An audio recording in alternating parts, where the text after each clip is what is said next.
Documents के साथ जो है एक व्यवस्था के अंदर अप्लाई करना पड़ता है। और जैसा माननीय सदस्य ने ये आशंका जाहिर की है कि इसमें कोई महीनों या सालों लगते हैं, ऐसी कोई परिस्थिति नहीं होती है। इसके लिए एक्सपर्ट्स की वेल डिफाइंड कमेटीज जो है वो हॉस्पिटल लेवल पर भी बनी हुई हैं और स्वास्थ्य मंत्रालय के लेवल पर समय भी तो लगता है मंत्री जी, और सरकार का और व्यवस्था का ये प्रयास होता है कि उसको जल्दी से जल्दी जो आप है उसको इसको क्लियरेंस इसके दिया लिए जाए। राज्यों को डायरेक्शन दें। जो सदस्य कह रहे हैं वो ठीक है कि समय बहुत लगता है, तो राज्य के अंदर एक कमेटी बनी हुई है, आप डायरेक्शन दें उनको कि टाइम शेड्यूल के अंदर इस चीजों करें। अधीर रंजन चौधरी जी, वैसे ही बड़ा अच्छा अहम सवाल उठाया था। मैं तो आपको इसलिए खड़ा करता हूं कि आप कांग्रेस सदन के नेता हो, बीच बीच में नहीं उठो, इसलिए पर्याप्त समय। नहीं सर, मैं तो धन्यवाद देने के लिए उठा सर। Thank you. मैं तो उनकी बात पे सहमत जताने के लिए उठे। ये मुद्दा मैं ये सफर किया इसलिए कह रहा हूँ, मैं उस समय आपको भी फोन किया था डॉक्टर साहब कि आपसे भी मदद मांगा था। उस समय मेरा गांव के एक लड़का दिल्ली में आकर ये मौत भी हो गए थे, लेकिन काम नहीं बने। इसलिए वो जब सवाल उठाया, मैं वो बच्चे को मेरा याद आया कि उसी के चलते उनको मौत भी हो गए थे। तो इसलिए और सदा एक्सपीडाइट करना चाहिए। तो सारे तो मैकेनिज्म तो है, लेकिन एक्सपीडिशन तो हमें करना चाहिए। सामूहिक रूप से सदन की तरफ से माननीय मंत्री जी को कह दिया ना मैंने विषय। हाँ सर, कह दिया। नहीं अध्यक्ष जी, ये माननीय सदस्य ने जो विषय रेज किया है वो बिल्कुल अलग विषय है। किसी पेशेंट के लिए अगर कोई डोनर उपलब्ध नहीं है वो एक अलग विषय है, और किसी के लिए डोनर उपलब्ध है और उसके लिए परमिशन मिलना वो बिल्कुल दोनों के लिए एक विषय है। जिस विषय की चर्चा लंबा विषय चर्चा का है, इस पे सभी माननीय सदस्य बोलना चाहेंगे। बस सदन की तरफ से मैंने माननीय मंत्री जी को बता दिया, आप माननीय सदस्य मंत्री जी से व्यक्तिगत रूप से मिलना और आपके जो भी सुझाव लिखित को दे देना ताकि उसको ठीक से एग्जीक्यूशन हो सके। Question number 164 advocate Adoor Prakash. Sir question number 164। Please बैठिए, व्यवस्था दे दिए सदन से, एक बार व्यवस्था दे दिए। मंत्री जी आपसे मिलेंगे, पर्याप्त समय देंगे। आप मंत्री जी से मांगना, आपको पर्याप्त समय देंगे। आज ही आप सब सदस्य जो इस पर सुझाव देना चाहते हैं, शाम को 1 मिनट बैठिए। आज ही शाम को 5 बजे माननीय मंत्री जी जो भी सदस्य इस बारे के अंदर अपने सुझाव देना चाहिए, मंत्री जी के चेंबर में जाकर सुझाव दें, मंत्री जी इस पर एग्जीक्यूट करेंगे। Okay, advocate Adoor Prakash ji. Sir question number 164।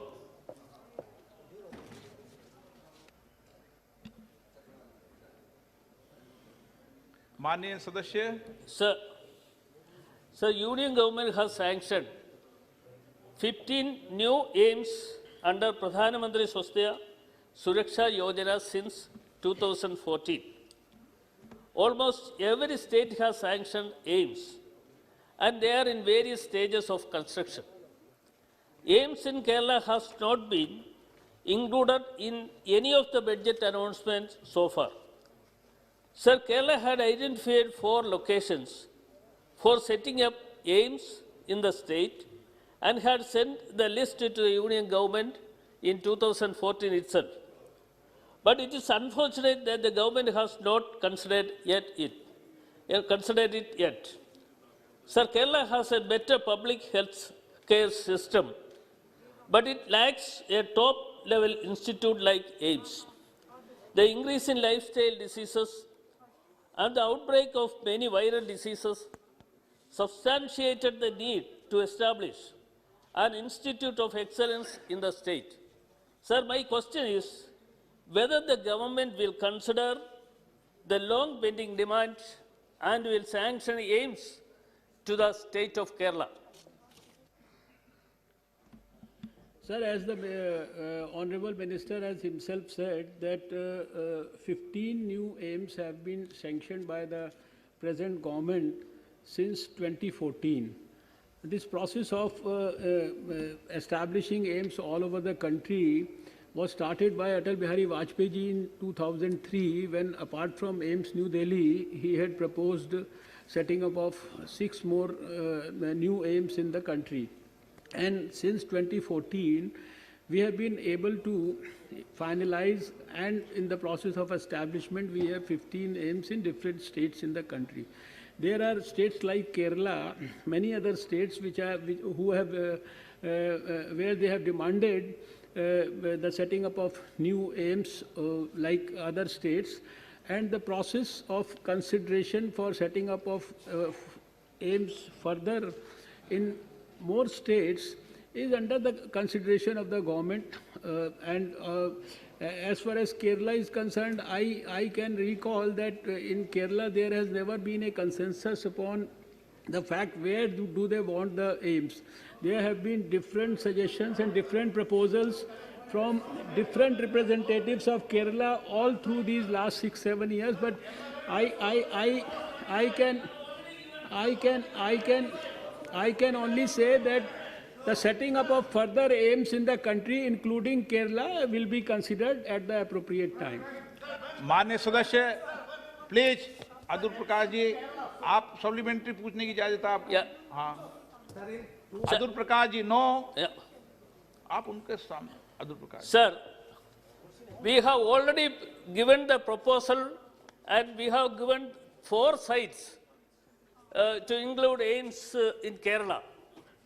But as usual, answer to the question is without any confirmation.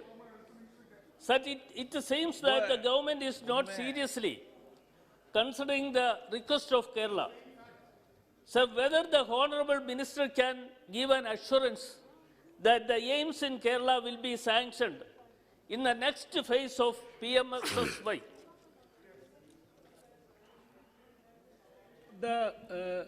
In spite of the very dynamic approach of the present government, where we have added 15 new AIIMS to the present setup of AIIMS in the country, there are, like Kerala, there are many more states where there is no AIIMS even now. So, as I have said, that the expansion program for further AIIMS in the country, including that in Kerala, will be at the appropriate time. It will be announced whenever a decision is taken about a particular state. Shri AM Arif,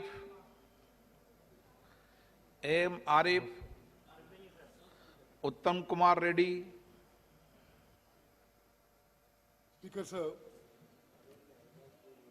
Speaker sir, the minister's reply regarding the AIIMS in Telangana, sir, does not appear to be factual. The Director AIIMS in Telangana, Mr. Vikas Bhatia, has given a statement that the hospital will be ready in 2024. You have given a written reply, sir, that it will be ready in 2022. Second, sir, in 2.5 years after the sanction, total amount that you have spent on AIIMS Telangana is 22 crores. 2.5 years after your announcement, there is not a single inpatient facility in AIIMS Telangana. Sir, I wish to bring to the minister's notice through you, sir. This was not a new building. Existing Nizam Institute of Medical Sciences was taken over to set up an AIIMS. You have taken over an existing campus, built over 50-acre land, and after 2.5 years, there is not even inpatient facility. Sir, I request that the Government of India take it seriously, and there is not even any reasons you have given for a delay. You have just said it will be ready by September 2022. You have not even as yet taken over the buildings from the earlier hospital.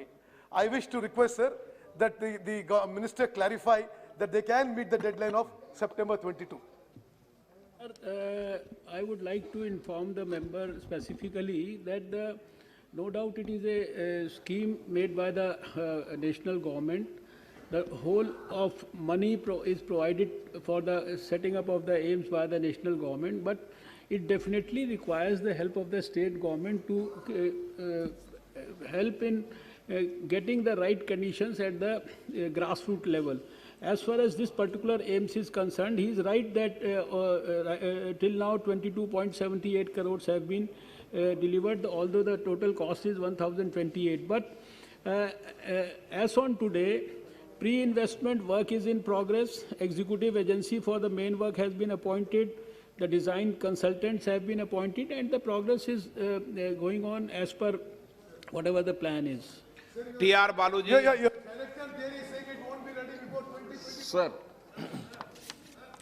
first of all, with your permission, I would like to congratulate our Honorable Minister, my close friend, who has successfully managed to serve the countries during the COVID periods. But at the same time, my heart is bleeding, sir. My heart is very much bleeding. When I see the allocation for other aims, for instance, Andhra Pradesh 782 crores, Maharashtra, it is his own reply. Maharashtra 932 crores, West Bengal 882 crores, UP 702 crores, Punjab 597 crores, Assam 341 crores, Himachal Pradesh 750, Tamil Nadu only 12 crores, 12 crores. The 12 crores, he has released so far 12 crores only. Honorable Prime Minister came all the way from Delhi to Chennai, Delhi to Madurai, to lay the foundation on 27/1/2009, just before the election, before the Lok Sabha election. We know what for it is. But people now think that probably Prime Minister would have laid the foundation because of these an election. It is not like that. My friend is very nice, and he will definitely carry out the project very quickly. But only 12 crores, money has been allocated, means everybody will suspect the central government of India. Sir, 204 acres of land has already been acquired. A 2,000 crores project lying idle, it is now in ground zero, sir. It is lying ground zero. Sir, let me... Is it proper by the government? Other allocations, आपके निकटतम मित्र जवाब दे रहे हैं. Sir, let me... Not to Tamil Nadu. Sir, let me explain to my dear honorable member, respected member, that the money allocated is not 12.35 crores, but the money allocated is 1,264 crores. Right now, you are right in the sense that 12.35 crores is the fund release right now. This particular aims has to, we have sought support from JICA for the funding of this particular aims. And the delay till now is because of the collaboration with JICA. Please. And we are आपका जवाब देने माननीय सदस्य. we are actively No. We जी आपका मैंने are actively pursuing the case with JICA, and I am sure that very soon the process of construction etc. will start in Madurai. Question number 163, Sri M. Srinivas Reddy. Question number 165. माननीय मंत्री जी. Is laid on the table of the House, sir. माननीय सदस्य.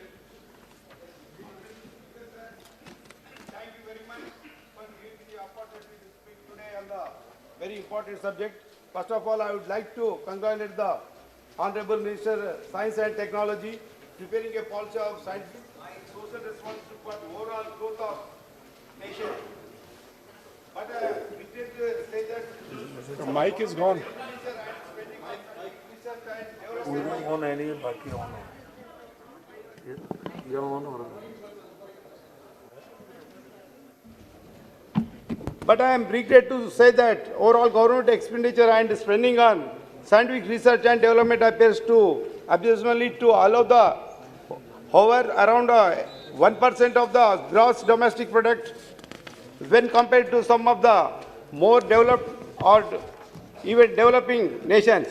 This for lower compared to Israel 4.6%, South Korea 4.5%, Japan 3.2%, Germany 3%, USA 2.8%, France 2.2%, China 2.1%, United Kingdom 1.7%, Canada 1.6%, Brazil 1.3%, and Russia 1%, to say a few countries.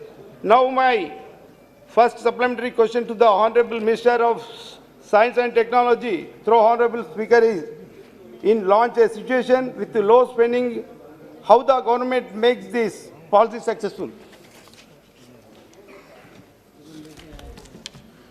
Sir, let me explain to the member the policy about which you have asked.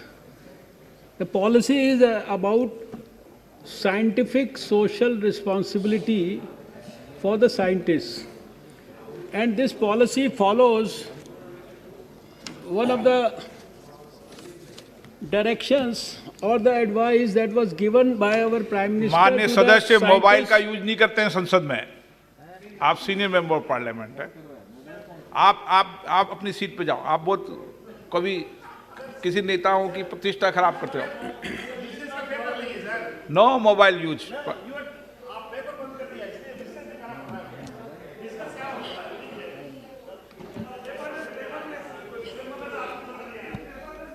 नहीं, paper बंद नहीं किया।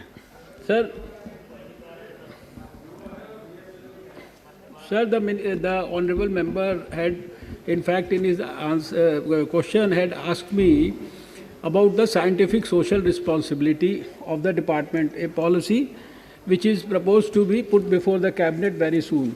And I would like to explain to him and also to the members of this house that this particular policy follows one suggestion or an appeal which was made by the Prime Minister to the scientists of the country at the Indian Science Congress in 2017, which was organized in Tirupati.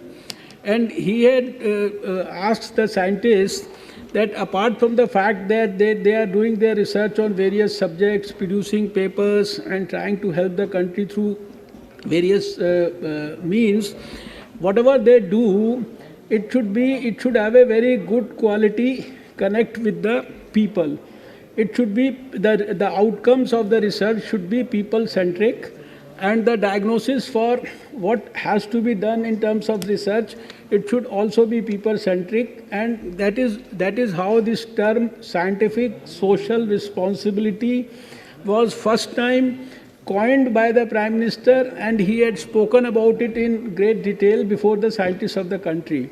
And he had in fact made a general appeal that the scientists should always be working for the welfare of the people at the grassroots level. They should be helping the students, they should be helping the colleges, they should be doing something over and above what they are doing within their laboratories and institutions.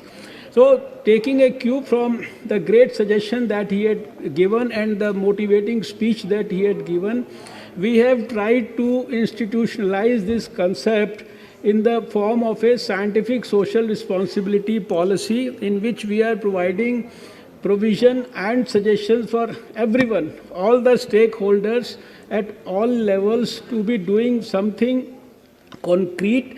It is purely a voluntary thing that somebody has to do, and there are various levels of suggestions that are being given for various levels of people within the institutions and the scientists, for school children, for college students, for industry, for people in the villages, for tribal people, for innovators, for young startups. So this is basically, it has nothing to do with the budget allocation, number one. Number two, I have already mentioned in the detailed reply, which I have given in the another question also, that our budget allocation and our allocation for research in this country has improved to an extent. I have mentioned that right now, from 6th position only 2-3 years back, we have come down to 3rd position in terms of our patents or in terms of the scientific publications, our innovation index, everything. And these budget allocations, they cannot be compared in terms of the, because they are dependent on the size of the country and overall, what is your overall budget for the whole country? Shashi Tharoor ji. Thank you very much, Mr. Speaker and the Honourable Minister. This is a very interesting new policy by the government. And it's curious at two levels, sir. On the first, we have now in our country an established policy on corporate social responsibility, which makes it binding on companies to spend 2% of their gross profits on specifically authorized social responsibility tasks. But with the scientific social responsibility, we have no obligation. It is purely voluntary, according to the Minister. The second challenge is, sir, that we have perhaps the only constitution in the world that actually specifies the need to encourage a scientific temper amongst our people, and yet we have seen a lot of very eccentric pronouncements coming out in the name of science, pronouncements such as a peacock's tears causing pregnancy in a peahen, or that jet engines existed in the Vedic age, or that Ganeshji's head is an indication of plastic surgery. All of these things have also gone out in the name of popularization of science.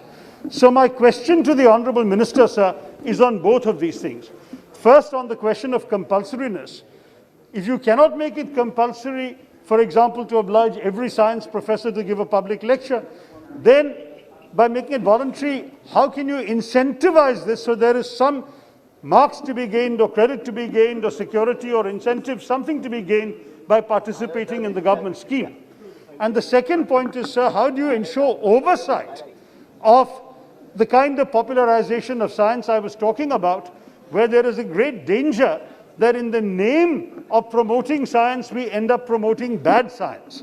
How do we ensure there is an oversight board of professional scientists to ensure that scientific social responsibility does not become an excuse for people in the name of popularization to actually popularize a lot of irresponsible theories that actually undermine the scientific temper of the Indian people rather than promote it? Thank you, Mr. Speaker. Sir, I would like to inform the honorable members that his apprehensions are grossly misplaced, and once he will go through the details of the policy, if you want, I can enumerate the details in great detail right now at this stage.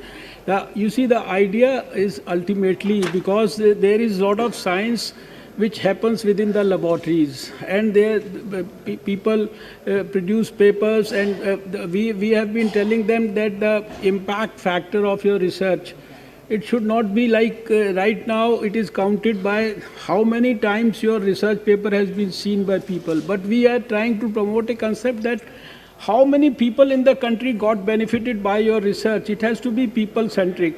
And we have made it voluntary in the sense that obviously people who will actually be doing extra service in terms of helping the society, it is to bridge the gap between science and society, science and students, science and science. It is basically, the idea is that, and it is a very elaborate thing that we have made after a huge amount of stakeholder consultation with a lot of people belonging to all sections, all related factors which ultimately decide the progress of science in the country. So I am sure that once the policy will be officially be out, you will enjoy reading the policy, and I'll certainly seek your suggestions, and if there is anything that is required to be improved in that, we'll certainly put it across in that. Question number 166, Sri Thomas Chajid Carden. Yes, sir. Question number 166, sir. It is laid on the table of the House. Sir, Honorable Minister in his answer has mentioned that the climate change and the global warming is one of the greatest problems being faced by us. And our country has stands committed to combating the climate change through its several programs and schemes. May the Minister explain what are the programs being implemented by the government for combating the climate change and the global warming? A very good, very important question honorable member has raised. First, let me tell you in 2 sentences that how this climate change has happened. It has happened because of unsustainable carbon emissions in the world, which happened over last 150 years. And in these and we are suffering because of that. And out of these 150 years emissions, India's contribution is just 3%. So we are not responsible for the problem, but we want to be part of solution. And therefore, our Prime Minister has led from the front and has started massive renewable program. And as you know, as of today, we have 90,000 megawatt, 90 gigawatt of renewable power. And our energy capacity mix today has 37% of renewable component. That's a very important development, and world has agreed that India has taken a lead. More importantly, our biofuel policy is also creating ethanol policy. We are mixing 5% and we want to do 10% mix in petrol. All these are environmental friendly. We are also started e-push, electrical vehicles of all kinds. We are giving subsidy. Therefore, even if we take this one issue of emissions and energy, there is yet another program is we have migrated to BS6. The standard where we were in 2014 was BS4. Now that we have skipped BS5 and we have come to the best quality petrol and diesel in the world. And now the vehicles also from 1st April 2021 are BS6 compliant. And therefore, we have fulfilled our promises, and we are actually, world is seeing towards India and there are 4 international reports: Climate Tracker, UNEP Emission Gap, Transparency Report, and all these reports praise India that we are walking the talk on our Paris commitments, and we are leading basically on our own promises. Supplementary. Sir, one more question. Sir, as per the answer given by Honorable Minister, the sea level along the Indian coast is estimated to be rising at about 1.7 millimeter every year. Kerala has got a long coastline. And what are the steps taken by the government to prevent the rising of the sea in the coastline? See, at an international level, the sea level rise is the result of this climate change. But we have also seen that if we take 1.5 millimeters per year, it will take hundreds of years for rise of 1 feet.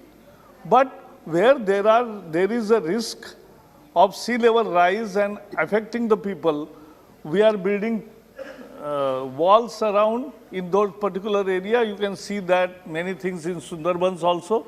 In Kerala also, we have done many important structures and other mangroves planting and many other things, so that sea level rise doesn't impact adversely the people living there. Masoodi ji. Thank you, sir. Sir, Honorable Minister must appreciate that it's a global village, and it is not who contributes what. It is our whole humankind is confronted with the problem. But I want to draw attention to reckless limestone mining in vicinity of Dachigam National Park that is home to the rare species of deer. So what steps are being taken to stop it? And second is illegal land mining in Pulwama. The sand mining, because that is posing a threat. These are small things that contribute to a big calamity, to a big problem, unless we go set up in at the right time. So land mining, this limestone mining in the vicinity of Dachigam, and illegal sand mining in Pulwama district. As far as your 2 specific queries are concerned, I request you to write to me and I'll give you full details of those particular cases in Pulwama and the national park. But let me assure you that as far as sand mining is concerned, we have issued new guidelines and imposing on all new licenses and existing licenses also, that they will have to mine sand sustainably, and that sustainable sand mining guidelines are made compulsory. Question number 172 और 180 को club करते हैं। श्री गौरव गोगोई जी, श्री राहुल शेवाले, मान्य table कर दें।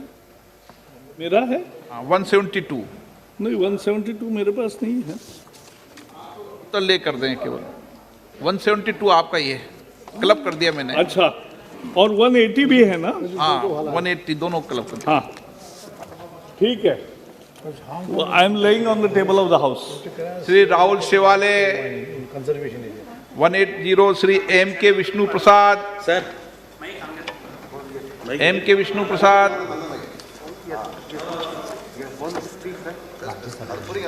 Vinayak sir question number 180 मान्य सदस्य Sir, we all know that the air pollution is a major threat to the future generation.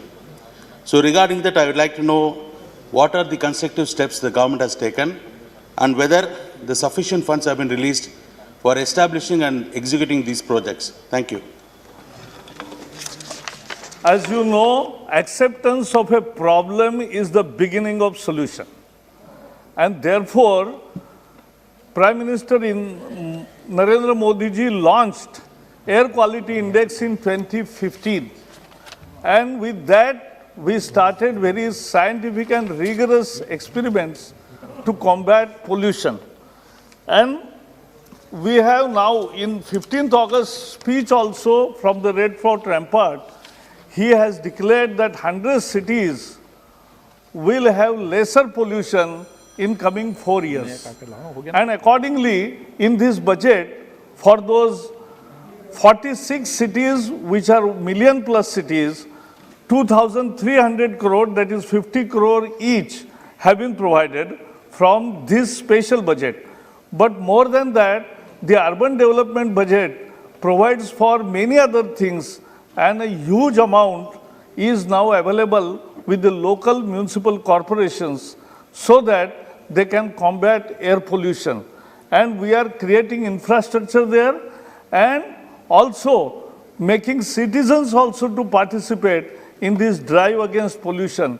And we are taking city-specific plans are created because every city has different load of industrial pollution, vehicular pollution, waste management, and many other aspects. So those will be dealt in city-wise plan, and that is the action plan of the government. Shri Vinayak Raut जी अध्यक्ष महोदय, मेरा प्रश्न climate change के ऊपर है।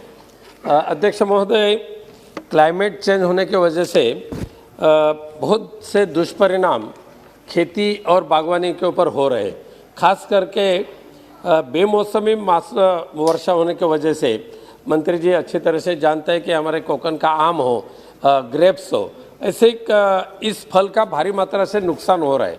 अगर कई क्षेत्रों में अगर वेदर स्टेशन जहाँ है वहाँ की क्या बागवानी करने वाले लोग उनसे बचाने की कोशिश करते हैं, लेकिन मैं अध्यक्ष महोदय मंत्री जी से जानना चाहता हूँ कि ऐसी बेमौसमी बारिश के वजह से फल उत्पादकों को बचाने के लिए अगर वेदर शेड की ज़्यादा से ज़्यादा वेदर स्टेशन ज़्यादा से ज़्यादा भारी संख्या से अलग अलग जिलावार या पंचायत समिति स्तर के ऊपर अगर आप करते तो लोगों को फायदा हो सकता है। क्या मंत्री जी इसके ऊपर कुछ प्रावधान करेंगे? ये बहुत अच्छा सुझाव है, लेकिन मेरे साथी मंत्री उनके ही पास अर्थ साइंस है जिसके द्वारा ये जगह जगह लगाए जाते हैं। हम भी बड़े बड़े शहरों में 300 से ज़्यादा शहरों में आज लगाए हैं और अभी ये व्यवस्था 3000 ज़्यादा शहरों में है और ज़्यादा विस्तार इसका होगा, लोगों को फायदा होगा।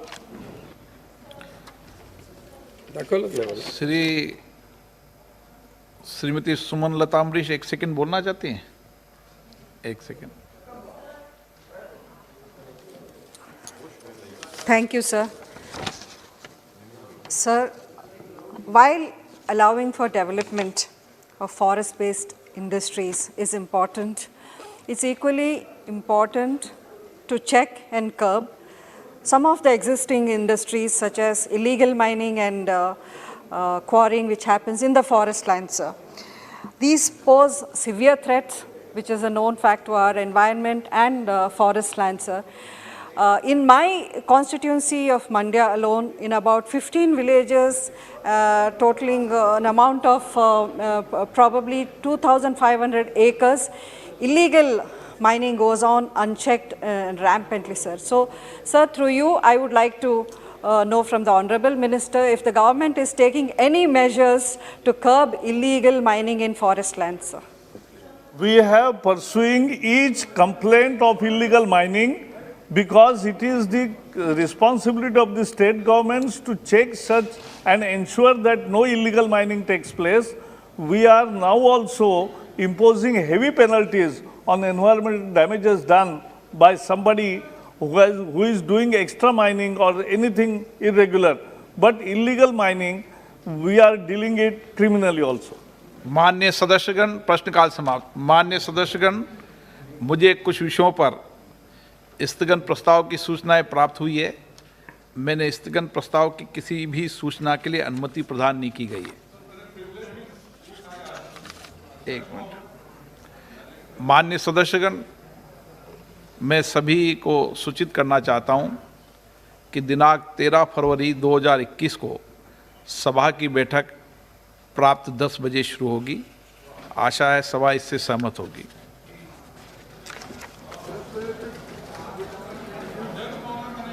नोटिस मूव किया है, मुझको उस पर बोलने की इजाजत। माननीय सदस्यगण, इस सत्र में विभिन्न कारणों से शून्यकाल नहीं हो पाया था। प्राइवेट मेंबर रेजोल्यूशन के बाद 9 बजे बाद सभी सदस्यों को मैं मौका देने की कोशिश करूंगा। अभी प्रश्नकाल के बाद शून्यकाल होगा, उसके बाद जो बचे लोग हैं जिनकी लगातार लॉटरी में नंबर आ रहा था लेकिन किन्हीं कारण से नहीं आया था, आज उनको भी सबको पर्याप्त समय पर्याप्त अवसर मिलेगा। सभा पटल पर रखे जाने वाले पत्र आइटम नंबर 2 से 9, अर्जुन मेघवाल जी। धन्यवाद अध्यक्ष महोदय। आपकी अनुमति से मैं क्रम संख्या 2 से 9 पर अंकित दस्तावेज जो श्रीमती स्मृति ईरानी जी के नाम से आगे डॉक्टर हर्षवर्धन जी, श्री संतोष कुमार गंगवार जी, श्री किरण रिजिजू जी, श्री राजकुमार सिंह जी, श्री अश्विनी कुमार चौबे साहब, श्री बाबुल सुप्रियो जी और श्री रामेश्वर तेली जी के नाम के आगे जो अंकित हैं दस्तावेज, उनको आपकी अनुमति से सदन के पटल पर रखता हूं। धन्यवाद। आइटम नंबर 10, महासचिव। Honorable Speaker, I have to report one message received from Rajya Sabha regarding association of 2 members of Rajya Sabha to the Committee on Public Accounts. माननीय सदस्यगण, सभा की बैठकों से सदस्यों की अनुपस्थिति संबंधी समिति ने 11 फरवरी 2021 को सभा में प्रस्तुत अपने 30 प्रतिवेदन में सिफारिश की है। मैं प्रतिवेदन में उल्लेखित सदस्यों को सभा की बैठकों से अनुपस्थित रहने की अनुमति प्रदान की जाए। क्या सभा समिति द्वारा की गई सिफारिश के अनुसार अनुमति प्रदान करती है? हाँ ना में तो बोलो। Item number 12, doctor Virendra Kumar ji. Doctor Virendra Kumar ji. माननीय अध्यक्ष महोदय, धन्यवाद। आज की कार्यसूची में क्रम संख्या पर 12 पर मेरे नाम के आगे उल्लिखित याचिका समिति का 16वां, 17वां और 18वां प्रतिवेदन की रिपोर्ट सदन के पटल पर प्रस्तुत करता हूं। Item number 13, doctor Hina Gavit. Rise to present the 4th report Hindi and English version of the Committee on Empowerment of Women 2020-2021 on the action taken on the recommendations, observations contained in the 11th report, 16th Lok Sabha on the subject Women's Health Care Policy Options as listed against my name at serial number 13 in today's order paper. Item number 14, Shri Jual Oram ji.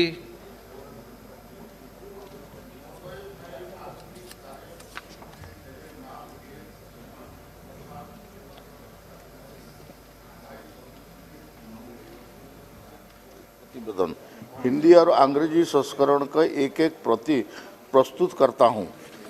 Item number 15, Shri Pratap Rao Jadhav.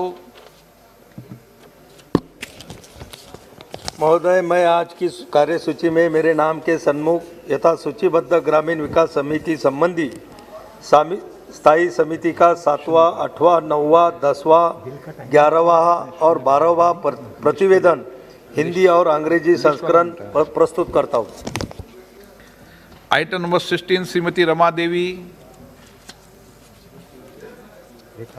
महोदय, मैं सामाजिक न्याय और अधिकारिता संबंधी अस्थायी समिति का 15वां, 16वां, 17वां, 18वां प्रतिवेदन हिंदी और अंग्रेजी संस्करण में, जैसा कि आज की कार्यसूची में मेरे नाम के सामने क्रम संख्या 16 पर सूचीबद्ध है, मैं प्रस्तुत करती हूँ। आइटम नंबर 17, डॉक्टर हर्षवर्धन जी।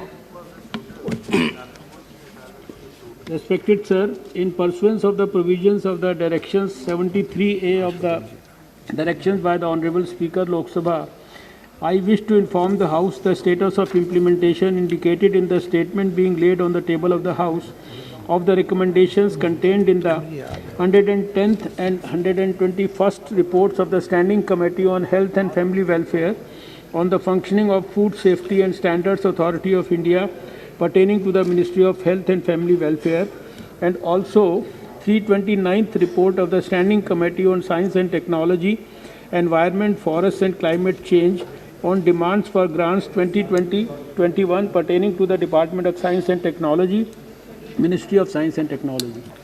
आइटम नंबर 18, साध्वी निरंजन ज्योति जी।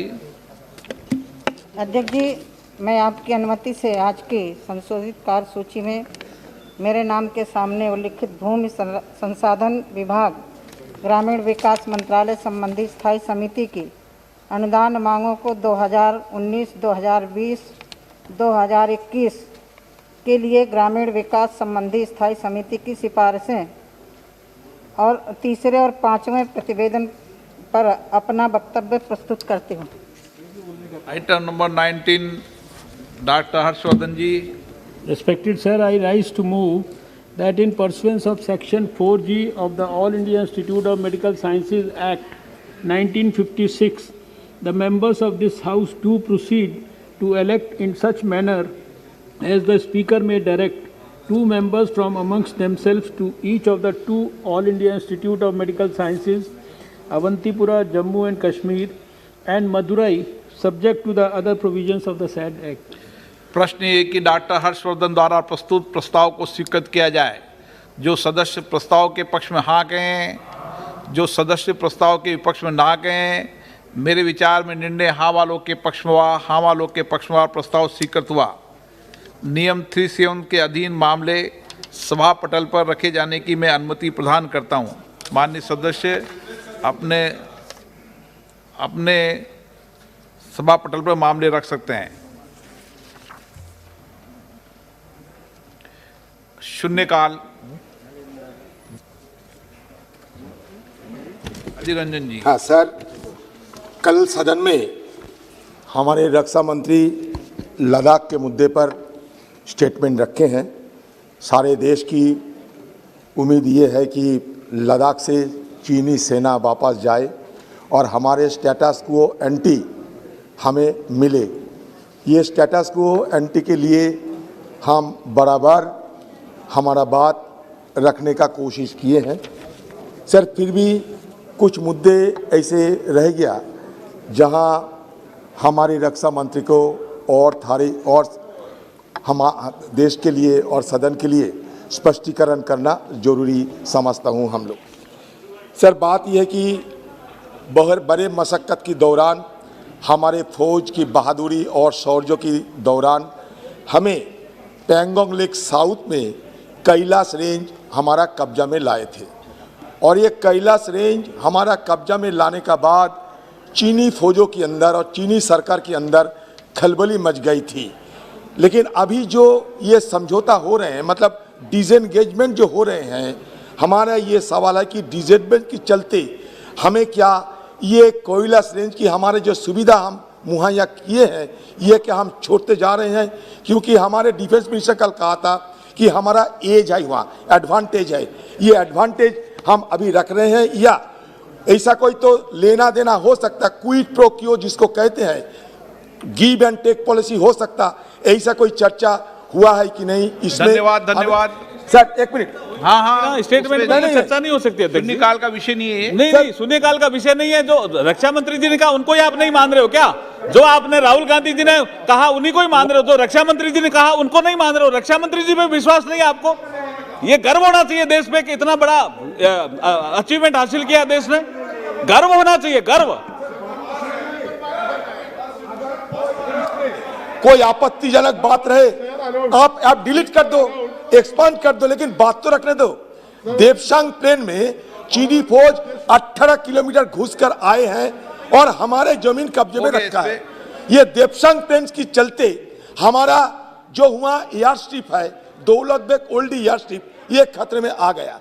तो हमें क्या ये देवशांग प्लेन से चीनी फौज को हटाने के लिए ये सरकार की आज की कोई आज तक की क्या कार्रवाई हुई है, ये देश जानना चाहते हैं। हमारे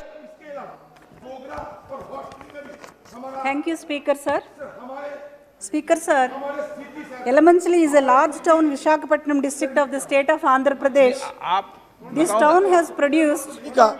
एक अगर आपत्तिजनक बात कहा ये कह सकते, so one of the most strategic and provocative एक line sir, one of the most strategic and provocative incursion into the Indian territory by the Chinese is in the Devsang Plains. Chinese have occupied our.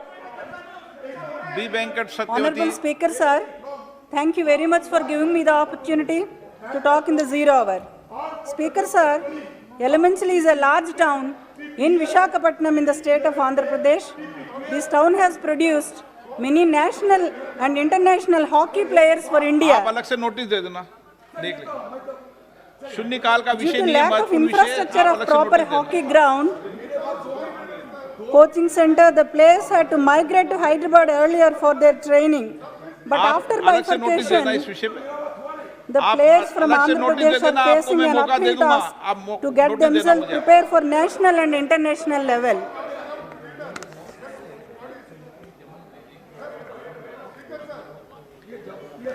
Honorable Speaker sir, Shri Y.S. Jagan Mohan Reddy garu, our Chief Minister of Andhra Pradesh, has given special focus to encourage the sports and sports persons. But after bifurcation, the state of Andhra Pradesh is suffering from lack of resources and funds, as you all know, sir. So being an elected member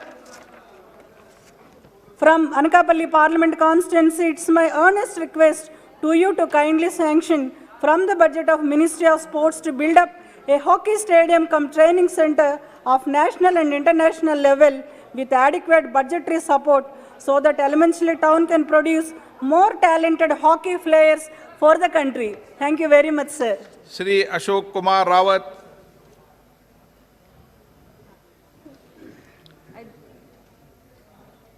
Shri Sunil Soren. अध्यक्ष महोदय, आपने मुझे शून्यकाल में बोलने का अवसर प्रदान किया, इसके लिए मैं आभार प्रकट करता हूं। हमारे संसदीय क्षेत्र दुमका झारखंड अंतर्गत जामताड़ा जिला के नाला प्रखंड के कस्ता, सुल्तानपुर, पथलस्थली, बेलाडंगाल, खड़ीपट्टी, बड़कुंडी समेत अन्य बंद कुलियारी में कोयले का प्रचुर भंडार है। ये ECL की बंद कुलियरी है। यहाँ ECL की इन बंद कुलियरी का चालू करने की दिशा में आवश्यक पहल की जाए। कई दशक पूर्व ही इस खदान को बंद कर दिया गया था, परंतु आज भी अवैध रूप से प्रतिदिन 20 से 30 ट्रक कोयला का उत्खनन होता है। पहले मालगाड़ी से कोयला को अन्यत्र भेजा जाता था। इस कोयलियरी के चालू होने से इस क्षेत्र के हजारों लोगों को रोजगार भी प्राप्त होगा और सरकार से राजस्व प्राप्त के साथ साथ उन किस्म का भी कोयला भी उपलब्ध होगा। महोदय, आपके माध्यम से विभागीय मंत्री जी से आग्रह करता हूं कि ऊपर वर्णित समस्या का निदान किया जाए ताकि बेरोजगारों को रोजगार मिल सके। धन्यवाद। श्री भर्तृहरि महताब जी। Thank you, sir. It is a privilege for me to refer to my alma mater, Ravansa College of that time and today the Ravansa University, which is situated in the Millennium City, Cuttack. Ravansa University came into existence on the 15th day of November 2006. And one can say it is one of the youngest university in our state, and its uniqueness is that it is a unitary university. Though young in age as an university, yet I would say it was an upgradation of Ravansa College established in 1868, one of the oldest and largest colleges in India, which subsequently became an autonomous college with CPE status of an UGC and A+ grade by NAC. the history of this great institution, in a manner of speaking, the history of Odisha, modern Odisha. It was the cradle of ideas, fostering national unity and nationalism, promoting social mobilization, and gearing up freedom struggle. The grand hall of this institution was a theatre of history on 1st April 1936. It was the venue of the declaration of Odisha as a separate province. Thereafter, it housed the state's first legislative assembly up to even after independence, till it was shifted to Bhubaneswar as the new capital. Sir, the college originally was affiliated to Calcutta University and thereafter to Patna University in 1917, and was finally affiliated to Utkal University in 1943. The Utkal University began functioning from this campus itself. Revensa as an institution is the alma mater of the most distinguished personalities of the state. Today, this university has 27 departments, of which 23 are postgraduate departments. All the departments have provision for PhD and DLit programs. The postgraduate courses has research facilities and 27 undergraduate honors courses. Therefore, it is often said that Revensa is the oldest and the best known center for higher education in Odisha. It has a legacy of 147 years as a college, 15 years as a unitary university. It is a young university but has a hoary past. The old is in the process of giving way to a new institution. Sir, it is now in fitness of things that the union government should declare Revensa University as a central university and develop it as a unique institution of national importance. There are a number of central universities in many states. Odisha has only one central university, which is at Koraput. As Revensa University is centrally located and has the best tradition of pedagogy, I would request the central government to declare Revensa University as a central university at the earliest. Thank you, sir. धैर्यशील माने श्रीमती मीनाक्षी लेखी। अध्यक्ष जी, आपकी अनुमति हो तो मैं अपने विषय को बदलना चाहती हूँ। बदल लें। धन्यवाद अध्यक्ष जी। अध्यक्ष जी, भारत और चीन के बीच में पूर्वी लद्दाख के अंदर एक युद्ध जैसी स्थिति बनी हुई थी। इसलिए मैंने एक बार माननीय सदस्य को बोलने नहीं दिया, फिर आप उसी पे बोल रहे हैं। अध्यक्ष जी, इस संसद के एक संसद सदस्य झूठा प्रचार प्रसार सोशल मीडिया के माध्यम से कर रहे हैं। उनको लेकर मैं इस संसद के माध्यम से उनकी कड़ी निंदा करती हूं, क्योंकि जो बात रक्षा मंत्री जी ने कह दी है और आप ऐसे फिंगर अध्यक्ष जी मेरी केवल एक लाइन सुन लीजिए। भारत की सीमा फिंगर 8 तक है। ये प्रचार प्रसार कर रहे हैं फिंगर 4 का, जो कि झूठा है। भारत की आर्मी और सेना के बलों का मनोबल तोड़ने का काम। राम शिरोमणि, हाँ मैंने व्यवस्था दे दी है, बैठ जाइए। जी माननीय अध्यक्ष जी, आपने मुझे बोलने का मौका दिया, मैं इसके लिए आपका बहुत बहुत धन्यवाद। महोदय, मैं आपके माध्यम से सरकार का ध्यान अपने लोकसभा क्षेत्र श्रावस्ती व बलरामपुर की तरफ दिलाना चाहता हूं, जहां आज़ादी के 74 साल बीत जाने के बाद भी अभी तक कोई भी इंजीनियरिंग कॉलेज नहीं है, जिसके कारण क्षेत्र के युवा विद्यार्थियों को उच्च शिक्षा इंजीनियरिंग की पढ़ाई के लिए बहुत दूर राजधानी या अन्य शहरों में जाना पड़ता है। अध्यक्ष महोदय, जिससे न केवल उनके ऊपर अतिरिक्त खर्च व बोझ पड़ता है, बल्कि उन्हें अपने घर परिवार से दूर रहना पड़ता है। बहुत से ऐसे मेधावी छात्र जो खर्च वहन नहीं कर सकते हैं, शहरों में नहीं जा सकते हैं, वो उच्च शिक्षा व गुणवत्तापूर्ण शिक्षा से वंचित रह जाते हैं, जिससे उनका भविष्य अंधकारमय हो जाता है। महोदय, आपके माध्यम से सरकार से मांग है कि मेरे संसदीय क्षेत्र श्रावस्ती में अविलंब एक इंजीनियरिंग कॉलेज की स्थापना किया जाए और उसे सरकार की डॉक्टर वीरेंद्र कुमार शिक्षा नीति 2021 माननीय अध्यक्ष जी, बस 1 मिनट, सरकार द्वारा संचालित तकनीकी शिक्षा गुणवत्ता सुधार कार्यक्रम प्रीकिप से जोड़ा जाए, जिससे क्षेत्र के युवा विद्यार्थियों को लाभ के साथ ही सरकार की नई शिक्षा नीति को बढ़ावा मिल सके, लोगों को रोजगार भी मिल सकेगा। धन्यवाद। धन्यवाद संजय सेठ। धन्यवाद अध्यक्ष महोदय। अध्यक्ष महोदय जी, आपने मेरा नाम। हाँ, वीरेंद्र कुमार। धन्यवाद अध्यक्ष महोदय जी। मध्य प्रदेश का बुंदेलखंड, जिसके अंतर्गत मेरा संसदीय क्षेत्र आता है, टीकमगढ़, छतरपुर, निवाड़ी, ये व्यापार और उद्योग की दृष्टि से काफ़ी पिछड़ा हुआ है। यहाँ पर टमाटर, लहसुन, अदरक, मूंगफली, सफ़ेद मूसली का व्यापक मात्रा में उत्पादन होता है। इसके साथ ही साथ सभी तरह का दलहन और तिलहन भी यहाँ पर बहुत बड़ी मात्रा में उत्पादित किया जाता है। लेकिन यहाँ पर कोई कृषि पर आधारित उद्योग न होने से और खाद्य प्रसंस्करण उद्योग न होने से यहाँ के लोग रोजगार की तलाश में जो है ना दूसरे स्थानों पर पलायन करके जाते हैं। मेरे क्षेत्र में कृषि पर आधारित उद्योग लगाए जाने से और खाद्य प्रसंस्करण उद्योग लगाए जाने से यहाँ के लोगों को रोजगार के अवसर काफ़ी प्रशस्त होंगे। मेरा आपके माध्यम से केंद्र सरकार से अनुरोध है कि केंद्रीय स्तर पर सर्वे कराकर बुंदेलखंड के इन क्षेत्रों में, टीकमगढ़, छतरपुर, निवाड़ी में, जहाँ पर जो उत्पादन होता है, क्योंकि बुंदेलखंड वो स्थान है जहाँ पर हर 2 साल 3 साल के बाद सूखा पड़ता है और इस कारण से रोजगार की तलाश में दूसरे राज्यों की ओर पलायन करते हैं। मेरा आपके माध्यम से सरकार से अनुरोध है कि बुंदेलखंड के इस क्षेत्र में जो है ना केंद्रीय स्तर पर सर्वे कराकर कृषि पर आधारित उद्योग और खाद्य प्रसंस्करण उद्योग यहाँ पर लगाए जाने की पहल की जाए, जिससे क्षेत्र का विकास हो सके और लोगों को रोजगार के अवसर भी प्राप्त हो सके। बहुत बहुत धन्यवाद। श्री संजय सेठ।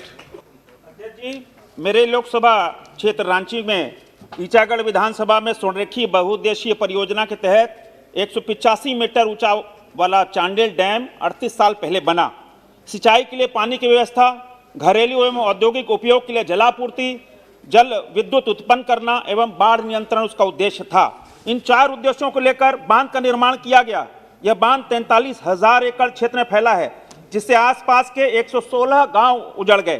परंतु दुर्भाग्य है, जिन उद्देश्यों को लेकर इस बांध का निर्माण किया गया वह अब तक पूरा नहीं हुआ। मेरा आग्रह जल शक्ति मंत्रालय से है कि जल शक्ति मंत्रालय अपने अधीन एक योजना बनाकर पाइपलाइन के द्वारा किसानों को सिंचाई का लाभ मिले और विस्थापितों को भी वहां न्याय नहीं मिल पाया। विस्थापितों को अभी तक न्याय दिलाने के लिए कोई पैकेज अनाउंस नहीं हुआ। मेरा आग्रह है कि उन विस्थापितों को एक पैकेज देकर न्याय दिया जाए।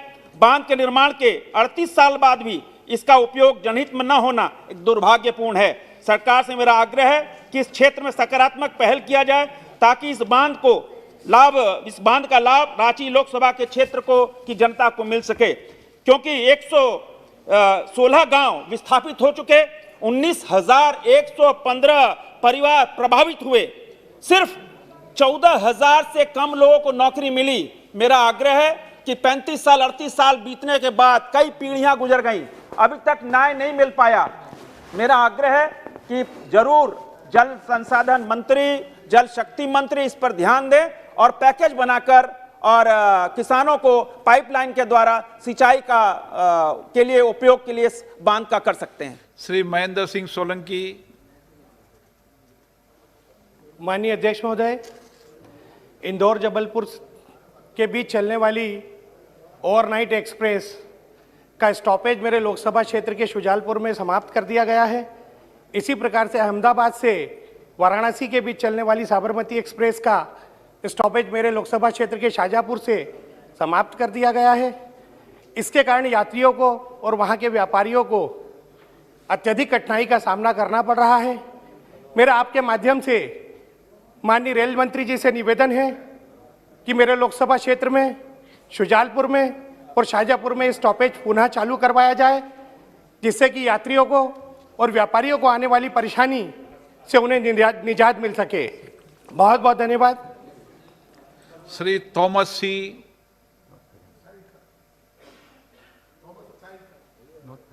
नो। श्री मरगनी भरत।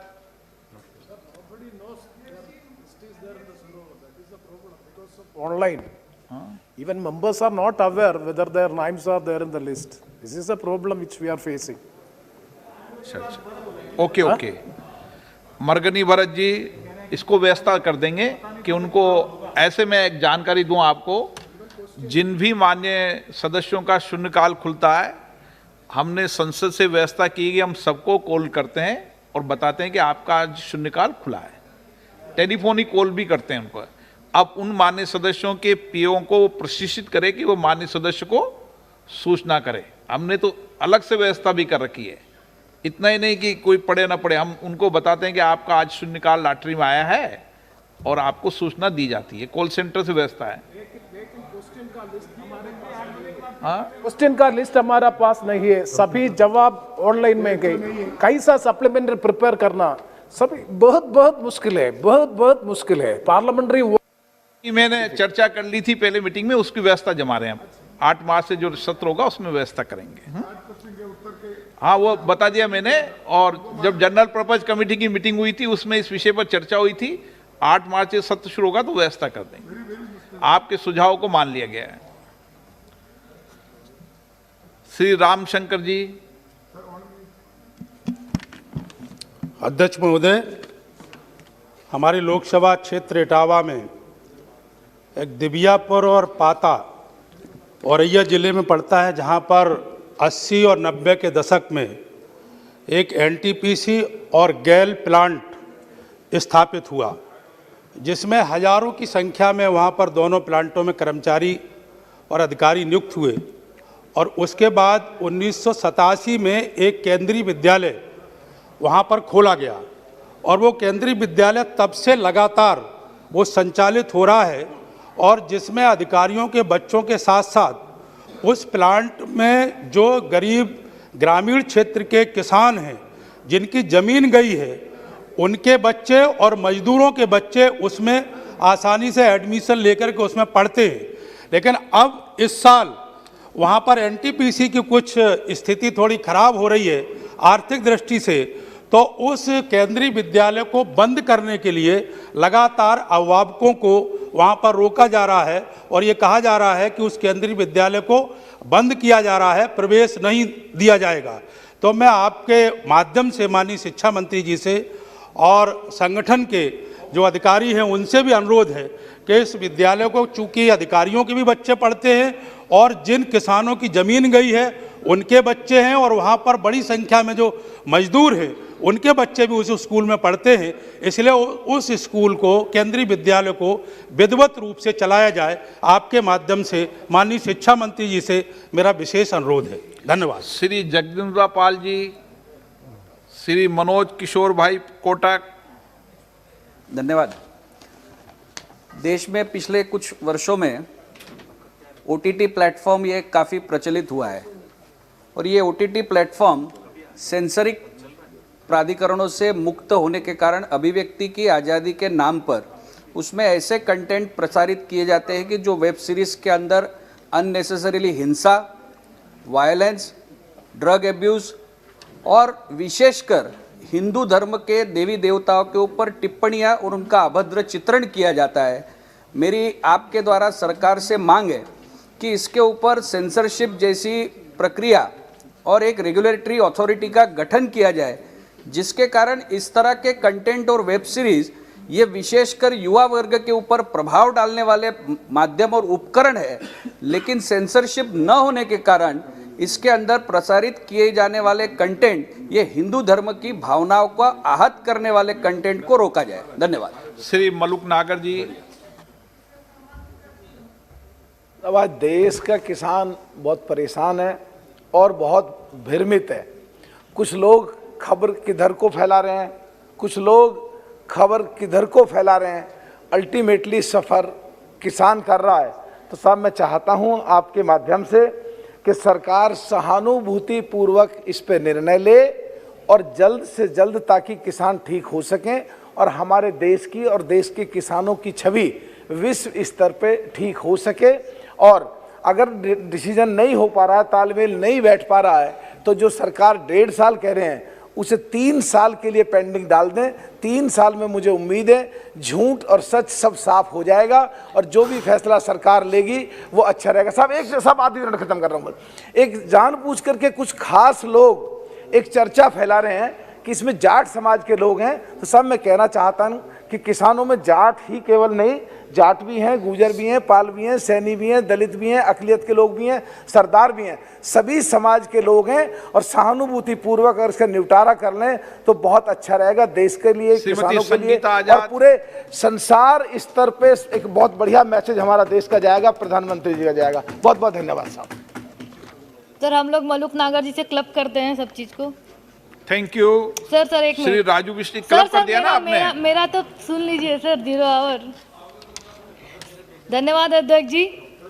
अध्यक्ष जी, मेरे संसदीय क्षेत्र लालगंज में जो आजमगढ़ लालगंज वाराणसी होते हुए जो मुख्य मार्ग है, उस मार्ग पर मसीरपुर मोड़ से लेकर लालगंज भीरा बाजार मोड़ के बाईपास हाईवे रोड तक, जिवली देवगांव मोड़ से लेकर बुढ़ऊ बाबा तक और बुढ़ऊ बाबा मंदिर से लेकर केराकत सीमा तक, देवगांव से लेकर महनाजपुर रोड से बसही तक समस्त सड़कें सर बहुत जर्जर अवस्था में है। मैंने कई बार संबंधित अधिकारियों को लिखित और पर्सनली मिल के भी उनसे मैंने इस बात को चर्चा की है, लेकिन अब तक 2-3 साल बीत गए, इस पर कोई कार्रवाई नहीं हुई है। अध्यक्ष जी, मैं आपके माध्यम से चाहती हूं कि माननीय मंत्री जी इस पे आदेशित करें संबंधित अधिकारियों को और इस सड़क को बनवाने का कार्य किया जाए। आपने मुझे बोलने का अवसर दिया, बहुत बहुत धन्यवाद। श्री क्रीट प्रेम भाई जी सोलंकी। धन्यवाद स्पीकर महोदय, आपने मुझे महत्वपूर्ण विषय उठाने की अनुमति दी। अध्यक्ष महोदय, आपके माध्यम से सदन का ध्यान एक महत्वपूर्ण और ज्वलंत विषय पर आकर्षित करना चाहता हूं कि वर्तमान समय में टीवी पर TV series, web series, digital TV के नाम पर अश्लीलता एवं भद्दी गालियों के समावेश से मनोरंजन के नाम पर हमारी पौराणिक संस्कृति एवं सभ्यता पर प्रहार हो रहा है। आप ऐसे मनोरंजन रूपी कुकृत्य जिसकी अवधि 3-4 घंटे होती है, उसको 4 या 5 मिनट भी लगातार नहीं देख सकते हैं, और इसमें हमारे बच्चे ज़्यादातर स्मार्टफोन की वजह से वो ज़्यादा देखता है। मेरा आपके माध्यम से माननीय प्रसारण मंत्री जी से करबद्ध निवेदन है कि उक्त कुप्रचलन को जिसको प्रतिबंधित करने के लिए पहले से ही अनेक सामाजिक संस्थाएं एवं सांस्कृतिक एवं सभ्यता को संयोजित रखने वाले अनेक लोगों ने समय समय पर न्यायालय एवं आंदोलन द्वारा भी इसे प्रतिबंधित करने के लिए आंदोलन किया है। मेरा आपसे निवेदन है कि ऐसे प्रसारण को त्वरित प्रभाव से प्रतिबंधित किया जाए। ऐसे जो सीरीज है उसमें एल्ट बालाजी और मैक्स प्लेयर सीरीज प्रमुख रूप से है। मेरा आपके माध्यम से सरकार को मैं प्रार्थना करता हूं कि ऐसी जो है मनोरंजन प्रवृत्ति इस पर शीघ्र ही रोक लगाई जाए। धन्यवाद।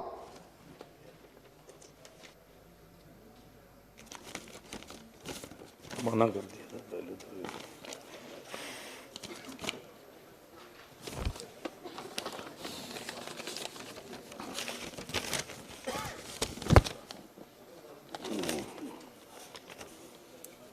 क्या है, मना कर दिया। अध्यक्ष महोदय जी, आपने आज शून्यकाल में मुझे बोलने का अवसर दिया, उसके लिए आपका बहुत बहुत धन्यवाद। अध्यक्ष महोदय जी, मैं एक पूरे देश भर की एक ज्वलंत समस्या उसके बारे में मैं आपके माध्यम से मंत्री महोदय जी से निवेदन करना चाहूँगा कि भारतीय खाद्य संस्था एवं मानक प्राधिकरण FSSAI द्वारा दिनांक 24/2/2020 को एक आदेश मिठाई उत्पादकों को दिया गया, जिसके तहत मिठाई की दुकानों पर मिठाई को रखने वाली थालियों पर निर्माण की तिथि एवं बेस्ट बिफोर तिथि लिखना अनिवार्य कर दिया है, जो कि अव्यवहारिक नहीं है। जैसा कि हम सब जानते हैं कि भारतीय मिठाई निर्माता युगों से भारतीय उपभोक्ताओं की सेवा कर रहे हैं। ये बड़े अचंभे की बात है कि FSSAI ने अचानक ये नियम लागू किया है, जबकि हमारे देश में ऐसा कोई भी नियम विदेशी व अन्य खुली किसी भी खाद्य वस्तु पर नहीं है। ये नियम व्यवहारिक एवं इसकी अनुपालना शक्य भी नहीं है, और ये नियम केवल मात्र जटिलताओं और इंस्पेक्टर राज को बढ़ाने वाला है। चूँकि वर्तमान में कोरोना महामारी से उत्पन्न विशेष परिस्थितियों में जब उनके समक्ष अपने व्यवसाय को बचाना अधिक जरूरी है, ऐसे में इस प्रकार का जटिल नियम व्यापारिक माहौल को भी और अधिक कष्टकारी बनाएगा। अतः अध्यक्ष महोदय, आपके माध्यम से मैं माननीय केंद्रीय चिकित्सा और स्वास्थ्य मंत्री महोदय जी से निवेदन करता हूं कि FSSAI के इस नियम को अविलंब निरस्त करवाने का श्रम कराएं। धन्यवाद। श्री राजू बिष्ट। धन्यवाद सर। बजट सेशन चल रहा है, मैं अपने कुछ बात दार्जिलिंग की रखना चाहता हूं। एक समय ऐसा था कि दार्जिलिंग का नाम विश्व पटल पर गूंजता था और पूरे देश के लिए दार्जिलिंग एक गर्व का विषय था। दार्जिलिंग क्षेत्र में हिंदुस्तान में सबसे पहले बिजली आई, वहाँ टॉय ट्रेन चलती है जिसको यूनेस्को ने भी मान्यता दी है। चाय बागान की खूबसूरती हो या प्राकृतिक सौंदर्य हो, सब लोग दार्जिलिंग को देखना चाहते थे। कला, संस्कृति, साहित्य में भी आगे था और एक समय दार्जिलिंग एजुकेशन हब था और आस पड़ोस के बहुत सारे देशों के लोग भी यहाँ आकर के पढ़ाई करते थे। लेकिन राज्य सरकार की लगातार अनदेखी के कारण आज स्थिति ये है कि पिछले 15 साल से दार्जिलिंग के अंदर में पंचायत के चुनाव नहीं हुए और उसके कारण 1600 करोड़ से ज़्यादा जो जनता का पैसा, उनका अधिकार था, उनके तक नहीं पहुंचा। 2019 में हमारी पार्टी ने स्थायी राजनीतिक समाधान की बात की थी। मैं आपके माध्यम से चाहता हूं दार्जिलिंग तराई और डूवर्स की जो जनता की मांग है, भारत के संविधान के अंतर्गत स्थायी राजनीतिक समाधान हो और दार्जिलिंग तराई और डूवर्स की जनता को न्याय मिले। बहुत बहुत धन्यवाद। श्रीमती मीनाक्षी लेखी जी। धन्यवाद अध्यक्ष जी। अध्यक्ष जी, सदन के माध्यम से मैं एक दिल को दहलाने वाला जो विषय है वो उठाना चाहती हूँ। महाराष्ट्र के अंदर जिस प्रकार से एक नौसेना के अफसर सूरज कुमार जी जो झारखंड से थे और INS अधीक्षक में ये काम करते थे, अग्रणी में कोयम्बटूर में, उनको उठाकर ले जाया गया और 10-20 लाख रुपए की फिरौती को लेकर उनको जलाकर उनकी हत्या कर दी गई। पालघर के वही डिस्ट्रिक्ट है जहां पर इससे पूर्व में 2 साधुओं की भी हत्या की गई थी। ऐसे समय पर महाराष्ट्र में जिस तरीके की कानून व्यवस्था चल रही है और एक भाजपा के कार्यकर्ता को साड़ी पहनाकर, कंगन पहनाकर पूरे बाजार में बेइज्जत करके घुमाया गया। मुझे हैरानी है कि जब इस तरीके की कानून व्यवस्था चल रही है और ऐसे घृणित मामले सामने आ रहे हैं, अगर राज्य सरकार का कोई लेन देन नहीं है तो इसको CBI को सौंप देना चाहिए। पर सच तो ये है कि महाराष्ट्र सरकार एक द्वेष के भाव से काम कर रही है। खास तौर पे 2 बड़े इस देश के जो हीरो हैं जिन्होंने देश के पक्ष में ट्वीट किया, उन तक को जो है दबाने का, धमकाने का प्रयास किया जा रहा है और महाराष्ट्र सरकार उसकी जांच कर रही है, लेकिन बाकी विषयों की जो जांच करने वाले विषय हैं उसकी जांच नहीं कर रही। ऐसे में मैं इस सदन के माध्यम से महाराष्ट्र सरकार को चेताना चाहती हूँ, आग्रह करना चाहती हूँ कि आप भारत का अंग हैं और भारत के अंग में जो भारत विरोधी ताकतें उनके साथ खड़े हुए दिखाई ना दें। बहुत बहुत धन्यवाद। जय हिंद। श्री वीरेंद्र सिंह जी।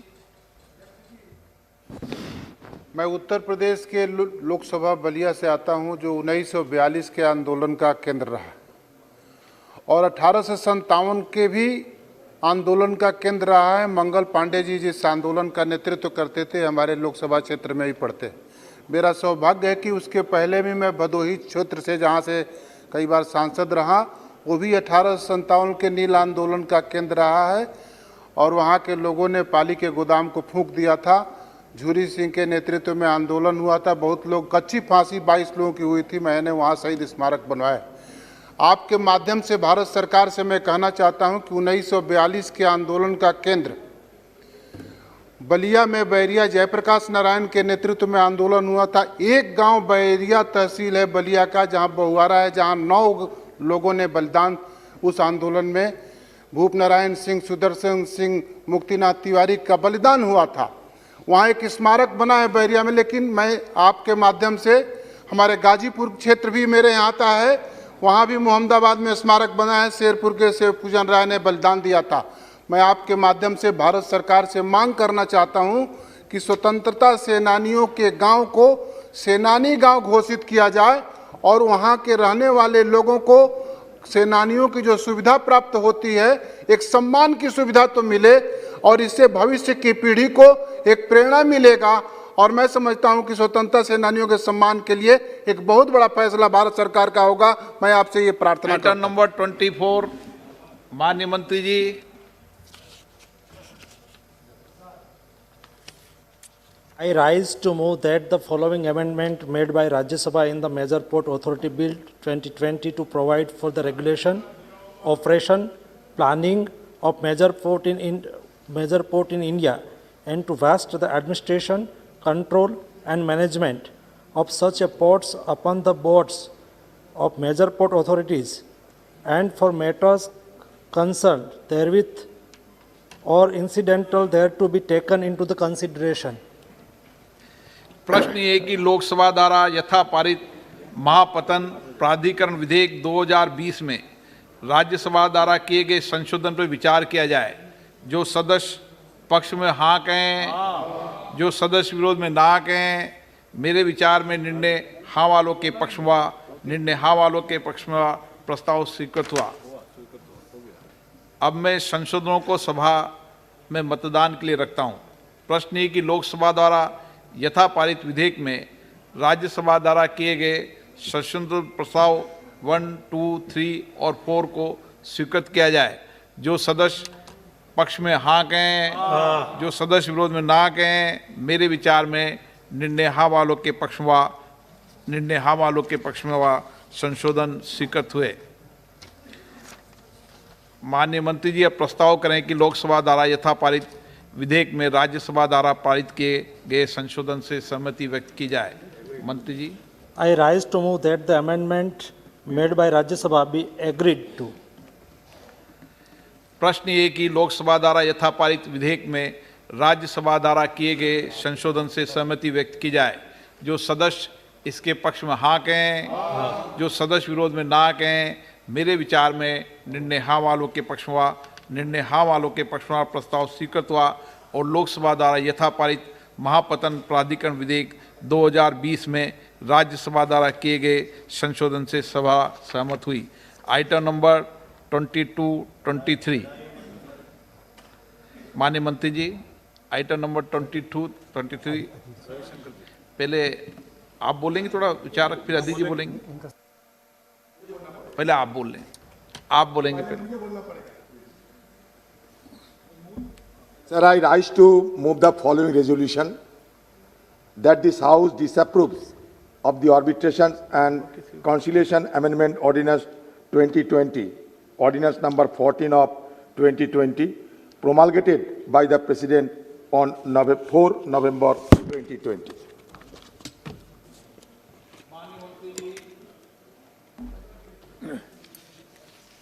सर, आपकी अनुमति से थोड़ा मैं बैठकर खड़े होकर बोलने की अनुमति चाहता हूँ। जैसे आपकी इच्छा हो। आप मंत्री हो।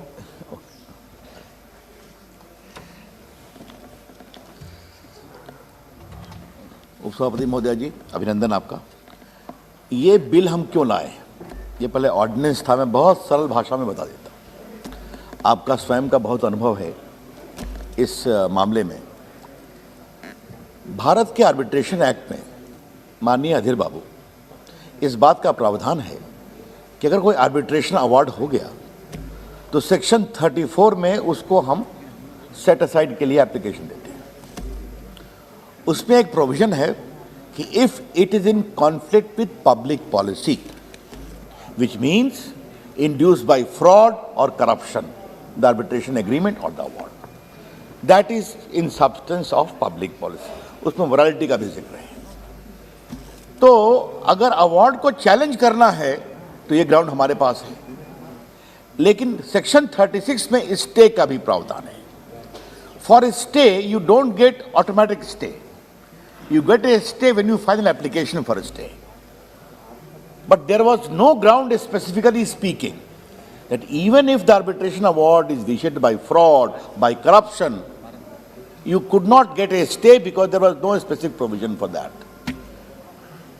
And Adhir Babu, you are a parliamentarian of long standing with your experience of governance also.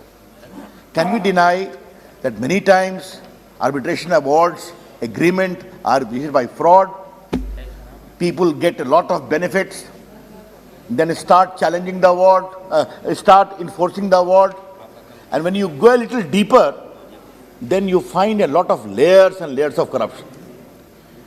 An Honorable Deputy Chairperson, without naming any party, we know of cases where the CBI is investigating how natural resources were awarded in complete violation of law without auction. Now they are filing one claim in America, one in England, and everything is vitiated by fraud and by patent illegality, and also inducement by corruption. Therefore, we have done a very limited modification in this, Honorable Adhir Babu, and that is this, that if the court is prima facie satisfied that the agreement and the award is vitiated by fraud and corruption, it will stay. That's all. And this will be stayed till the decision under Section 34 is taken to set aside the award. That's all.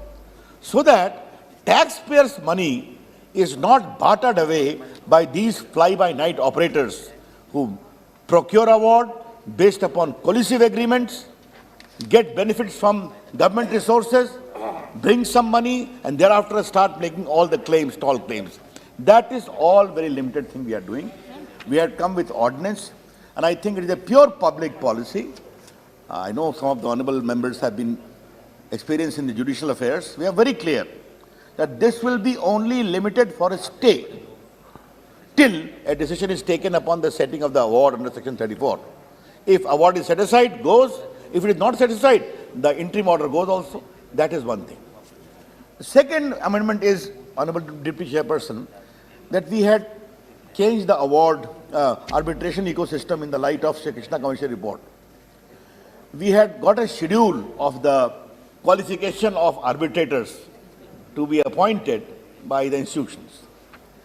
A view was taken by the eminent member from the judiciary and others, arbitration community, that since you are promoting institutional arbitration, let the Arbitration Council of India by regulation decide as to who will be the arbitrator, what shall be their qualification. And I think it is a very fair feedback we got. Therefore, instead of having scheduled by regulations, the Arbitration Council of India will frame the eligibility, etc. of arbitrators. That's all.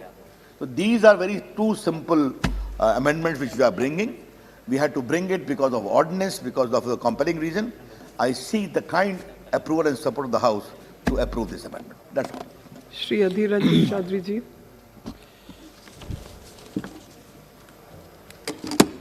Madam, Ravi Shankar Prasad ji is a legal luminary. So he is well adept of elucidating the pros and cons of the amendment. There is no doubt of it.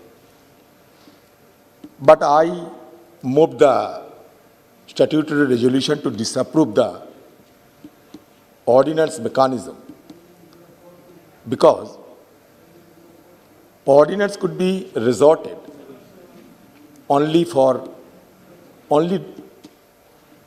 in the extraordinary situation, in a emergency situation, in when it was failed, that it was absolutely necessary. So these are the issues that have been long debated in the parliament also.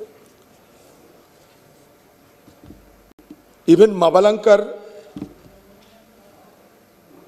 the speaker of this house, once exhorted that the issue of an ordinance is undemocratic and cannot be justified except in extreme urgency or emergency.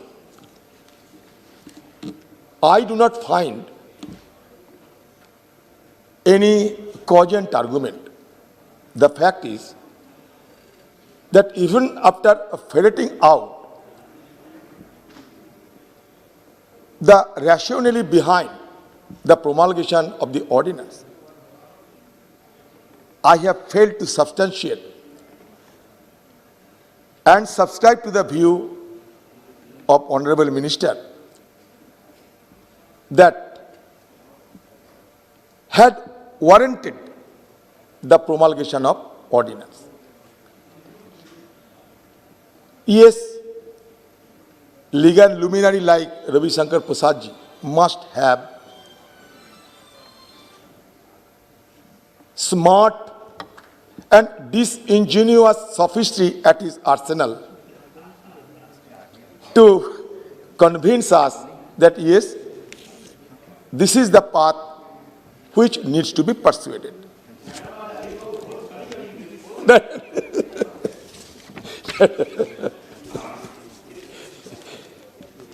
But the fact is that the Arbitration and Conciliation Amendment Ordinance 2020, as has been stated, was promulgated by the President of India on November 4, 2020 to amend the Arbitration and Conciliation Act 1996 with an aim to ensure all stakeholders to enjoy the opportunity to ask for an unconditional stay in case the arbitration agreement or arbitral awards are tainted by fraud or any corruption. This is the basic and fundamental aspect of this legislation. Three features of this legislation I would like to allude. That it is intended to stay on enforcement of award. The court stems the power from section 34, you have rightly pointed out, of the Parent Act, which empowers court to set aside arbitral awards. Second feature of this legislative document lies in the retrospective application. It has inherited a retrospective application from October 23, 2015 onwards. Third aspect of this legislation is qualification of arbitrators. Section 43 of the Act has been substituted to provide that the qualification, experience and norms for accreditation of arbitrators shall be such as may be prescribed by the regulation. The newly amended Section 43 accordingly omits the 8th schedule of the Arbitration Act, which laid down eligibility requirements for arbitrators. Sir, my point is that already our judiciary has been burdened with a heap of litigation and other cases in terms of fraud, corruption, etc., etc. Whether it will not further exacerbate the burden of our judiciary, as people used to like arbitration instead of going to court because of time and space dimension, because any solution through court is always meant for time consumption. So people used to prefer arbitration and conciliation. Yes, we are developing. We are striving hard to make ourselves a developed nation. And in a developed nation, certainly, we must have some ambition. One ambition could be that we should have international arbitration facilities, institutional arbitration facilities. We should strive for turning more and more institutional facilities into the service of the common people.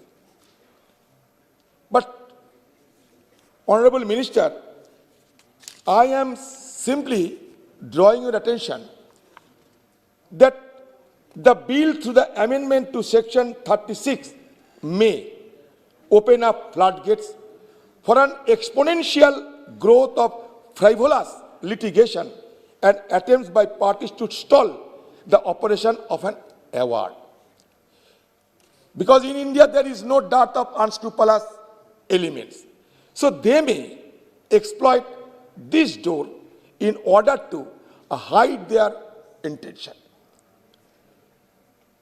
And it may further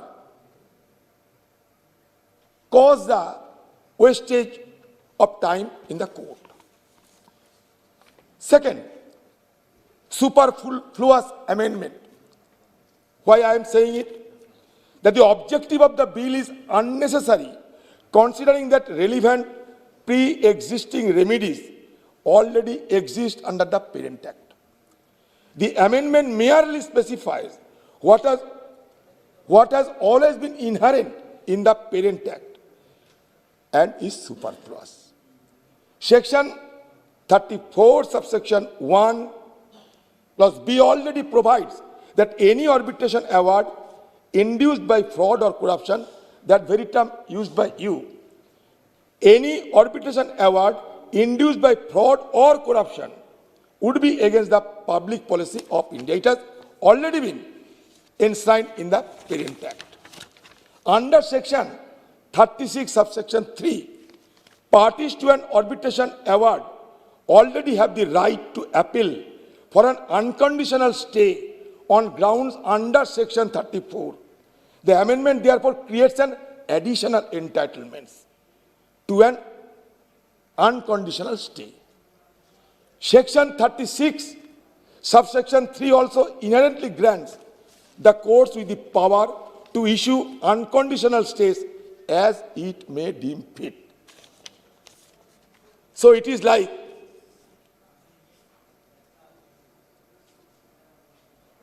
carry coal to Newcastle. Second thing, third issue is that the bill is directly at loggerheads with the 2015 amendment, which aimed at improving the arbitration landscape by cutting down on frivolous litigation and implementing investor-friendly measures. आपने क्या कर रहे हैं, फिर दोबारा इसको complicated कर रहे हैं. आप एक तरफ चाहते हैं कि हम यूजर फ्रेंडली बने, दूसरी तरफ इन्वेस्टर फ्रेंडली बने, दूसरी तरफ इसको बर्डन करने भी दिशा में आप आगे निकल रहे हैं. Setting up of arbitration council of India, in abbreviation ACI. The changes made to section 43 are pointless without the establishment of ACI. The body tasked with drafting regulations under the Parent Act.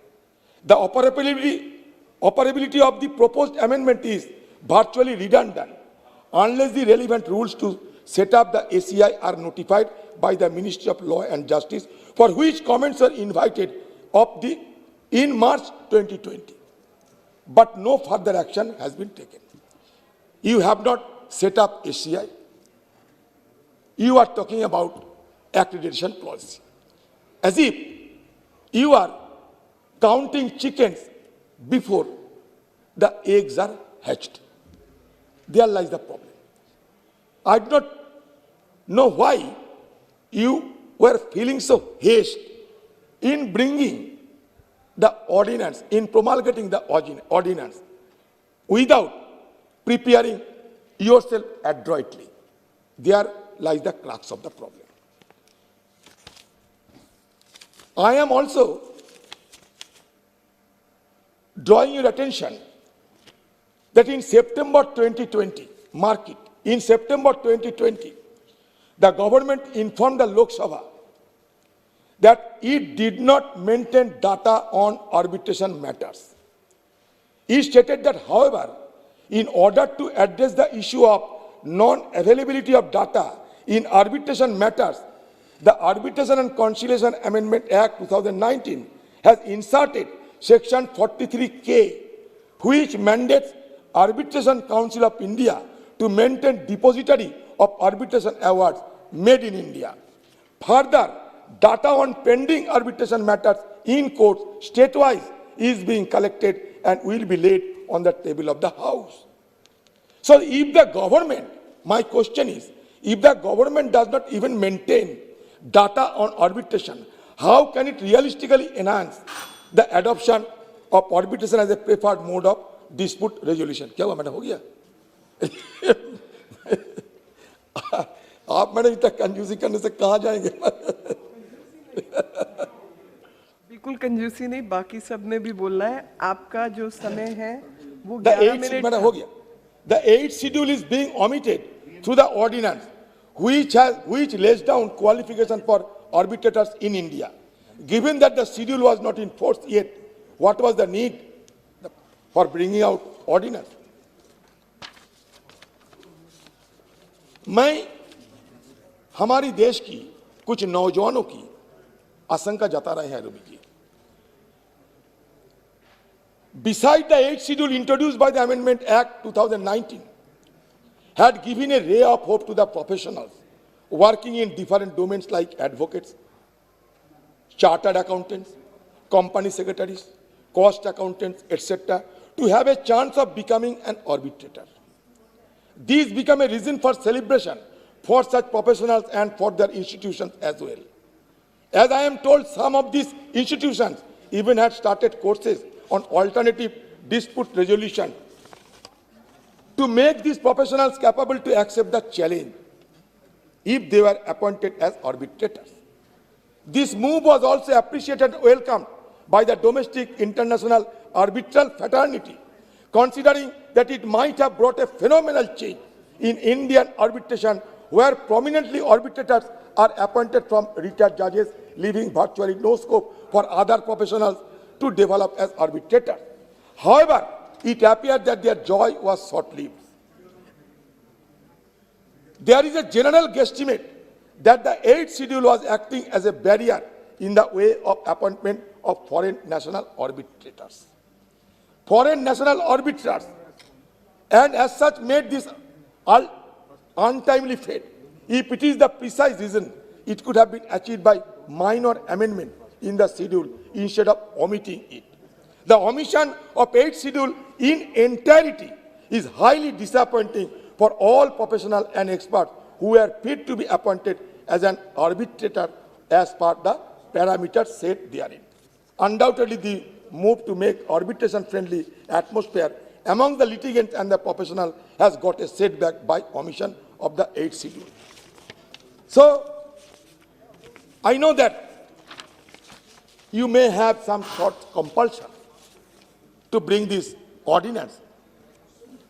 But again, I will insist you and implore you that you should reconsider this matter afresh, so that the loopholes, if are found out, could be plugged up. Number of issues are there which I need to draw your attention. Number one of such concerns expressed by me is arbitrarity of cases of oppression and mismanagement. The bill lacks provisions to address the cases of oppression and mismanagement, especially the cases of mismanagement cannot be left to the arbitral awards. Instead, the judiciary must handle it. Our country witnesses a lot of willful defaulting of such cases. These can be manipulated as the cases of mere mismanagement, which could be brought under the purview of the arbitrator so as to evade the court. This is the apprehension expressed by me. Section 44, madam, okay, if there is a shortage of time, I will later, in my right to reply, I will put more issues. Ravi Shankar ji, मैं एक last एक मुद्दा आपको एक minute. You are well aware that in our country there is an existence of competition commission. Whether the objective as has been intended by this legislation could not be served by our competition commission. If not, why? Whether we are not being able to equip our competition commission, which has already has earned the credibility and credentials in dealing with the cases that could not be further consolidated and buttressed so as to make them more friendly to the investors, more friendly to the arbitration and conciliation issue. These are to be responded by you. Again, during my right to reply, I will again try to draw your attention further. Shri Subhash Baheria ji. धन्यवाद सभापति महोदय। आपने मुझे the arbitration and consolidation amendment bill 2021 पे बोलने का मौका दिया।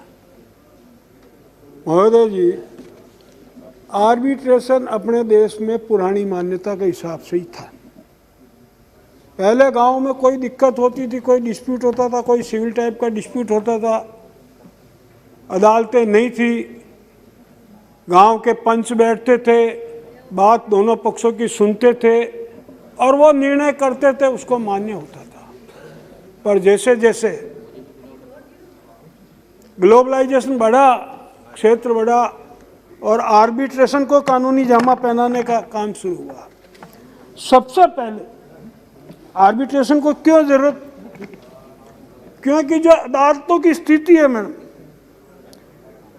जो अदालतों की स्थिति है, जो पेंडिंग केसेज अदालतों में है, सुप्रीम कोर्ट में 66,000 से ज़्यादा केस, हाई कोर्ट में 56 लाख से ज़्यादा केस और डिस्ट्रिक्ट और नीचे के कोर्टों में 3,73,00,000 केसेस ये पेंडिंग चल रहे हैं। काफ़ी ऐसे केसेज हैं जो आर्बिट्रेशन में जा सकते हैं और इसीलिए आर्बिट्रेशन की शुरुआत हुई 1937, 38, 40 और उन अधिनियमों के तहत जो आर्बिट्रेशन में अवार्ड होते थे उनको कैसे लागू किया जाए, उनके प्रावधान थे। बाद में क्योंकि कोर्टों की जो स्थिति है, अभी वर्ल्ड बैंक की डूइंग बिजनेस रिपोर्ट 2020 में इंडिया का रैंक 163वें नंबर पे था। Doing business under the parameter of enforcing contract, यानी किसी एग्रीमेंट हुआ और वो लागू नहीं हुआ तो उसके लागू करने के लिए जो कोर्ट समय जो स्टेटस है इंडिया का 163वां नंबर है। और उसके साथ कोई भी ये एग्रीमेंट लागू करने के लिए कि भाई ये किसी ने कॉन्ट्रैक्ट किया उसने लागू नहीं किया तो उसका डिसीजन होने में लगभग 4 साल एवरेज लग जाते हैं।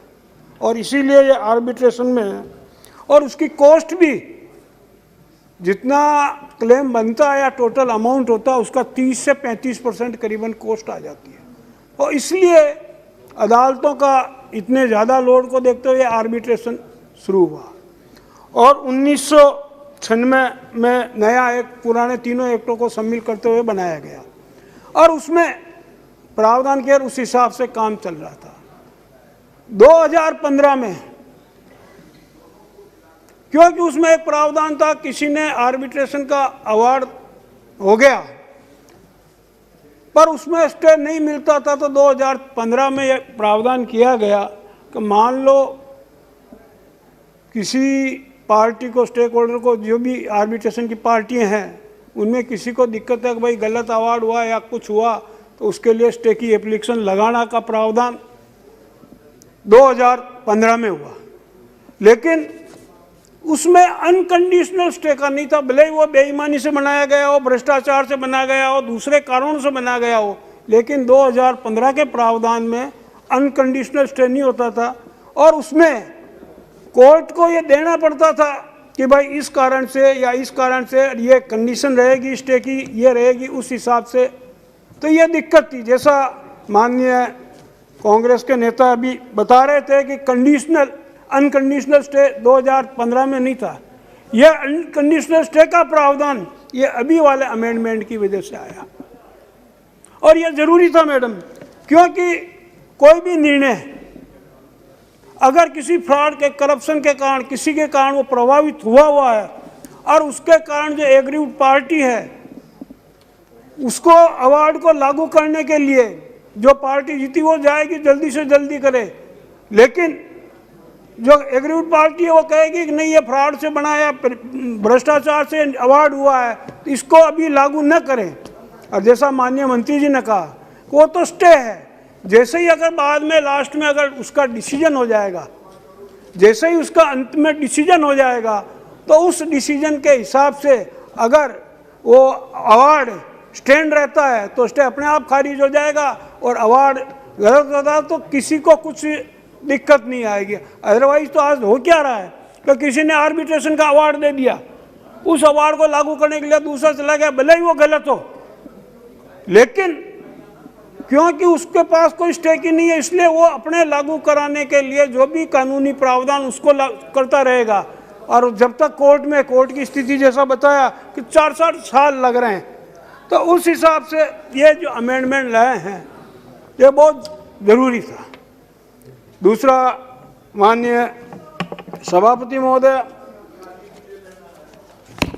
Arbitration and conciliation amendment act 2019 में भी लाया गया, और उसमें क्योंकि अभी भारत में इंस्टीट्यूशनल आर्बिट्रेशन की कमी है, अभी भारत में एड हॉक है, दोनों पार्टियां वो कहती है कि साहब ठीक है, हमको तो एक कोई क्वालिफाइड आदमी को कर लिया, उसको बैठा दिया, उसने दोनों की सुनी, उस हिसाब से कोई इंस्टीट्यूशनल नहीं है, एड हॉक है, जैसा उनका हो गया वो हिसाब से। लेकिन इसको रेगुलराइज करने के लिए आर्बिट्रेशन काउंसिल ऑफ इंडिया का निर्माण किया, और उसके साथ ही 2019 में एक शेड्यूल बनाई, शेड्यूल 8, कि भाई ये हो सकते हैं आर्बिट्रेटर, जिसमें इंस्टीट्यूशनल है, चार्टर्ड अकाउंटेंट है, एडवोकेट है, कोस्ट अकाउंटेंट है, कंपनी सेक्रेटरी है, दूसरा है। और जो आर्बिट्रेशन काउंसिल के जो मेंबर्स हैं वो सब अनुभवी, भले व्यवसाय में हो, भले बिजनेस में हो, शिक्षाविद हो, और जो अध्यक्ष है वो हाई कोर्ट के जज की रैंक के बराबर के व्यक्ति को। तो इस कारण से आर्बिट्रेशन को रूल्स रेगुलेशन बनाने के लिए आर्बिट्रेशन काउंसिल ऑफ इंडिया का निर्माण 2019 में किया गया। पर उसके साथ साथ अभी जो अमेंडमेंट आया है, इसमें दो ही, ज़्यादा बड़ा नहीं है, केवल इस अमेंडमेंट में केवल 5 क्लास है, इसमें मेन 2 ही पॉइंट हैं। एक तो ये कि अगर आर्बिट्रेशन का अवार्ड जो भी आया हो और वो किसी फ्रॉड की वजह, किसी करप्शन की वजह से, लेन देन की वजह से वो अवार्ड प्रभावित हुआ और उस कारण से वो अवार्ड आया हो, तो उसमें इमीडिएट कोर्ट स्टे दे दे। ये एक अमेंडमेंट अभी माननीय मंत्री जी ने प्रस्तुत किया, जो आज की आवश्यकता है। और जैसा वो बोल रहे थे बैक डेट कुछ नहीं, जो भी अब कोर्ट में केस चल रहे सब पे लागू होगा, उसमें जो भी 2015 के बाद केस चला है, लगा है, उसमें ये लागू हो सकता है। और दूसरा जो 8th शेड्यूल है, उसकी जगह जो नया प्रावधान आया आर्बिट्रेटर नियुक्त करने का, नया प्रावधान लिया जा रहा है, यानी वो ये है कि आर्बिट्रेशन काउंसिल ऑफ इंडिया ये तय करेगी कि भाई आर्बिट्रेटर की क्या क्वालिफिकेशन होगी, है इसके लिए रूल्स रेगुलेशन। क्योंकि जैसे मैं चार्टर्ड अकाउंटेंट हूँ, इंस्टीट्यूट ऑफ चार्टर्ड अकाउंटेंट तय करता है उसके रूल्स है, क्या नॉर्म्स है, मेंबर्स के क्या, उसी हिसाब से arbitration council of India with the government को ये सलाह देगी भाई ये आर्बिट्रेटर हो सकते हैं, ये हो सकते हैं। और इसका सबसे बड़ा कारण कि एक इंस्टीट्यूशनल हब आर्बिट्रेशन का भारत में बन जाए, क्योंकि आर्बिट्रेशन के लिए काफ़ी बड़े बड़े यहाँ नाम हैं, बहुत एक्स सुप्रीम कोर्ट के जज, हाई कोर्ट के जज आर्बिट्रेटर बन के बड़े बड़े केसों को डील कर रहे हैं। तो अभी तक क्योंकि इंस्टीट्यूशनलाइजेशन ना होने की वजह से, अपना कोई रूल्स रेगुलेशन फ्रेमवर्क न होने की वजह से ये नहीं चल रहा था। तो इसमें ये एक तरफ आगे का कदम है, ताकि ये इंस्टीट्यूशनलाइजेशन आर्बिट्रेशन होके जो एड हॉक भारत में ज़्यादा चल रहा है इस ग्लोब के टाइम पे, उसकी जगह ये इंस्टीट्यूशनल होगा, तो उससे उसमें विश्वास बढ़ेगा, सबको ये लगेगा कि भाई ये सही करने वाले हैं, क्योंकि जो काउंसिल के मेंबर्स हैं काफ़ी अनुभवी है, सही है।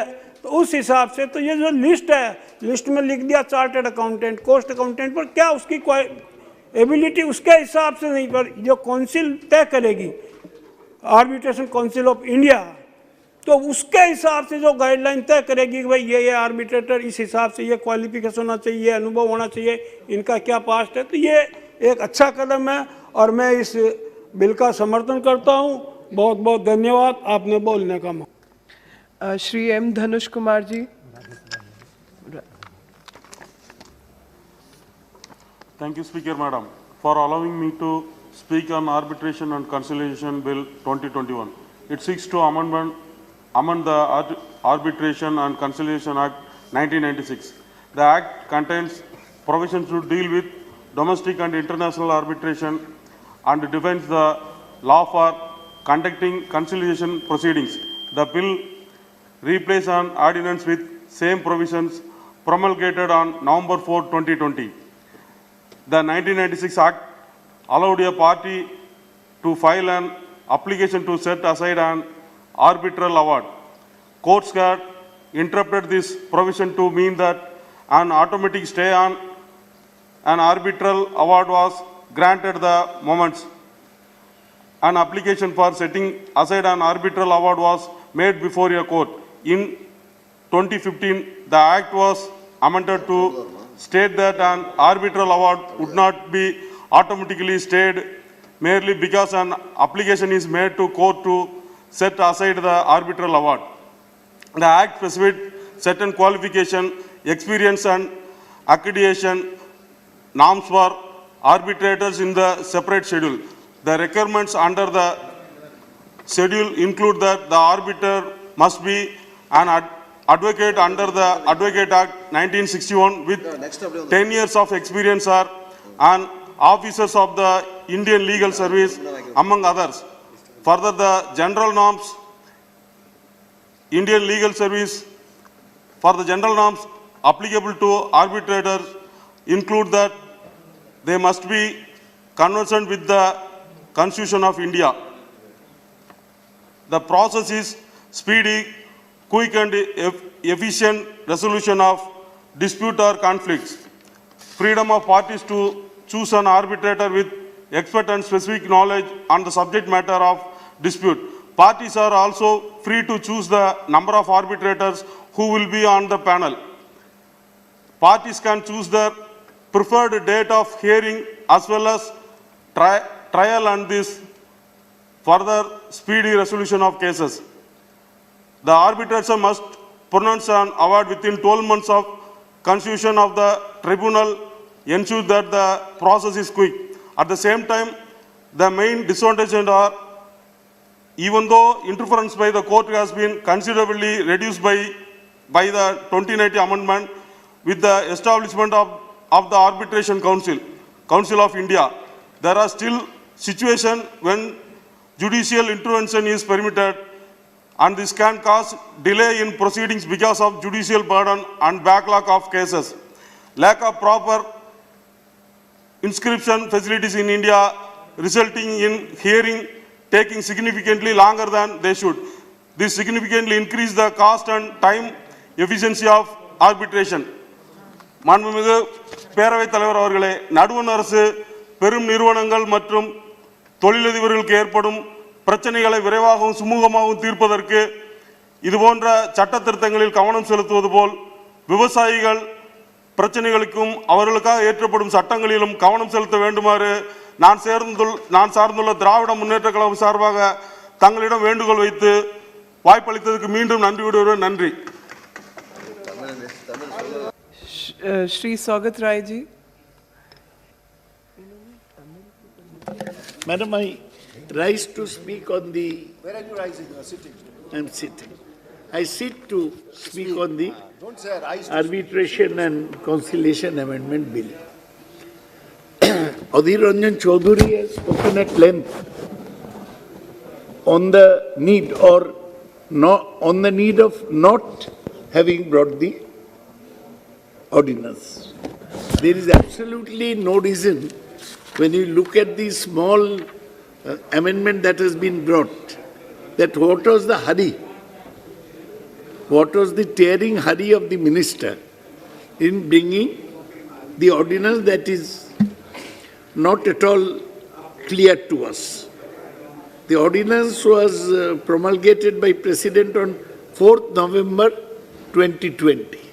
And this is only 4 months since then. What have you gained in the 4 months? You have destroyed, you have harmed a legislative procedure and taken recourse to Article 123(2) of the Constitution. So to start with, I oppose the bringing of this ordinance on this very trivial bill. Now, what does this bill do? Bill says that it inserts a new clause that where an arbitration agreement or making of the award is induced or affected by fraud or corruption, it shall stay the award unconditionally, pending disposal of the challenge. And the other is qualification, experience and norms for accreditation of arbitration shall be as may be specified by regulations. Instead of including the qualification as was in the 8th schedule, now it will be through regulations.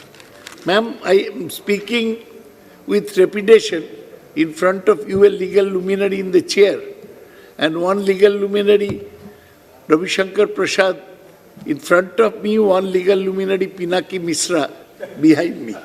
So I am surrounded by luminaries. Bermuda is a Bermuda Triangle.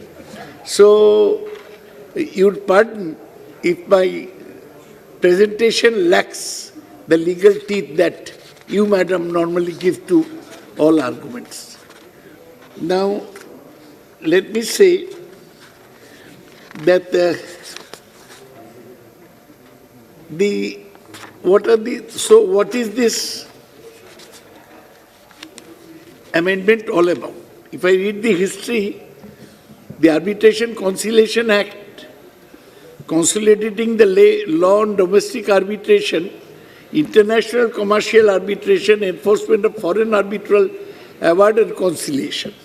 This act was based in 96 on the model law adopted by United Nations Commission on International Trade Law in 1985. After 11 years, we made the law.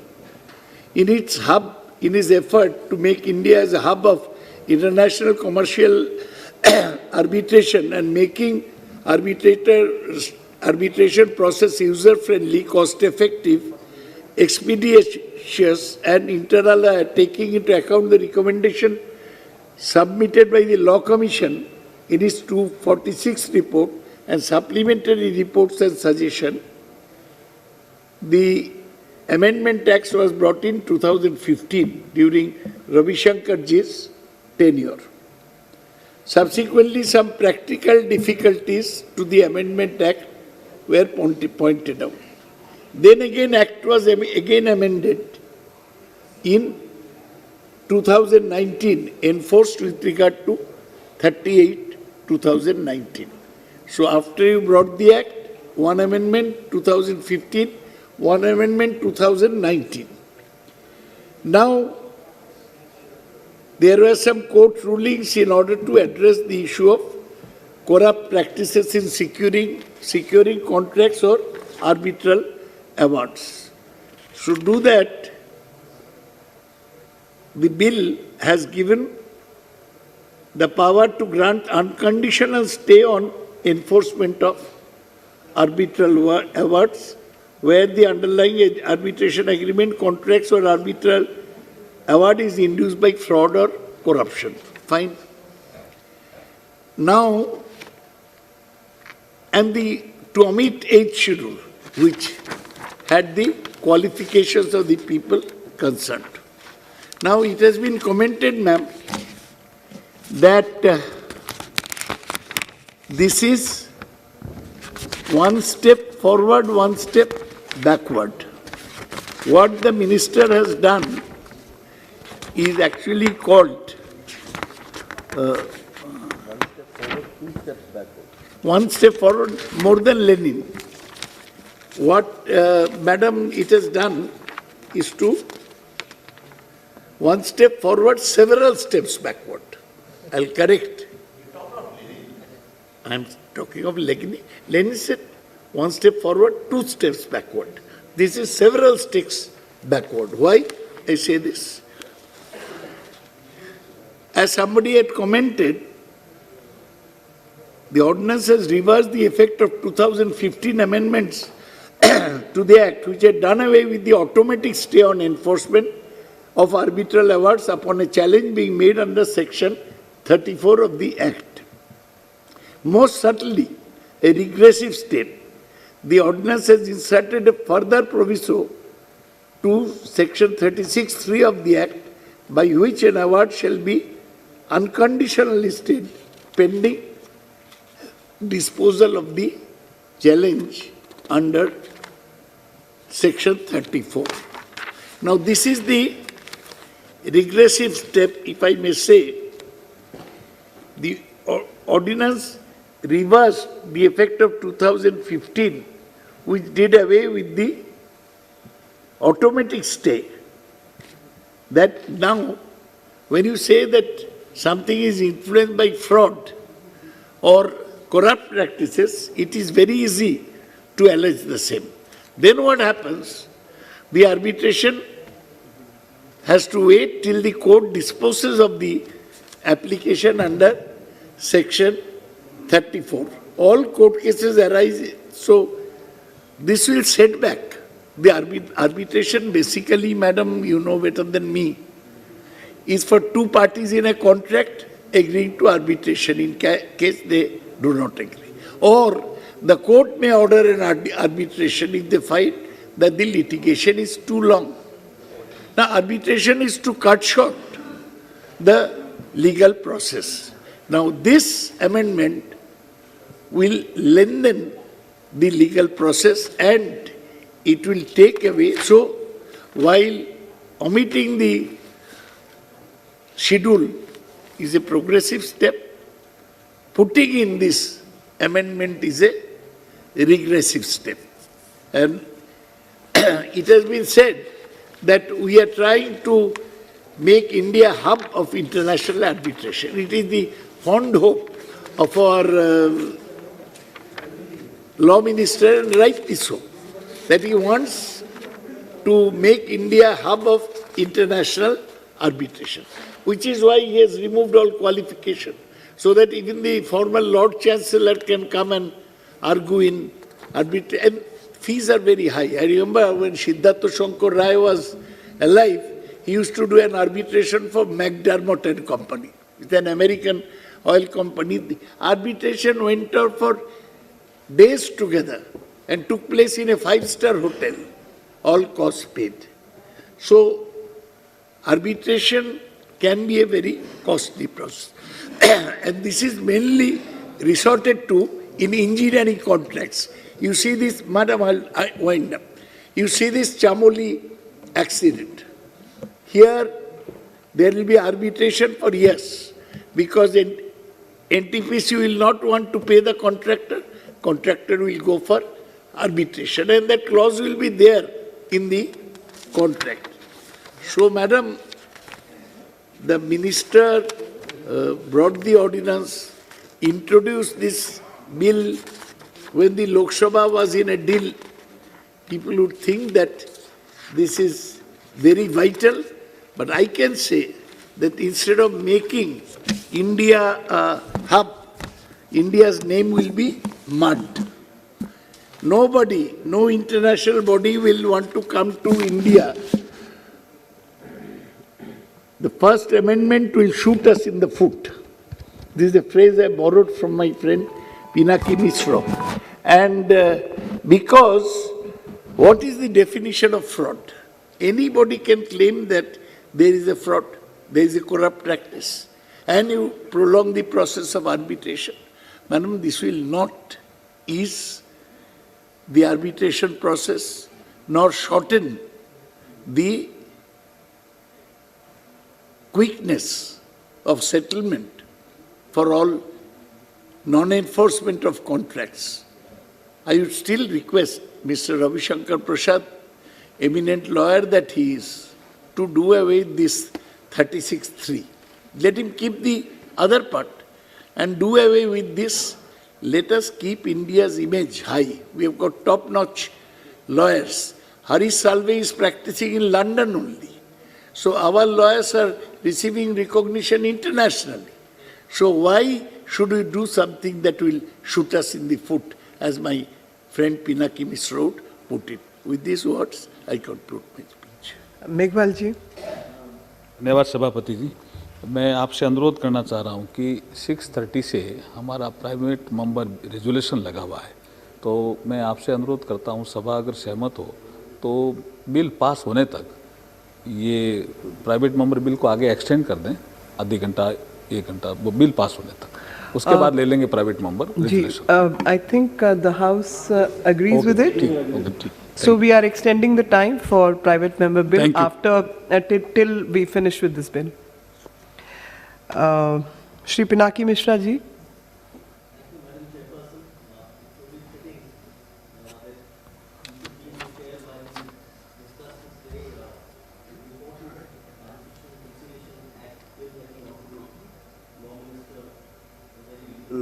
A very illustrious legal luminary is brought to this House.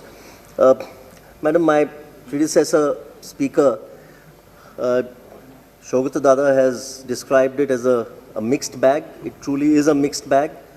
The World Bank, Madam, has ranked India a rather lowly 163 out of 190 countries when it comes to enforcement of contracts.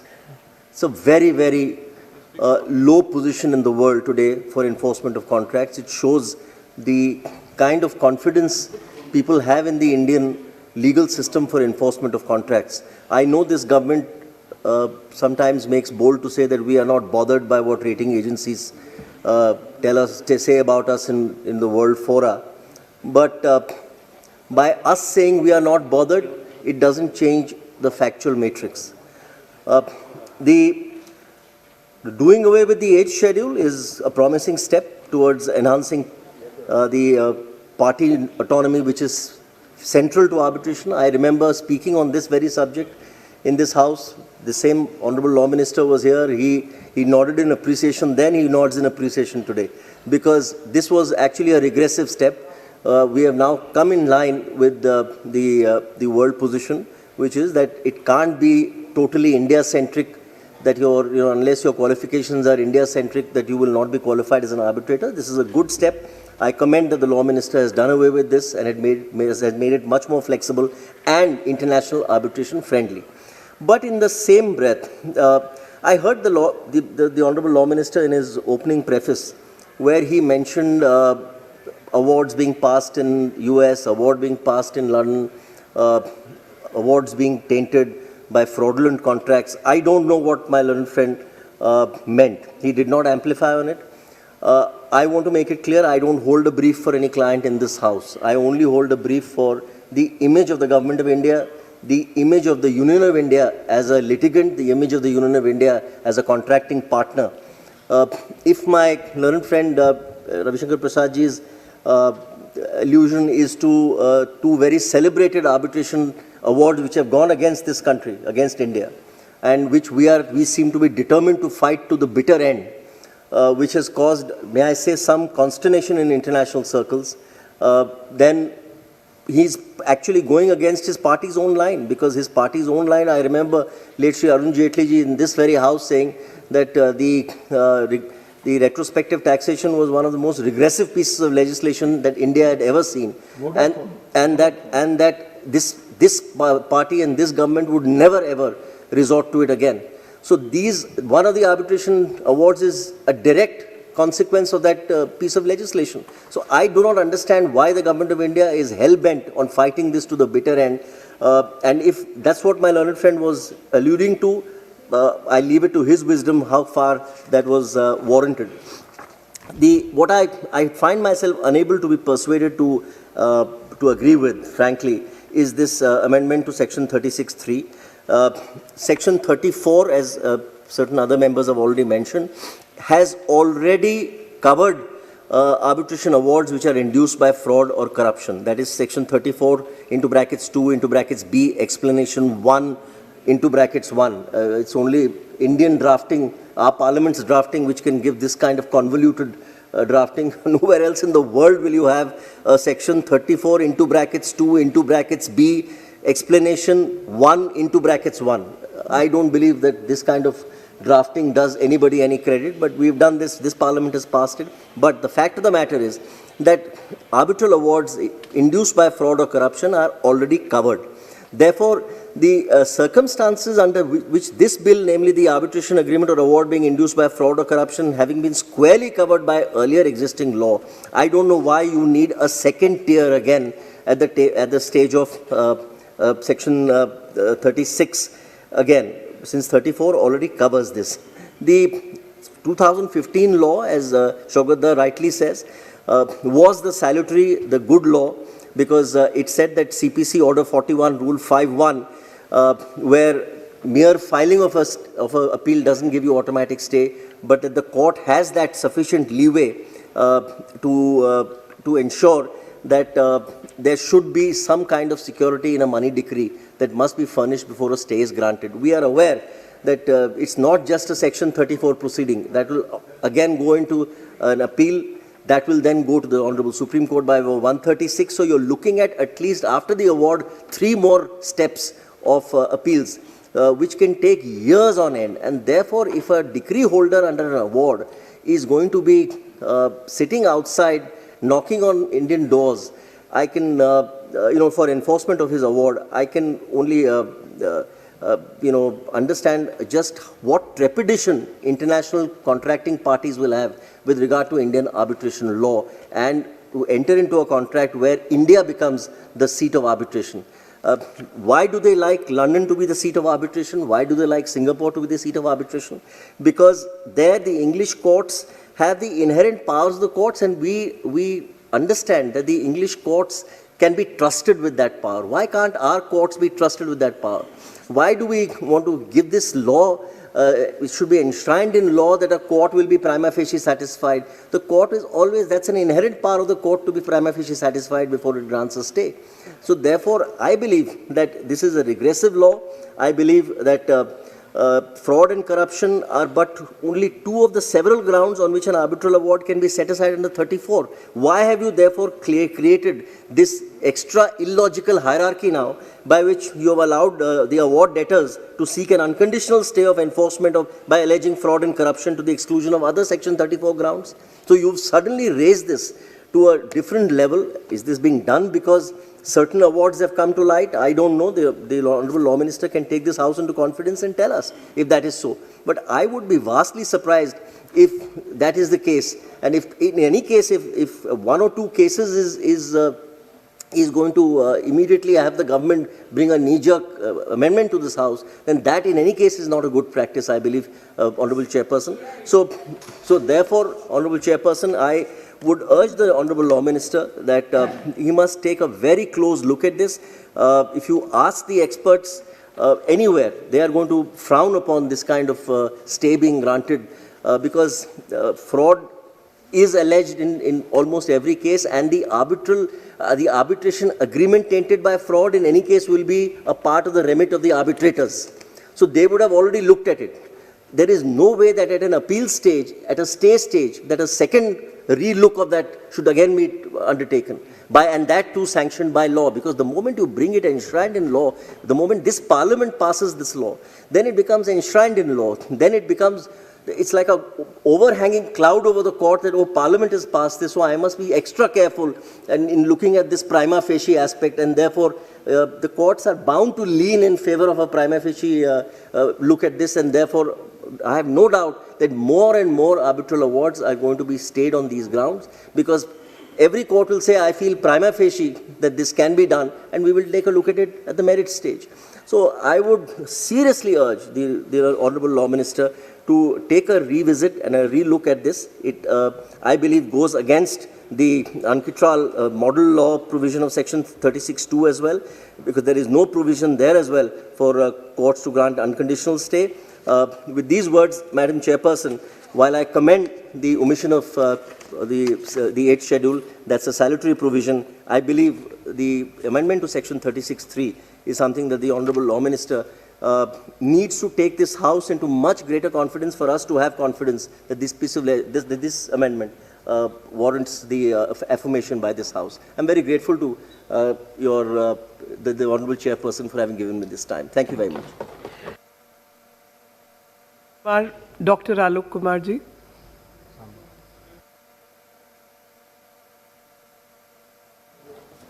धन्यवाद सभापति महोदय। आपने मुझे arbitration and conciliation amendment bill 2021 पर अपनी बात रखने का मौका दिया। जैसा कि हम सब जानते हैं, आर्बिट्रेशन एंड कंसिलिएशन एक्ट 1996 जो कि प्रिंसिपल एक्ट है और यह model law adopted by the United Nations commission on international trade law पर बेस्ड है। यूनाइटेड नेशंस ने अपने मॉडल लॉ को 1985 में अडॉप्ट किया था। समय के साथ बदलते हुए परिस्थितियों को ध्यान में रखते हुए आर्बिट्रेशन एंड कंसिलिएशन एक्ट 1996 में अमेंडमेंट जरूरी था, जिसके लिए हमारी सरकार ने arbitration and conciliation amendment ordinance 2020 लाई। This ordinance has omitted the 8th schedule of the arbitration and conciliation act 1996 जो कि क्वालिफिकेशन, एक्सपीरियंस और एक्रेडिटेशंस के नॉर्म से संबंधित है कि किस तरह आर्बिट्रेटर्स एक्रेडिटेट होंगे। इस विधेयक के अमेंडमेंट से इमिनेंट आर्बिट्रेटर्स को पूरे भारतवर्ष में आर्बिट्रेशन करने में सुविधा होगी, जो कि आर्बिट्रेशन काउंसिल ऑफ इंडिया के देखरेख में होगा। महोदया, हमारी जुडिशरी ने लॉकडाउन शुरू होने के बाद डिस्ट्रिक्ट लेवल पर 45,73,159 केसेज को सुना। हाईकोर्ट ने 20,60,318 केसेज को सुना और वहीं ऑनरेबल सुप्रीम कोर्ट ने 32,000 केसेज को सुना। हमारे परम आदरणीय माननीय मुख्यमंत्री श्री नीतीश कुमार जी ने सबऑर्डिनेट जुडिशरी के सुधार के लिए अनेक कदम उठाए हैं और हमारे मुख्यमंत्री जी ने सबऑर्डिनेट जुडिशरी को कंप्यूटराइजेशन में महत्वपूर्ण पहल की। कोर्ट्स में अधिक से अधिक स्पेस एवं ऑनरेबल जजेज के आवास एवं इंफ्रास्ट्रक्चर्स के लिए कदम उठाए जा रहे हैं ताकि सबको न्याय मिल सके। महोदया, इस बिल के आने से इन्फोर्समेंट ऑफ कॉन्ट्रैक्ट रिजीम मजबूत होगा और डोमेस्टिक और इंटरनेशनल इन्वेस्टर्स इंडिया को पसंद करेंगे अपनी अपनी डिस्प्यूट को निपटारे के लिए। This bill has inter Alia amended section 36 of act relating to enforcement of arbitral award. This provision comes into picture only after the arbitral proceeding concluded and the award is rendered. इस तरह से हम कह सकते हैं कि सेक्शन 36 कहीं भी ओवरलैप नहीं कर रहा है जब तक ये आर्बिट्रल प्रोसीडिंग्स का कंक्लूजन न हो। इस बिल के सेक्शन 36 में अमेंडमेंट इसलिए किए गए हैं कि करप्ट प्रैक्टिसेस से कॉन्ट्रैक्ट या अवार्ड्स को अनकंडीशनल स्टे दिया जाए यदि कोर्ट को प्राइमा फेसी लगता है कि फ्रॉड या करप्शन हुआ है। महोदय, आज देश में ई लॉकडाउन और अल्टरनेटिव डिस्प्यूट रिजोल्यूशंस बहुत ही फास्टर, ट्रांसपेरेंट और एक्सेसिबल ऑप्शन है। देश में करीब 23 राज्यों में 8 लाख केस को सुना गया, जिसमें 4,07,000 केस को डिस्पोज ऑफ किया गया। महोदय, आर्बिट्रेशन एंड कंसिलिएशन एक्ट 1996 को पूर्व में वर्ष 2015 एवं वर्ष 2019 में भी अमेंड किया गया ताकि नियमों को सुगम बनाया जाए एवं इंटरनेशनल ट्रेंड्स को भी हम अपने देश में भी उस पेस को बरकरार रखें जो कि यूजर्स फ्रेंडली और कॉस्ट इफेक्टिव हो। वर्ष 2017 में सरकार ने इंस्टीट्यूशनलाइजेशन ऑफ आर्बिट्रेशन मैकेनिज्म के लिए एक high level committee honourable justice Shri Krishna ji के चेयरमैनशिप पे बनाई थी, जो कि काफ़ी महत्वपूर्ण सुझाव दिए थे। आज सुधार का ही परिणाम है कि देश में 15,818 कोर्ट हॉल्स थे, जो जनवरी 2020 में बढ़कर 19,632 हो गए। वर्ष 2014 में रेजिडेंशियल यूनिट्स 10,211 थे, जो जनवरी 2020 में बढ़कर 17,412 हो गए। यह सब माननीय हमारे प्रधानमंत्री नरेंद्र मोदी जी के सुधार का परिणाम है। वर्तमान में 2713 कोर्ट हॉल और 1893 रेजिडेंशियल यूनिट्स का निर्माण अंतिम चरण में है, जो कि एडिशनल कंस्ट्रक्शन है। महोदय, आज हमारा देश हमारे माननीय प्रधानमंत्री श्री नरेंद्र मोदी जी एवं बिहार राज्य के हमारे माननीय मुख्यमंत्री श्री नीतीश कुमार जी के नेतृत्व में विकास के पथ पर आगे बढ़ रहा है। इसी क्रम में यह बिल देश के लिए बहुत आवश्यक है, जिसका मैं समर्थन करते हुए अपनी बात को समाप्त करता हूँ। धन्यवाद। श्री रितेश पांडे जी। धन्यवाद अधिष्ठाता महोदया, आपने मुझे बोलने का अवसर दिया और बहुजन समाज पार्टी और बहन कुमारी मायावती जी का पक्ष रखने के लिए आपने मुझे समय दिया, मैं इसके लिए आपका आभारी हूँ। अधिष्ठाता महोदया, अभी मुझे एक जानकारी आदरणीय मिश्रा जी के वक्तव्य से मिली कि भारत जो दुनिया की आर्बिट्रेशन की रैंकिंग है, वर्ल्ड बैंक की जो रैंकिंग है, उसमें 190 देशों में से भारत 163वें स्थान पर है। ये अत्यंत ही चिंता का विषय है और अगर हम अपने देश में ये चाहते हैं कि सरकार का एक व्यू है, एक सोच है कि हमारे देश में भी आर्बिट्रेशन जो है वो एक प्रमुखता से एक स्थान यहाँ पे बन करके उभर के आए, जहाँ पे आर्बिट्रेशन बहुत मजबूती से होने का काम हो। लेकिन इस तरह की रैंकिंग पे जो है कहीं ना कहीं ये हम सभी के लिए हमारे मन में एक अविश्वास की स्थिति पैदा करती है कि ऐसी रैंकिंग होने पर हमारा देश कैसे आगे बढ़ सकता है।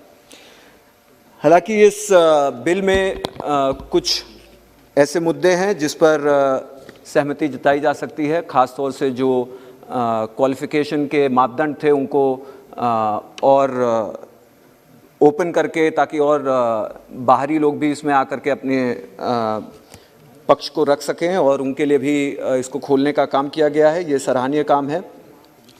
लेकिन उसी के साथ साथ इस एक्ट में जो section 36(3) of the arbitration act जिसमें ये अमेंडमेंट्स किए गए हैं, इसमें बताया गया है कि the court shell grant N unconditional stay of an award if it is prima facie satisfied that the arbitration agreement, the contract which is the basis of the award, or 3, making of the award was induced or affected by fraud or corruption. ये कहीं ना कहीं इस चीज़ को दर्शाता है कि बहुत सारी चीज़ें जो है कोर्ट के ऊपर ही छोड़ दिया गया है और उनको जो है इस पे कोई एक प्रीसिडेंट लेकर के आना पड़ेगा, इसकी कोई डेफिनेशंस यहाँ पे नहीं दी गई। तो ये आगे चल करके भी देखना होगा कि किस तरह से इसमें किस प्रकार के केसेस आते हैं और क्या प्रीसिडेंट सेट होते हैं जिस पे इसके ऊपर जो है एक्शंस लिए जा सकते हों।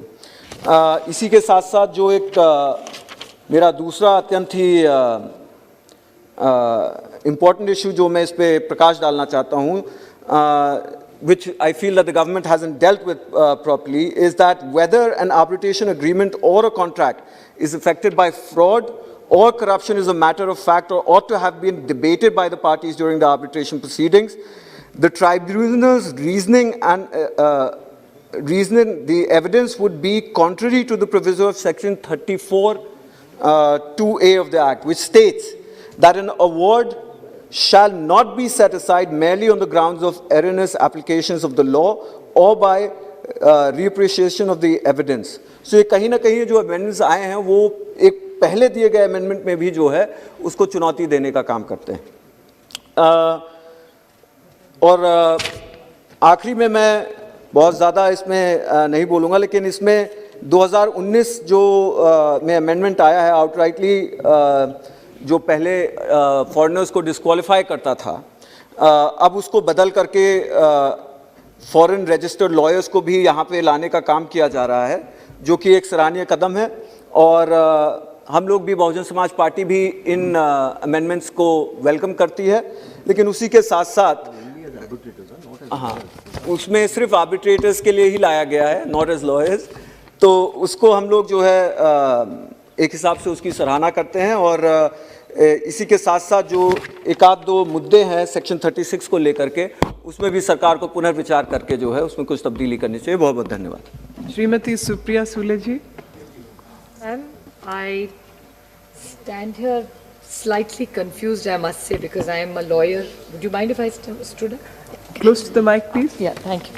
I stand here slightly confused. As Professor Roy said, he's not a lawyer and we are surrounded by such able lawyers around us. So I would just like to ask a couple of questions, and actually Pinaki Mishra ji and Mehtab ji have left very little for us to say. I would like to repeat what, during introduction you had said something. So I think that the most important point of concern that he has raised is why 2015? Why have we come? When we are looking at it retrospectively, which even Pinaki Mishra ji said, is there a reason why we have it? It's sort of sounding really strange. That is it made for a reason, and why cut off then not 13, 14, 16, 17? And normally the whole idea, I mean, this government keeps talking about ease of doing business. So you have to make progressive legislation. So this word retrospective sort of takes you back to the past. So why are we looking at that? And what Pinaki ji said is absolutely right. What we discussed is remembering Shri late Arun Jaitley ji. He sort of gave the economy and people of India such confidence during his tenure, saying that they're really here to make a difference. Maybe things were right or wrong. I'm not going to get into judging what happened in the past. Let's leave that and let history judge that. But do we really need to do this? And unfortunately what has happened, we've made a lot of changes over the last. We've always supported this. If you're bringing in some good progressive legislation, whether you brought it or we brought it, it doesn't matter. It's in the larger interest of the nation. So why are you constantly bringing this changes all the time? And they're ad hocly brought. I mean, sometimes I really worry that what is really Parliament's role? I mean, retrospective is a big thing, but what I really feel as a member of Parliament, I would like to bring 2-3 things to your notice. I don't want to get into section 34 and 36. I think all of you all have mentioned it extensively.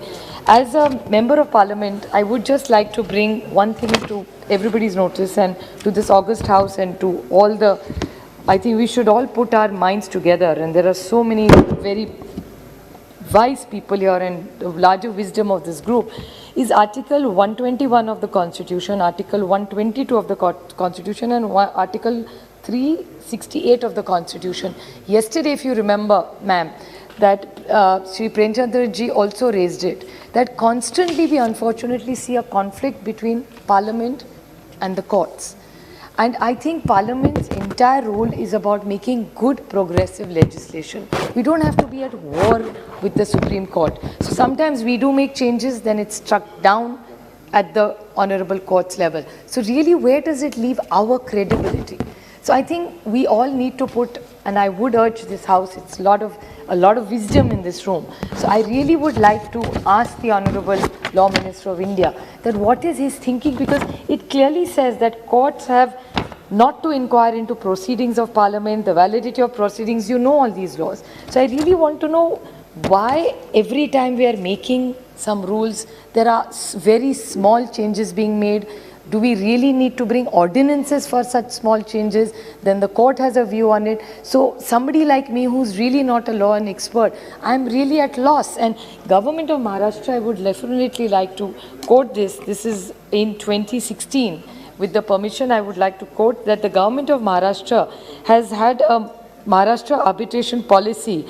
All state governments contract with a value of over 5 crores shall contain an arbitration clause. And in simpler words, to explain it, that the government agencies such as MHADA, MMRDA, which make large infrastructure contracts, it's going to become much easier for both the sides to arbitrate. And what it says is such proceeding. Earlier in the case of dispute, the government agencies used to appoint its own officials and former officials to arbitrate, a practice that was criticized by both domestic and foreign investors. Such proceedings stretched for years and final awards were eventually challenged in court by the investors. So we now have an independent international arbitrary institution and a government that is willing to adhere to it. We are now on par with London and Singapore, where we say that if a dispute will arise, the institution appoints a neutral arbitrator that will be fixed and a fee schedule and a fixed timeline for the resolution. This is the Government of Maharashtra's line. This was done in 2016. We were not in power. So this is something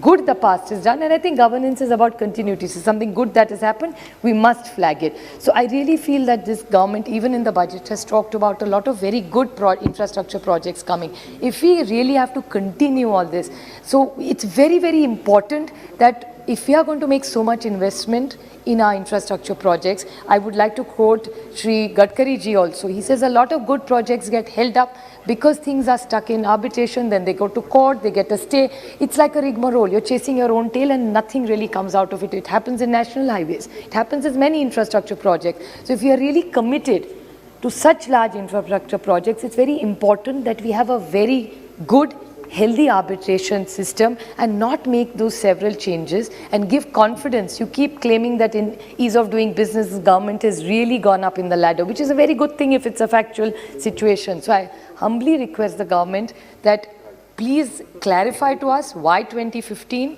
why it sounds a little bit strange and odd. I wouldn't say the word fishy because we are in Parliament, but I think we really need to introspect why that. And second, a very good and a robust system where everybody's interests are protected in the larger interest of the nation. Thank you.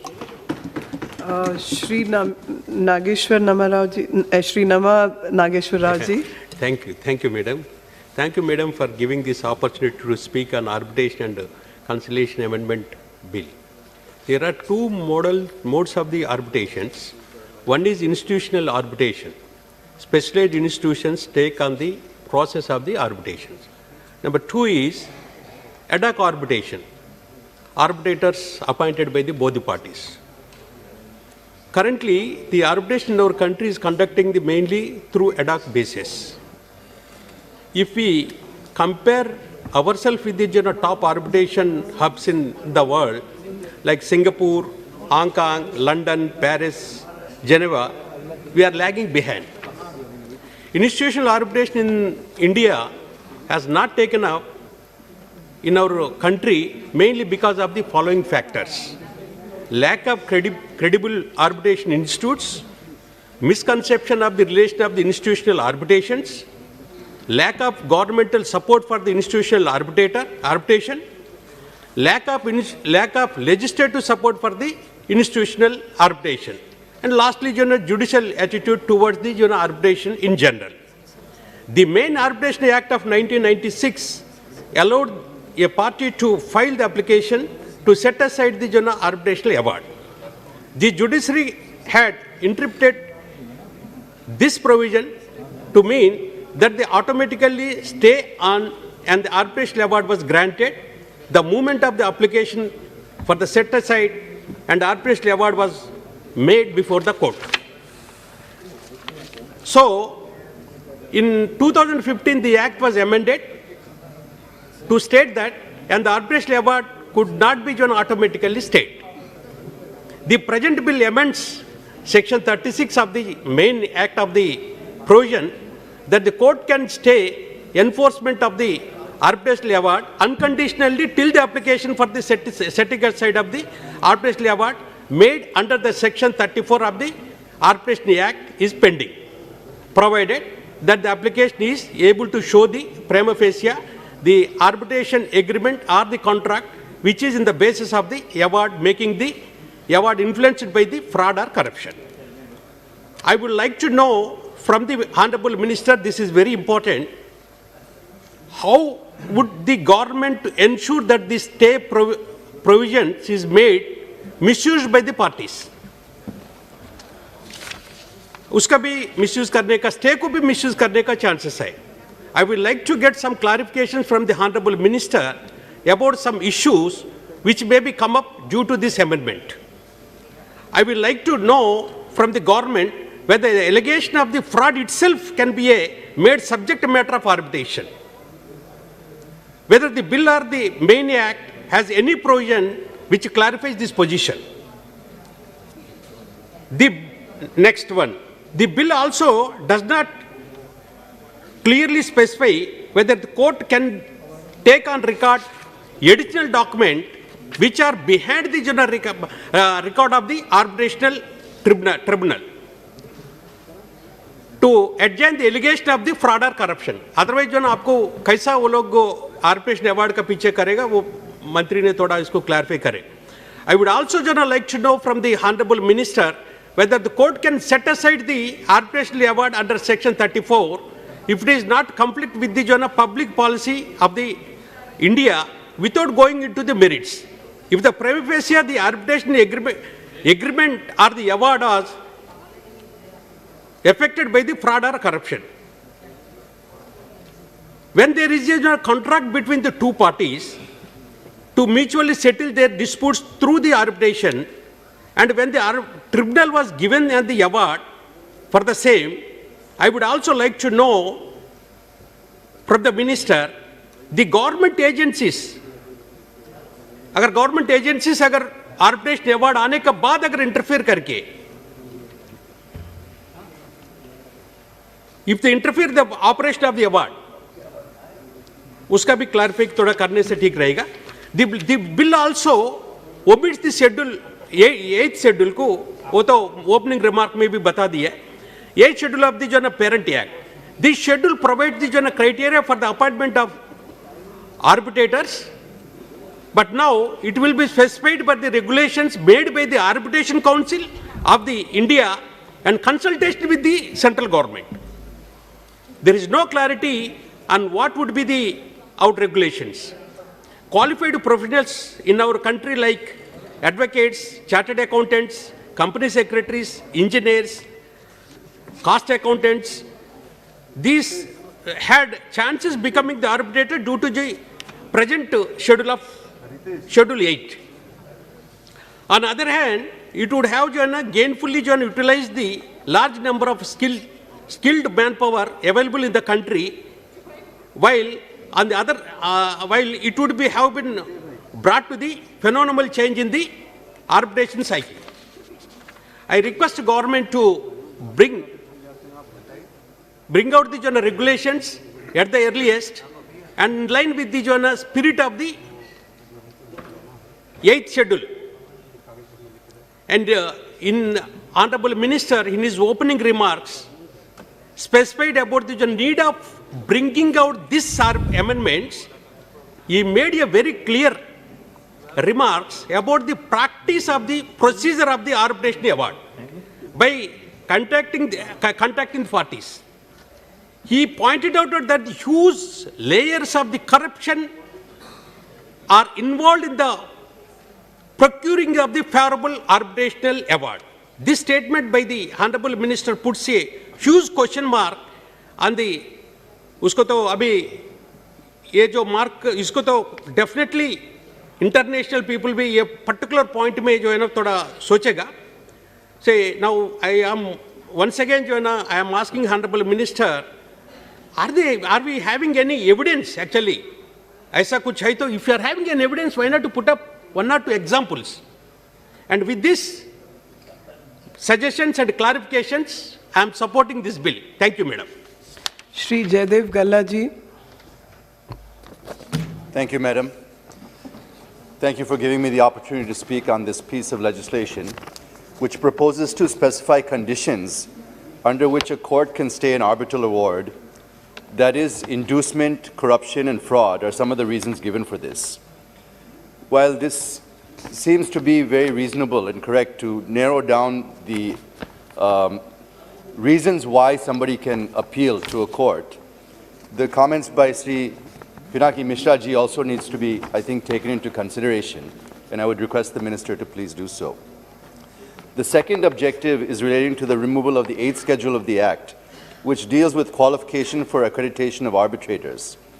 This is probably because the government does not want to come to Parliament merely to change qualification for arbitrators. This will also help the government to invite foreign arbitrators to take part in arbitration proceedings in the country. I think it seems to be reasonable. So these are the two proposals brought before the House of the Government, which are welcome, madam. Taking advantage of this opportunity, I wish to make a few quick points for consideration of the Honourable Minister. Sir, Madam, I hope this bill would facilitate to help the country to better our 63rd rank in ease of doing business. But the main problem or dispute between parties is when there's a problem in execution or enforcement of a contract. But if you look at India's rank in enforcing contracts, as many speakers have mentioned before me, which is one of the constituents of the ease of doing business, it is not so encouraging. We are lagging far behind at 163 out of 190 countries, and the time taken for resolving a dispute here is sometimes running into 1,500 days even, madam. So I suggest for the consideration of the Honourable Minister to address the issues related to this, and one such issue that needs to be addressed is the state of the judiciary in enforcing contracts. I don't know to what extent this bill will help in addressing that. There is no doubt that we are getting a little success through tribunals and alternative dispute resolution mechanisms under the Arbitration Act, but it is not sufficient because the problem seems to lie still with the judiciary. In other jurisdictions, there is maximum deference and minimum interference by the judiciary in the awards passed through arbitration. So I suggest for the consideration of the Honorable Minister to create a mechanism and see that there is minimal judicial interference, which will help us. The second point is that there also seems to be a problem of incongruous and flawed interpretation of various laws by various courts. There is no consistency. So I suggest for the consideration of the Honorable Minister to give the government's interpretation to what such provisions mean so that they cannot be interpreted otherwise. This, I think, will help the courts and the arbitrators while interpreting the provisions. My final point, before I give one suggestion and then close, Madam, can we also think of mandating a clause in the agreement itself that parties should go to a specific institution that will conduct the arbitral proceedings if anything goes wrong? This will help avoid showing partisan or partiality towards arbiters appointed after the dispute arises.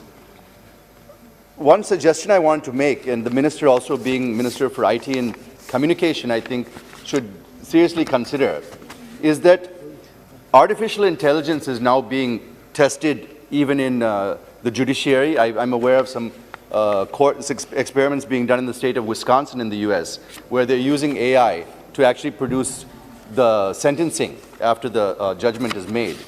So with India's IT prowess, can we also start developing artificial intelligence for arbitration proceedings? No. Because I think that the issue of inducement, corruption, fraud, and all these things that we're trying to address here could easily be addressed. And perhaps, except for some very complicated cases, many of the more simple cases should possibly be able to be done by artificial intelligence also. Thank you, Madam. I can't speak from here, otherwise I would have intervened right now. Shri Labu Shri Krishna ji. Thank you, ma'am. Thanks for giving me opportunity to speak on the Arbitration and Conciliation Bill 2021. There are a few suggestions to be made and a few clarifications that are required, ma'am, from the Minister. First, I'll start with the clarifications. This is the second amendment being done to the Arbitration Act in 2 years. And in 2009, the Act was amended to create the Arbitration Council of India. However, till today, this council has not been created. So I would like to know from the Minister how serious we are about this. Second, there is an ambiguity in the amendment bill. The bill says that under Section 36, a court can stay an arbitration award if contract or arbitration award was influenced by fraud or corruption. However, the bill does not define fraud or corruption. So there is a lot of ambiguity in this. So I hope the Minister, Honourable Minister, should clear up this ambiguity. Third, even after an arbitration award is given, the losing party goes to the court under Section 34 or 36 of Arbitration Act for setting aside or staying the award. This adds to court burden and increases the time for the dispute resolution. It defeats the logic of the arbitration process itself because you want to reduce the time that taken to come to conclusion. So I suggest suggest the time limit should be set on arbitration awards referred to this court. This is similar to the time limit of 12 months for an arbitration award itself. So can we do that? Can we set some time limit for the court? So coming to suggestions, because of Corona, our courts went virtual. In 2020, around 66 lakh cases were heard virtually by district, high and Supreme Court. They've done fantastically well, the ministry has done. I welcome the ministry's effort to make 14,443 courts video conference enabled as well. In this time, online dispute resolution has also emerged as a growing sector, sir. I request the ministry amend the act which can enable online dispute resolution to grow, sir. And there is a need to expand arbitrations horizontally as well as vertically across the country. This means more people should use arbitration for more types of cases. I'm sure when the act was put in the parliament, I'm sure most of the members must have spoken about this, but I want to again convey the message again.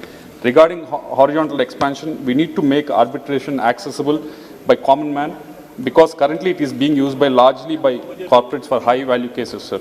Only 2.5% of total cases disposed in 2020 were arbitrations, and only 0.7% of the pending cases are in arbitration. It's very low in percentage. To take arbitrations to every citizen we may think, that's a suggestion, sir, that 337 permanent Lok Adalats across the country, can they be transformed into arbitration hubs? Today, these permanent Lok Adalats are being just used as a rubber stamps and only deal with cases of public utilities like power, water, railways, and insurance and telecoms. We support the government intent of making India an international arbitration hub, but we have a long way to go because a lot of these cases are previously Pinaki Mishra and all of them have spoken about going to international arbitrations. Even big companies don't have confidence on India, sir. Future Group versus Amazon case we have seen. GMR versus Maldives Airport we have seen. They all went to, I believe they went to Singapore. Regarding virtual expansion, more kinds of cases need to be brought under arbitration. In Vidya Drolia versus Durga Trading Corporation case, the Supreme Court said that tenancy disputes also can be arbitrated. So maybe we should think in the direction by bringing in consumer disputes, banking disputes, and land disputes. Maybe we can think of that. And asking the citizens and companies to use arbitration is one thing, sir. But the main litigator here is the government itself. The push for arbitration must come from the government because the government is the biggest litigant, sir.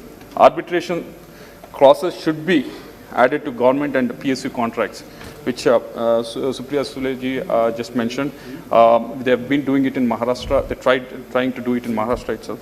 Budget investments in infrastructure arbitration should be used to ensure that payments to contractors and MSMEs don't get stuck in courts and tribunals, sir. I conclude by underlining the importance of strengthening alternative dispute resolution mechanisms, including arbitrations in our nation. The allocation for law ministry, if all these things has to happen, the allocation for the law ministry for the coming year is only 1,500 crores.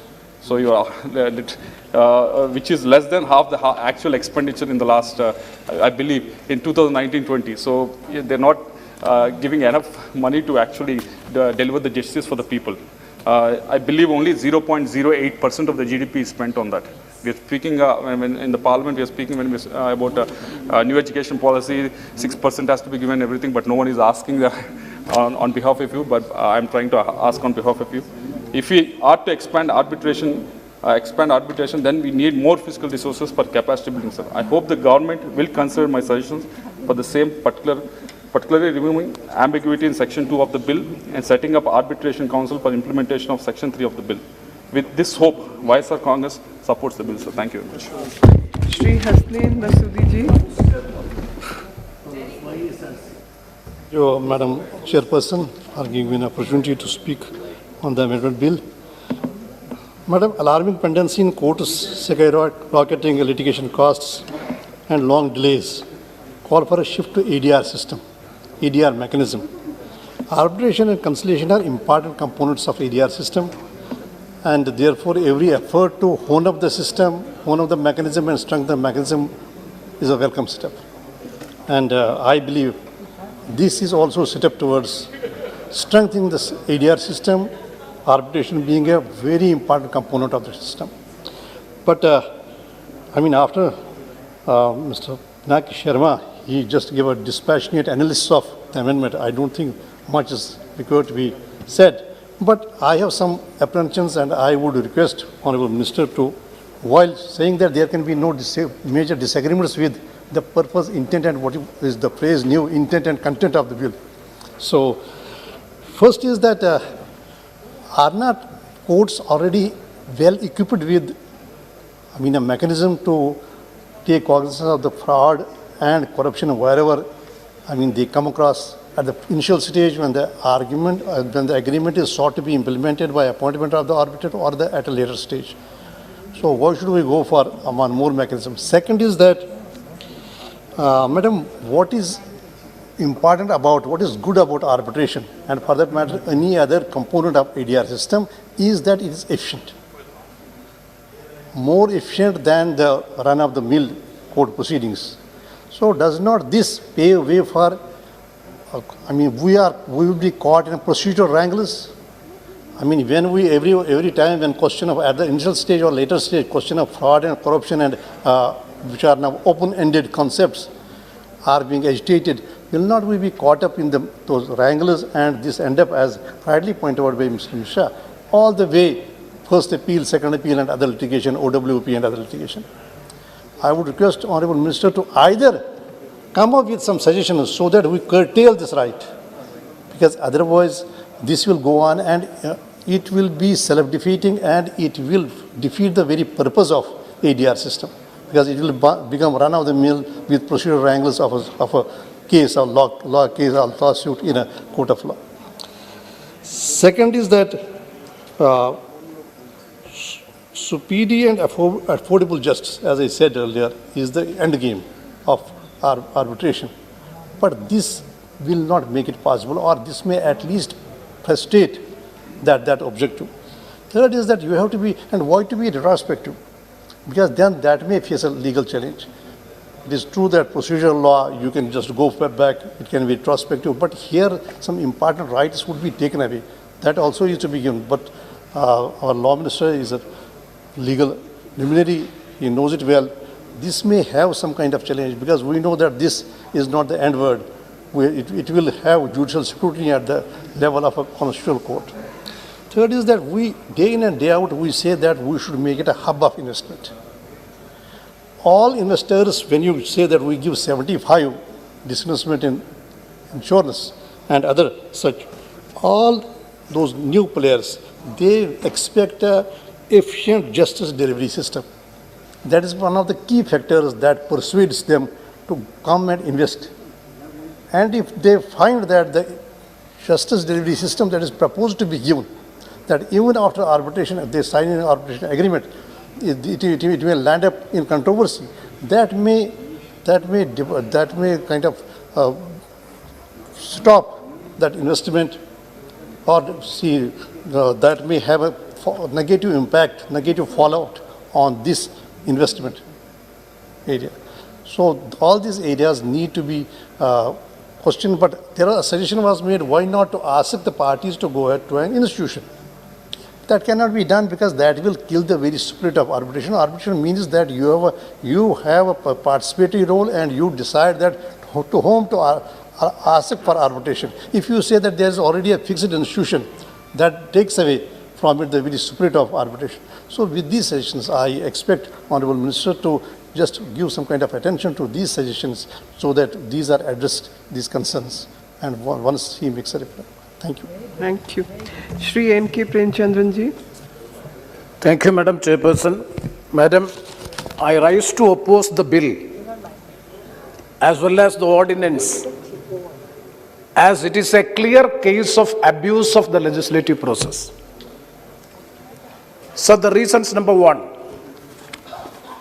see the continuous amendment to the Arbitration and Conciliation Act. The original act, the Parent Act of 1996, was comprehensively amended, it is repealed, and a comprehensive law came into existence in the year 2015. It was after big deliberations. This House was passed 2015 legislation. Subsequently, again in the year 2019, it is amended. And in the year 2020, again you are coming with a piecemeal amendment to have two amendments in the original act of 2015. So my first submission is this piecemeal legislation is not good for a healthy legislative process. That means the Lord Ministry or the concerned department is not putting their wisdom. What would be the impact of a provision which is being incorporated in a bill that has not been taken care of? It is absolutely the failure or the careless attitude of the Law Ministry in drafting the bills. Without having the knowledge and the impact of the bill, what would be the consequences of the bill? Suppose the ministry or the government is not aware, means. That is why I am saying continuous recurrent amendments to the Arbitration and Conciliation Act of 2015 itself is not a good signal for a healthy legislative process. That is the first point which I would like to make. And similar insolvency and bankruptcy courts, continuous and recurrent amendments. See, that means it is having a bad, the people will think that this is for a particular company or a particular individual. That is a bad intention is going here also, in this case also. Such an apprehension is there. I am not going to mention anything. Because you are coming with two amendments. For what purpose? For whose purpose? You have to think of it. This is the parliament. This is the legislative wisdom. We are legislating a matter. We are amending a bill for whom? To safeguard whose interest? I will come to that second part. Sir, madam, coming to the second part, urgency in the ordinance promulgation. Kindly, I fully have regards and best this to our honorable law minister. Please explain what is the exigency, what is the urgency, what are the extraordinary situation prevailing in the country during the COVID-19 period so as to promulgate an ordinance on 4th November 2020. You please, whether Article 123.3, the provisions under Article 123 is being complied in the ordinance promulgation in this case? What was the urgency? What was the exigency? Sir, what is the main purpose? To get an unconditional stay, number one, and to reclassify or redetermine the norms of accreditation of the arbitrators and to re-evaluate the qualifications and experience of the arbitrators. These are the two proposed amendments put forth through this amendment bill. So there is no emergency, there is no exigency, nothing is there during the lockdown period or during the COVID-19 pandemic. What persuaded the government or what forced the government in bringing such an ordinance? So absolutely, this is also the executive legislation by His Excellency the President is also abuse of the Article 123.1 by promulgating an ordinance to help somebody. I don't know who is it, but definitely it is giving a clear message that this ordinance promulgation is not for any public interest. Such an exigency is not there. No such emergency is there. That is the second point. That is why I am saying abuse of legislative functions. And third, sir, madam, the intent of the bill. Madam Chairperson, what is the purpose of the bill? The entire purpose of the consolidation of the arbitration and conciliation laws in the year 2015. Three purposes were mentioned. Number one is user-friendly, cost-effective, speedy disposal, and ensure the neutrality of the arbitrator. These are the three principal aims by which a comprehensive legislation of 2015 Amendment Act has come to existence. Madam, my simple question to the Honorable Ministry is whether these purposes are being served by these amendments? No, never, because it is having negative impact. I will come to that point. See, speedy disposal of the cases, whether this is giving unconditional stay to the proceedings or to the award, is a speedy implementation of this. So the intent of the bill itself is in doubt. Now I am coming to the amendments, madam. First one is regarding the unconditional stay. Sir, very well, here I learned from Pinaki Mishra has well clarified the point, so I need not repeat. But section 36 is very clear, madam. Section 36.3, I would like to quote section 36.3. Upon filing an application under subsection 2 for a stay of the operation of the arbitral award, the court may, subject to such condition as it may deem fit. Suppose if there is a fraud, if there is a coercion, if there is an undue influence, if there is a corruption, definitely the court is having the absolute authority to grant a stay of the operation of such award for reasons to be recorded in writing. What else the government is required to have a stay? Unconditional stay. Where it says unconditional stay? Stay the order of, to my limited knowledge of law, order of a stay itself is a discretion of the court. How can you describe that unconditionally you have to provide a stay? And also what is the condition? If prima facie case is established that there is a corruption or there is a fraud. If a prima facie case of corruption or fraud is there, unconditional stay has to be granted. That is the provision by which you are going to amend the section 36 clause 3. So my point is 36.3 is sufficient to grant the stay of operation of an award. Why should you come with an unconditional stay? That is why I am again and again raising the doubt or the apprehension of the intent of the legislature is not for any public interest, because the discretion of the court is still there, and as the court deem fit means, madam, you are a well eloquent and very luminary in the law and practicing lawyer also. What is as the court may deem fit? Suppose this amendment is carried out and let it come to the court. definitely there also the fraud, whether it is a fraud, whether it is a corruption, undue influence or coercion, that is also according to the discretion of the court. The court has to be satisfied that it is a case, it is deemed fit for granting a stay. Even this amendment is cut. So that is why I am again asking, then what is the purpose of this amendment? And what is the purpose of this amendment? And second is, madam, regarding the retrospective effect. Mehtabji is not here, he is here. See, I couldn't oppose the introduction of the bill because of the turbulence in the House. He has made a very valid point on the day I have gone through the records, but it is lacking logic and reasoning. It's absolute word he has used. This bill is lacking, or the bill lacks reasoning, and also this, what do you say, these two, logic and reasoning, these two are missing in the bill. So, madam, retrospective effect from 2015 onwards. And an explanation is given to section 36(3). An explanation is also giving that it is very clear that the intent of the amendment and ordinance is just to meet some other purpose. Because how can you give the retrospective effect? Means all the cases which were pending, in which those awards were already passed, in which appeal is pending, in all these cases are going to be affected because of this particular stipulation. You are always talking about the credibility of our arbitration proceedings, and we have to be the hub of the international arbitration. We want to make India as the hub of the arbitration. See how this contract, or how the business people, investors will come, because you are making a law that if all these are unconditional stays, I am not aware of anything about this thing, whether whose case or something is, madam, I am concluding. So I am just asking the question, how this retrospective effect can be given to all these proceedings. That is why I have given a notice of amendment also. Sir, madam, I am coming to the last amendment. The second amendment is regarding the omission of 8th schedule, in which I differ with Sri Pinaki Mishra. Madam, kindly see the 8th schedule by virtue of section 43J. The 8th schedule is very, very clear. What are the qualifications and experience of an arbitrator? It is well established, and general norms applicable to arbitrator. It is well there. Now, what the government wants, this is the usual practice, regular practice in parliament, that nowadays everything is being vested with the executive, with the government, because as may be prescribed by the government through the regulations. So here the parliament has the right to prescribe the qualifications of an arbitrator. The parliament has the right to prescribe the norms by which accreditation can be done. This is being taken away.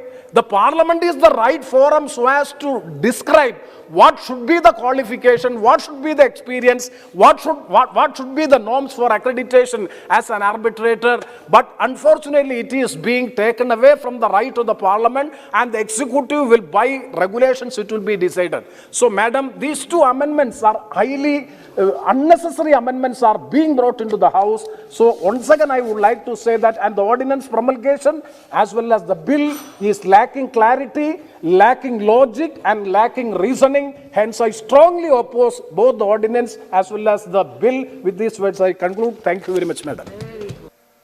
Shri Gopal Shetty ji. अध्यक्ष महोदय, मुझे आपने मध्यस्थम और सुलह संशोधन विधेयक 2021 पर बोलने का मौका दिया। मैं इसका समर्थन करने के लिए खड़ा हूं। मैं सम्माननीय लॉ मिनिस्टर रविशंकर प्रसाद जी का भी अभिनंदन करता हूं, आपको धन्यवाद देना चाहता हूं। और ये सरकार की संवेदना किस प्रकार से है, उससे पता चलता है कि 2015 में हमने आर्बिट्रेशन बिल में संशोधन किया, उसके बाद में हमने 2019 में संशोधन किया, 2020 के नवंबर में ऑर्डिनेंस लाया, 2021 को फिर एक बार अमेंडमेंट बिल पर हम लोग यहाँ पर चर्चा कर रहे हैं। मैं आर्बिट्रेशन के जो मामले 2000 के पहले अपने देश में चलते थे, 5-5, 7-7 साल कम से कम एक आर्बिट्रेशन का निपटारा होने के लिए लगता था, और सरकार ने इसका संज्ञान लेते हुए, इसके गंभीरता को देखते हुए इसमें इस प्रकार का अमेंडमेंट लाने के बाद में 1 साल के अंदर इसका निपटारा होना चाहिए, और फिर वापस कोर्ट को अगर लगेगा तो फिर 6 महीने का एक्सटेंशन का जो प्रोविज़न हमने किया, ये करने के बाद में बहुत सारे केस के फैसले होते हमने देखा। लेकिन सरकार के संज्ञान में ये भी आया कि कुछ फ्रॉड और करप्शन के माध्यम से गलत ऑर्डर्स आर्बिट्रेशन के माध्यम से लिया जाता है, तो सरकार ने फिर एक बार जागरूकता दिखाते हुए ये अमेंडमेंट लाया हमने और एक परमानेंट स्टे की इसमें बात हुई है। मैं मानता हूं कि एक बहुत बड़ा अच्छा निर्णय सरकार के माध्यम से, इस बिल के माध्यम से, अमेंडमेंट के माध्यम से हो रहा है। इसमें जो सही व्यक्ति है, सही प्लेयर है, उसको न्याय देने की बात हो रही है और किस प्रकार के पेपर्स, गलत पेपर बनाए जाते हैं, किस प्रकार से ऑर्डर पाए जाते हैं, ये कोई हम सब लोगों के लिए नई बात नहीं है और इसका रास्ता निकालना तो आवश्यकता था ही।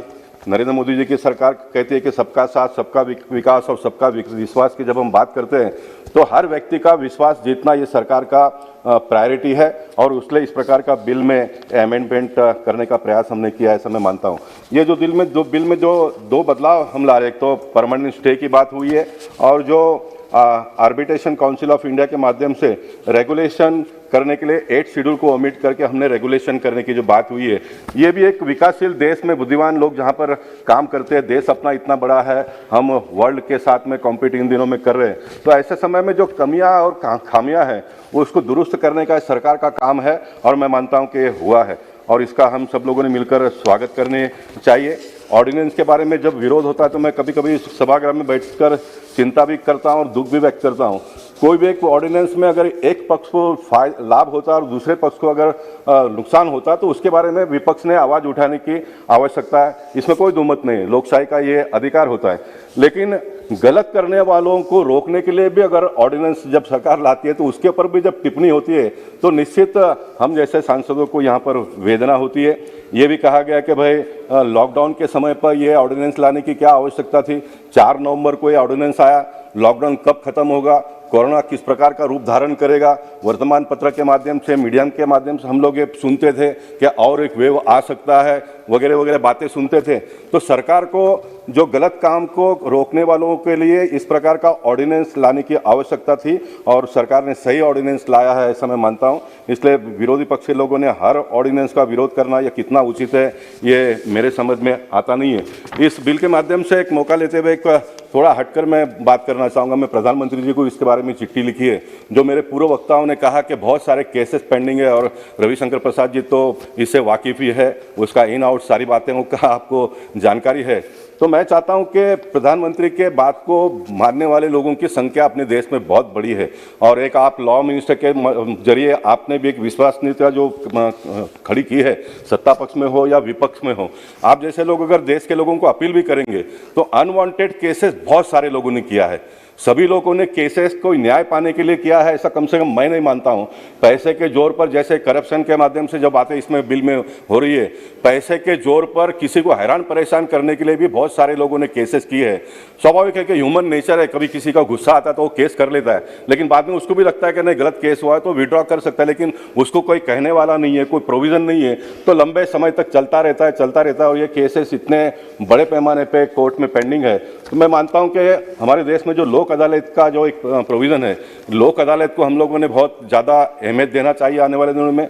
कुछ राज्यों में 2 शिफ्टों में भी कोर्ट न्यायालय चलते हैं, तो पूरे देश में ये चले, इस प्रकार का एक प्रयास होना चाहिए और सरकार ने आगे बढ़कर लोक अदालत के माध्यम से बहुत सारे केसेस का निपटारा कैसे हो इसका एक प्रयास करना चाहिए। और एक छोटी सी बात कहना चाहूँगा जिसके बारे में प्रधानमंत्री ने भी बीच के दिनों में आवाज़ उठाई थी, उनके अपने मन की बात उन्होंने बताई थी। ये जो लॉ का जो बिल ड्राफ्ट होते हैं रविशंकर प्रसाद जी, ये बहुत आप इस बात से और सरकार को ये पता भी है क्योंकि कोई भी बिल के शुरुआत में आप उसको समझाने का प्रयास करते हो पार्लियामेंट में, तो ये बात सही है कि ये बिल में जो ड्राफ्टिंग जो लैंग्वेज है ये बहुत अच्छे लोगों को भी समझ में नहीं आता है, आपको कहता नहीं, ये बात अलग है। इसलिए प्रधानमंत्री ने भी इस बात का जिक्र किया कि लॉ का बिल का ड्राफ्टिंग इतना आसानी से होना चाहिए ताकि सामान्य व्यक्ति भी इसको पढ़े और वो समझे, ताकि उसको वकील के पास जाने की आवश्यकता भी नहीं पड़े और वकील के पास वो जाता भी है तो कोई वकील उसको गुमराह ना करे। इस बात को हम लोगों ने बहुत जल्दी से संज्ञान में लेना चाहिए। अंग्रेज जब देश में थे तो उनका तो ये मनसा ही था कि भाई देश के हिंदुस्तान के लोगों को कायदा क्या है पता नहीं चले और वो हैरान हो, परेशान हो। लेकिन जब हमारा देश ने 70 साल का भी पीरियड क्रॉस करके हम आगे जा रहे हैं, ऐसे समय पर लॉ का जो ड्राफ्टिंग है बहुत सिंप्लीफाई होना चाहिए, ये मेरी मांग है और मैं चाहूँगा कि इसके बारे में आप टिप्पणी करें। मैं फिर एक बार मध्यस्थम सुलह और सुलह संशोधन विधेयक 2021 का समर्थन करते हुए मैं अपनी बात को समाप्त करता हूं और मैं चाहूँगा कि रविशंकर प्रसाद जी जो लोक अदालत और ये बिल का जो ड्राफ्टिंग का जो लैंग्वेज है उसके बारे में टिप्पणी अपने अंतिम चरण में वो करेंगे। बहुत बहुत धन्यवाद। श्री पार्थिबन जी।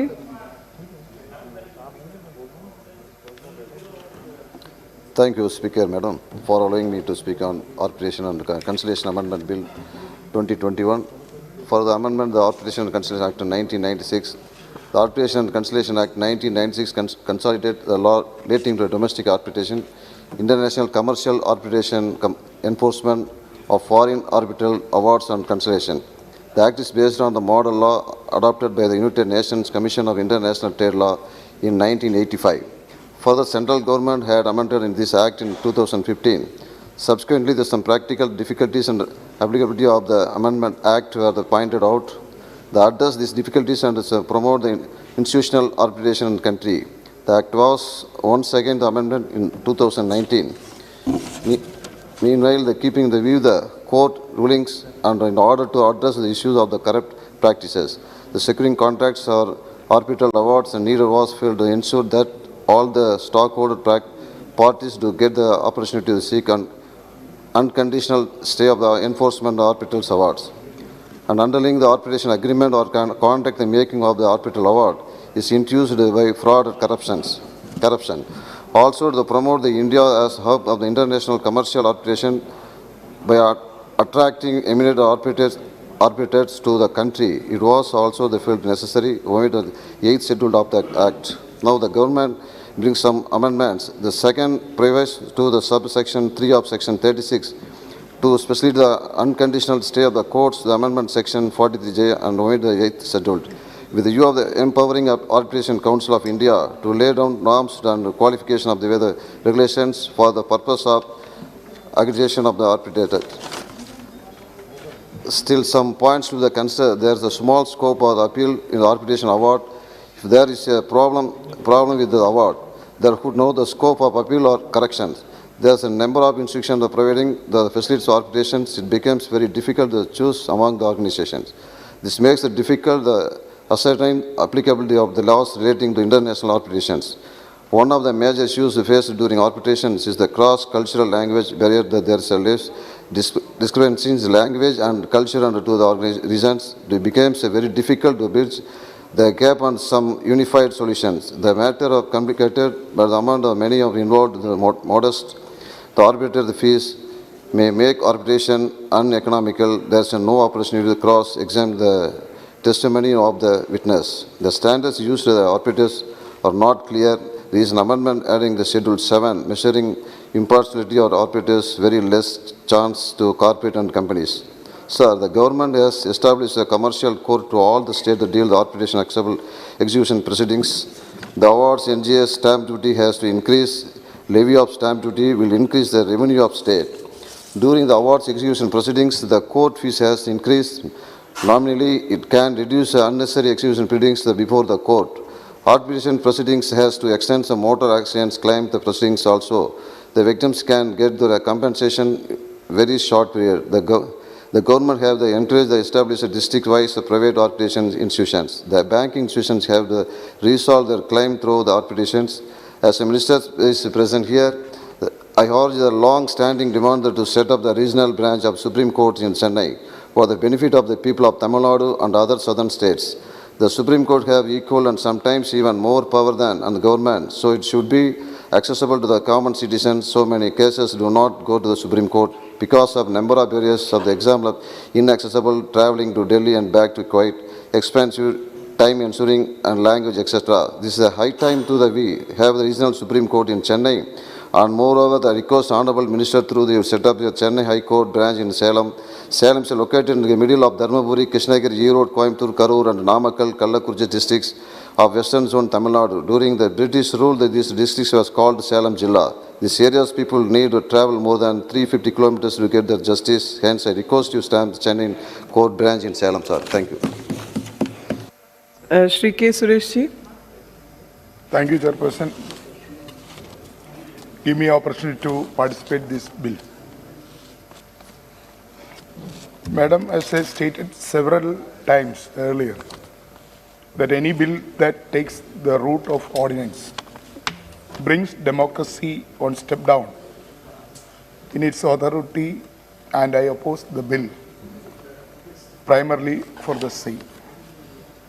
While introducing the bill, Honourable Minister had said the bill seeks to facilitate speedy appointment of arbitrators through designated arbitral institutions. There are two issues in this statement by Honourable Minister. One is speedy appointment and two, designate arbitral institutions. What are the designated arbitral institutions in India? As per my knowledge, they are Delhi Administration Arbitration Center, New Delhi, Indian Council Arbitration, New Delhi, Construction Industry Arbitration Council, New Delhi, LCAA India Limited, India, New Delhi, International Center for Alternate Dispute Resolution, New Delhi, ICC Council Arbitration, Kolkata. It can be seen that all these institutions have framed their own rules of arbitration, which would be applicable to arbitral proceedings conducted by these institutions. Madam Chairperson, there lies the problem. As where is the rule and regulatory authority of the Indian government lies in this set of companies that have set their own set of rules, and what are the guarantees of fair arbitration in such institutions. Ma'am, the Indian Council of Arbitration, as the apex body in arbitration matters in the country, has handled the largest number of international cases in India. My point is, when you observe the composition of Indian Council Arbitration, you will not see a single person representing the government. The list of panel arbitrates seen on their website, the list on 21st January 2021, is composed of former judges, advocates, engineers, chartered accountants, executive, maritime experts, businessmen, foreign nationals. At the time when corporate world is getting more and more greedy and profit-minded, handling of arbitration must not be allowed to circumvent the presence of government through a serving representatives. The panel of arbitrators must have sufficient representation of the government than being limited to the 5 council of representatives. Madam, I am not going into all the details because of the time. You already, you allotted only 2 minutes. I am not taking more times. But the government is the first to place the arbitration law to ensure that all stakeholders to get an opportunity to seek unconditional stay on enforcement of arbitral awards where agreement or contracts induced by fraud or corruption. Honorable Speaker, sir, I would like to ask Honorable Minister, I am concluding. I am not going into details, I am concluding. I would like to ask Honorable Minister through you, sir, what are the mechanisms to precisely determine whether any agreement is based on fraud or corruption? How could a person right to approach the court to impose stay on an agreement if he is wrong? This question must be answered by Honorable Minister. Thank you, sir. माननीय मंत्री जी, आगे बोलने की अनुमति जा रहा हूँ। विनायक जी बोलना चाहते हो आप? स्पष्टीकरण कर लेना बाद मंत्री जी के बाद में बोल लेना, मंत्री जी के बोलने के बाद क्लेरिफिकेशन करा देंगे उसको। माननीय अध्यक्ष जी, मैंने छोटा बिल है, छोटी चर्चा होगी। हाँ, छोटी चर्चा कर लो आप छोटा उत्तर दे दो। एक बात की बहुत प्रसन्नता है कि मेरे विषय में जो हमारे माननीय चाहे हमारे दादा हों या बाकी मित्र हों, वकीलों की बात की गई, लेकिन आज तो इतना विद्वतापूर्वक मैंने टिप्पणी देखी, मैं अभिनंदन करूंगा सारे मेंबर्स का। I want to commend the knowledge, understanding of arbitration proceeding of all the non-lawyer members also. And I am placing on record my deep appreciation the way all of you have conducted. Therefore, just to, for the paucity of time, I am not going to details of all the names. Sir मैं कुछ general बातें पहले कहना चाहता हूँ. काफ़ी चर्चा की गई. I will speak mixed, Hindi and English both. That what are you doing? India's ranking in the ease of doing business, etc., etc. दो तीन बात मैं इस हाउस को बहुत ही विनम्रता से कहना चाहता हूँ. नरेंद्र मोदी जी की सरकार भारत को ईमानदारी से आर्बिट्रेशन का एक हब बनाना चाहती है और हम बनाएंगे. We will make India a big hub of international and domestic arbitration. We don't say for the, and all these exercises are basically designed for that. कि अगर इस लॉ के इम्प्लीमेंटेशन में कुछ कमियां महसूस हुई तो हमको लगा कि नहीं इसको ठीक करना चाहिए. But just to recall value, sir, आते ही इस समय विभाग को मैं देख रहा था. We set up a big committee headed by Justice Sri Krishna, former Supreme Court judge. Many other judges were there retired. You give recommendations. उन्होंने क्या recommend किया?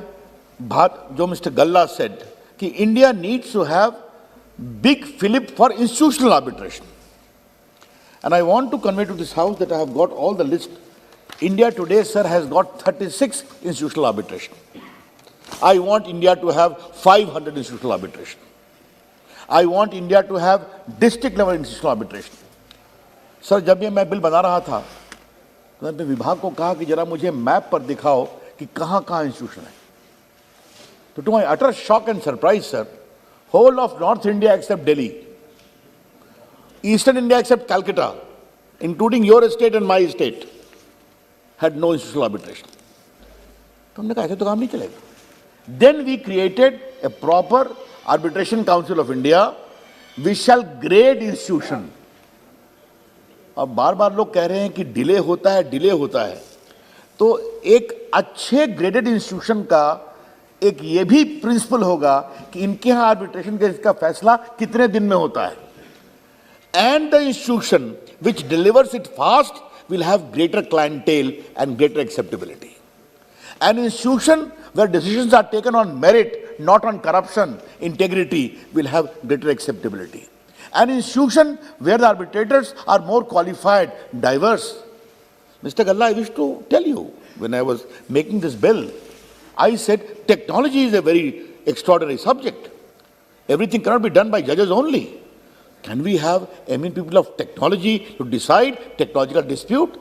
We must have that flexibility. Therefore, sir, the first thing which we did today, this removing Schedule 8, I must compliment the idea came from your suggestion, that we must give the flexibility to the Arbitration Council of India to lay down the norms of eligibility of all the arbitrators. And I want to make it very clear, sir. Foreign arbitrators are welcome in India. And this I am not saying today. If you see section 11, which we have drafted, I would like to read for a moment here. I thought I must clarify this confusion from the floor of this house itself, sir. That, sir, give me one time, sir. Yes, sir. This clearly said, sir, section 11. Yes. Just a minute. Section 11. Appointment of arbitrators. A person of any nationality may be made an arbitrator. तो भारत क्या दुनिया में कहीं से भी arbitrator आ जाए? तो उसके लिए कोई इसमें बदलाव करना जरूरी है. We have a very open mind. India welcomes arbitrators of any nationality. As a law minister on the floor of the parliament, I am making this statement very clearly. If we want to make a hub of this, we will have to give autonomy to the institutions. And therefore, we are promoting the institutional arbitration in India, both for international arbitration and domestic arbitration. Therefore, that is the scheme of that. And because certain issues came, you can say that why you are bringing amendment. You have a problem, Mr. Premchandran. I always appreciate your great perseverance in opposing with such eloquence from 2014 when we have been interacting on so many laws. I salute that. But I would take a contrary view that if there is a hiccup in the implementation of law, an open government must do the correction so that the law works in a very, very flawless manner instead of allowing more and more confusion in the courts. I see it in that way, and that's we have done, sir. Sir, अब बहुत लोगों ने बात किया कि आपका contract में क्या स्थान है, क्या नहीं है। तो सर, मैं सदन के सामने एक बात कहना चाहता हूं। India's overall ranking in the ease of doing business in 2015 was 142. Now in 2020 it is 63. Just see in 5 years' time how much growth we have done in ease of doing business. In terms of enforcement of contract, Pinaki Babu, we were 186 in 2015. Now we are 163. More 20 ranks we have jumped. We have to need to jump more. तो अपना रास्ता ठीक है, मैं ये बड़ी अदब से आपको कहना चाहूंगा। तो उस पर दुनिया में हमारी दुनिया ये भी देखेगी कि नरेंद्र मोदी के आने के बाद भारत का रास्ता सही है और आगे जा रहा है, और हम जाएंगे, बड़े अदब से आपको हम कहना चाहेंगे। Now sir, we have also changed specific performance of contract. Sir, उसमें पहले था कि अगर कॉन्ट्रैक्ट नहीं हुआ तो खाली डैमेज लाओ, घर जाओ। हमने ये अमेंड किया कि नहीं, enforcement of contract is the primary pre condition, और अगर आप नहीं कर सकते हो तो दूसरी पार्टी से करा के उससे डैमेज वसूल करेंगे। तो we have done a lot of steps in pursuit of ease of doing business, and we shall continue to do that.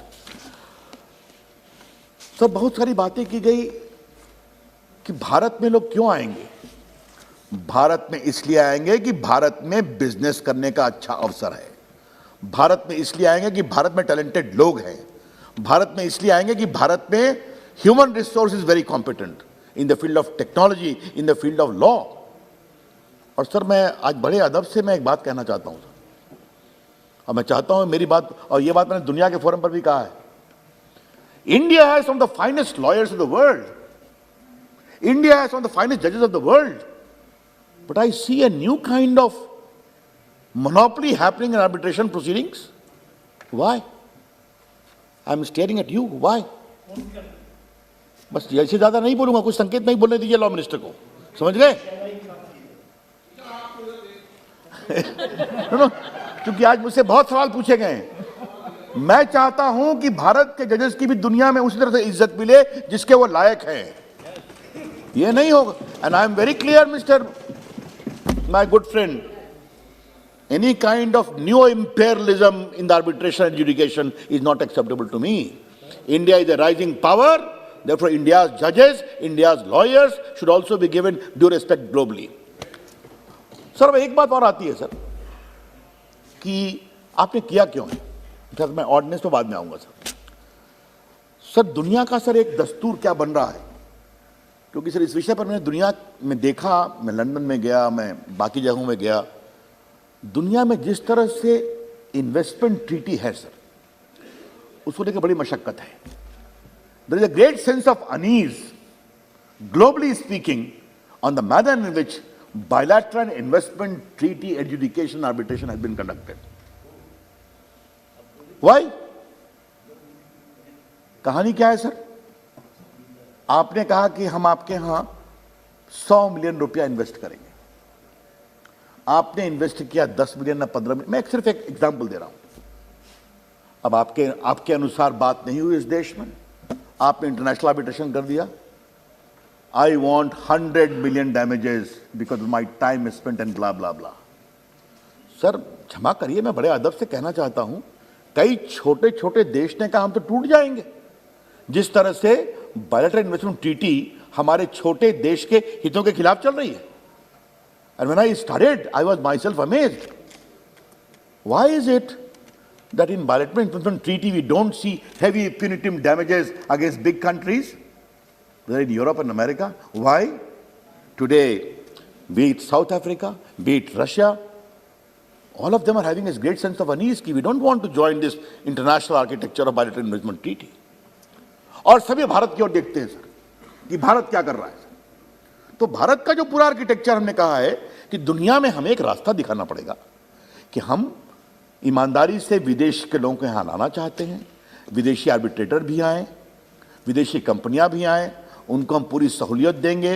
We will give them all the facility to have a complete good friendly arbitration regime for quick adjudication of the dispute. और sir, मैं इसको देखता हूं sir मुझे इसको थोड़ा व्यापकता में बताना पड़ा। मैंने इसलिए कहा कि भारत में एक बार ये पूरा सिस्टम एक्टिव कई इंस्टीट्यूशंस अपने आप डेवलप करेंगे कि एक सिंगापुर ही नहीं, हमारी कोशिश है कि भारत में कई सिंगापुर बने और ऐसे इंस्टीट्यूशन आज बॉम्बे में है, बाकी जगह हैं, दे कैन डेवलप और उस पर काम करना चाहिए। अब सर बात आती है कि हम लाए क्यों। सर मैंने पहले भी कहा था कि सेक्शन 34 में एक बात का प्रावधान है कि अगर करप्शन और फ्रॉड से कोई एग्रीमेंट है तो पब्लिक पॉलिसी के दायरे में आएगा और उसके बिना पर भी आर्बिट्रेशन को आप एग्जामिन कर सकते हैं कि सेटिस्फाइड किया जाए। और सर एक बात जो नहीं देखी जाती है वो बात हम बहुत विनम्रता से कहना चाहेंगे कि लॉ में हम लोगों ने इसी सदन ने पारित किया है सर, और बहुत ही सुंदर शब्द है। मैं सर देखिए सर, आप मेरिट पर नहीं देखेंगे तो क्विक होना चाहिए, लेकिन सर उसमें एक बात और कही है, the law the award is in conflict with the public policy of India only if it was induced by fraud और करप्शन और it is in conflict with the most basic notions of morality और justice. तो नैतिकता और न्याय की बड़ी प्रारंभिक मान्यताओं से भी अगर वो निर्णय मेल नहीं खाता है तो यह भी विचार हो सकता है। अब सर मैं अपने से, मुझसे सवाल बहुत पूछे गए सर मैं अपने से एक सवाल पूछता हूं। एक अवार्ड हो गया सर, एक एग्रीमेंट हो गया, एग्रीमेंट और अवार्ड होने के बाद ऐसा पाया गया कि सर इसमें तो भारी फ्रॉड हुआ है, इसमें तो अधिकारियों ने घूस लिया है और इसमें ठेकेदार ने घूस दिया है। क्या किया जाए सर? कहीं सीबीआई की इंक्वायरी की बात चल रही है, कहीं एफआईआर हो रहा है, तो चूंकि अवार्ड हो गया इसलिए ये स्टे नहीं होना चाहिए। कानून को इतना निरी नहीं होना चाहिए। Yes they have a point कि when it is already there in section 34 why you to make it, because we had said there shall be no automatic stay. Therefore, from that automatic stay, we are giving this window if the court is prima facie satisfied. और sir आपका इतना लंबा अनुभव है sir, prima facie satisfaction का एक आधार होता है। क्या एफआईआर फाइल करने से ही कॉग्निजेंस होता है? क्या नहीं होता है ना। इंक्वायरी होती है, पुलिस रिपोर्ट देती है, मजिस्ट्रेट अप्लाई करता है तो कहता है कॉग्निजेंस, बिकॉज प्राइमा फेसी है। तो सिर्फ आरोप लगाने से स्टे नहीं होगा, वकील साहब को और मोकिलान को प्राइमा फेशी एविडेंस पर सेटिस्फाई करना पड़ेगा कि ये 10 कारण हैं जिसके कारण फ्रॉड हुआ है, तब कोर्ट मान सकता है। और सर दूसरी बात कही गई कि you will more promote litigation. Sir ये क्या तर्क है? अगर स्टे में किसी को शिकायत है ऊपर जाके सेटिस्फाइड करा देगा, और स्टे खाली फाइनल 34 के फैसले तक है। The stay is not unlimited. The day the decision of 34 is decided, objection rejected, stay goes. लेकिन सर हमें यह बताएं कि अगर फ्रॉड से कोई कॉन्ट्रैक्ट करके पैसे ले लिए गए और किसी प्रदेश को या किसी देश को फॉरेन ट्राइब्यूनल में कह रहा है कि 10,000 करोड़ दो, 5,000 करोड़ दो, and I would request Supriya ji, please don't confuse this with the issue of retrospectivity of other award which you have in mind. No, India respects the authenticity and sanctity of awards which have been there. This particular law operates in the limited field of fraud and corruption through which it has been obtained. Retrospectivity is a different ball game altogether. I thought I must clarify that. तो sir हमें ये बताया जाए sir कि just मैं आपको sir ये लोग मुझे सर मुझे आपको मालूम है कई चीज़ें गवर्नेंस की होती हैं तो हर चीज़ को यहाँ बोलना उचित नहीं और होना भी नहीं चाहिए, लेकिन मैं सदन को बड़ी विनम्रता से एक उदाहरण दे रहा हूं कि अगर भारत सरकार के खिलाफ और प्रदेश सरकार के खिलाफ 5,000 करोड़ 10,000 करोड़ का अवार्ड पारित कर दिया गया और कोई फॉरेन इन्वेस्टर उसको बाहर में इन्फोर्स करने की कोशिश कर रहा है, ये पैसे टैक्स पेयर्स के पैसे हैं, हमारे आपके नहीं हैं, गरीबों के पैसे हैं। और भारत सरकार को ऐसे भ्रष्ट फ्रॉड से प्रभावित एग्रीमेंट पर बने हुए अवार्ड को टैक्स पेयर के पैसे लुटाया जाए क्या? नहीं। उसका एक बार एग्जामिनेशन 34 में हो जाने दीजिए, और जब तक वो नहीं होगा तब तक आपको हम स्टे करेंगे। Mister Pinaki Mishra, I don't know whether you are more eminent or others are more eminent. I am not as eminent as you are as a lawyer. I acknowledge very clearly. Now I am asking a simple question to you from your professional experience. Is it not a fact that the winner of an award keeps on running from court to court to get the award enforced? Sir कभी बहस होगी तो एक बार मैं बताऊंगा इस house में कि दुनिया में कितनी जगह आर्बिट्रेशन को इन्फोर्स करने की क्या क्या कार्रवाई चल रही है और सब ईमानदारी से चल रही है। सर हम नहीं कह सकते। भारत ईमानदार प्रक्रिया का स्वागत करता है, करता रहेगा। भारत ईमानदारी से प्रोक्योर आर्बिट्रेशन प्रोसीडिंग का सम्मान करेगा और निश्चित करेगा। India would like India to become a good hub of arbitration, why not? And if that involve and sir, quick conclusion of the entire proceeding, that's very good, sir. तो sir इसलिए मैं इस सदन को आश्वस्त करना चाहता हूं। अब कुछ ने पूछा आप जल्दी क्यों नहीं कर रहे? मैंने स्पष्ट रूप से कहा है कि I wish to give complete autonomy to the Arbitration Council of India and even the New Delhi Arbitration Center which we are setting up in Delhi, for which the law has been passed, must have good autonomy in selection of arbitrators, in overseeing quick disposal of arbitration disputes, etc., quality of arbitrators. So whether the New Delhi Center or Arbitration Council of India. And I am again saying, when the entire fast-tracking of good institutional arbitration will be done, one institution which is delivering time-bound award, the quality of arbitrators is good, they are men of integrity, we will see a different professionalism rising in the country. And yes, Mr. Galla, you are right. To help that happen, we had to delete this Schedule 8 because Schedule 8 was putting some curb for everything we had to come to the Parliament. Now that power has gone to the Arbitration Council of India. They will decide. If they feel, for instance, for IT professionals, we need more clause, go ahead. So we have delegated that power. It is not excessive delegation. It is a rational delegation for the speedy delivery of arbitration proceeding in the country.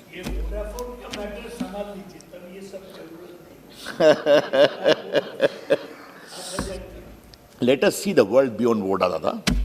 There is a big world beyond Vodafone, huh? Isn't it? Yes. Now, sir, I come to the issue of why this ordinance? Why not the ordinance? Should we barter Government of India's money? Should we barter taxpayers' money? When there is a collusive attempt to seek benefit of an award tainted with corruption? The answer is no, emphatic no. And therefore, there were compelling circumstances whereon which the cabinet passed the resolution and the president agreed to it. And now, obviously, the uncertainty of Corona, when will Parliament meet, all this was there. Therefore, sir, it was not a case of abuse of power. I would say, in the instant case, it was a complete appropriate exercise of compelling some circumstances power for invoking 123 proceedings, sir. Sir बहुत से members ने sir कुछ specific सवाल पूछे। बहुत अच्छा कहा हमारे गोपाल शेट्टी जी ने अपील कर आप दादा आजकल देखिए देयर ही सिटिंग नहीं वो तो उन्होंने पहला भाषण दिया था, बहुत अच्छा भाषण दिया था जो हमारे द फर्स्ट स्पीकर थे। सर आज मैं कहूँगा सर आज मैंने बहुत बड़े हम अपने MPs के नई क्षमता को देखा, मैं सबों का अभिनंदन करता हूँ। And I would like more discussion of this sort on bills like this so that the hidden wisdom of members of parliament becomes more patent. Sir Gopal ji ने जो बात कही, अच्छी बात कही, हम लोग अपील करें कि आप केस विड्रॉ कर लीजिए। अब उस अपील में कितना दम होगा ये तो मैं नहीं कह सकता हूँ, लेकिन एक अपील तो कानून मंत्री कर ही सकता है कि आजकल देश में PIL फाइल करने की होड़ लगी हुई है ना। सुबह अखबार देखा, अब किसी को पानी नहीं मिला कि कहीं कोई धरना है तो PIL फाइल होती है, सुप्रीम कोर्ट में भी फाइल होती है, हाई कोर्ट में भी फाइल होती है।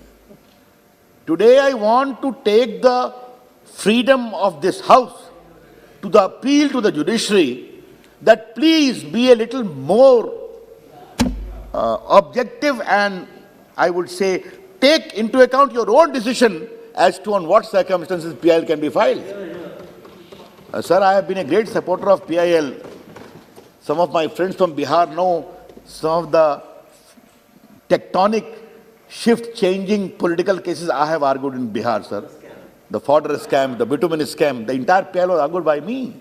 I was also a lawyer of Ram Lalla, a lawyer of Advani ji. I have no problem. But today, a different thing. Yes, sir.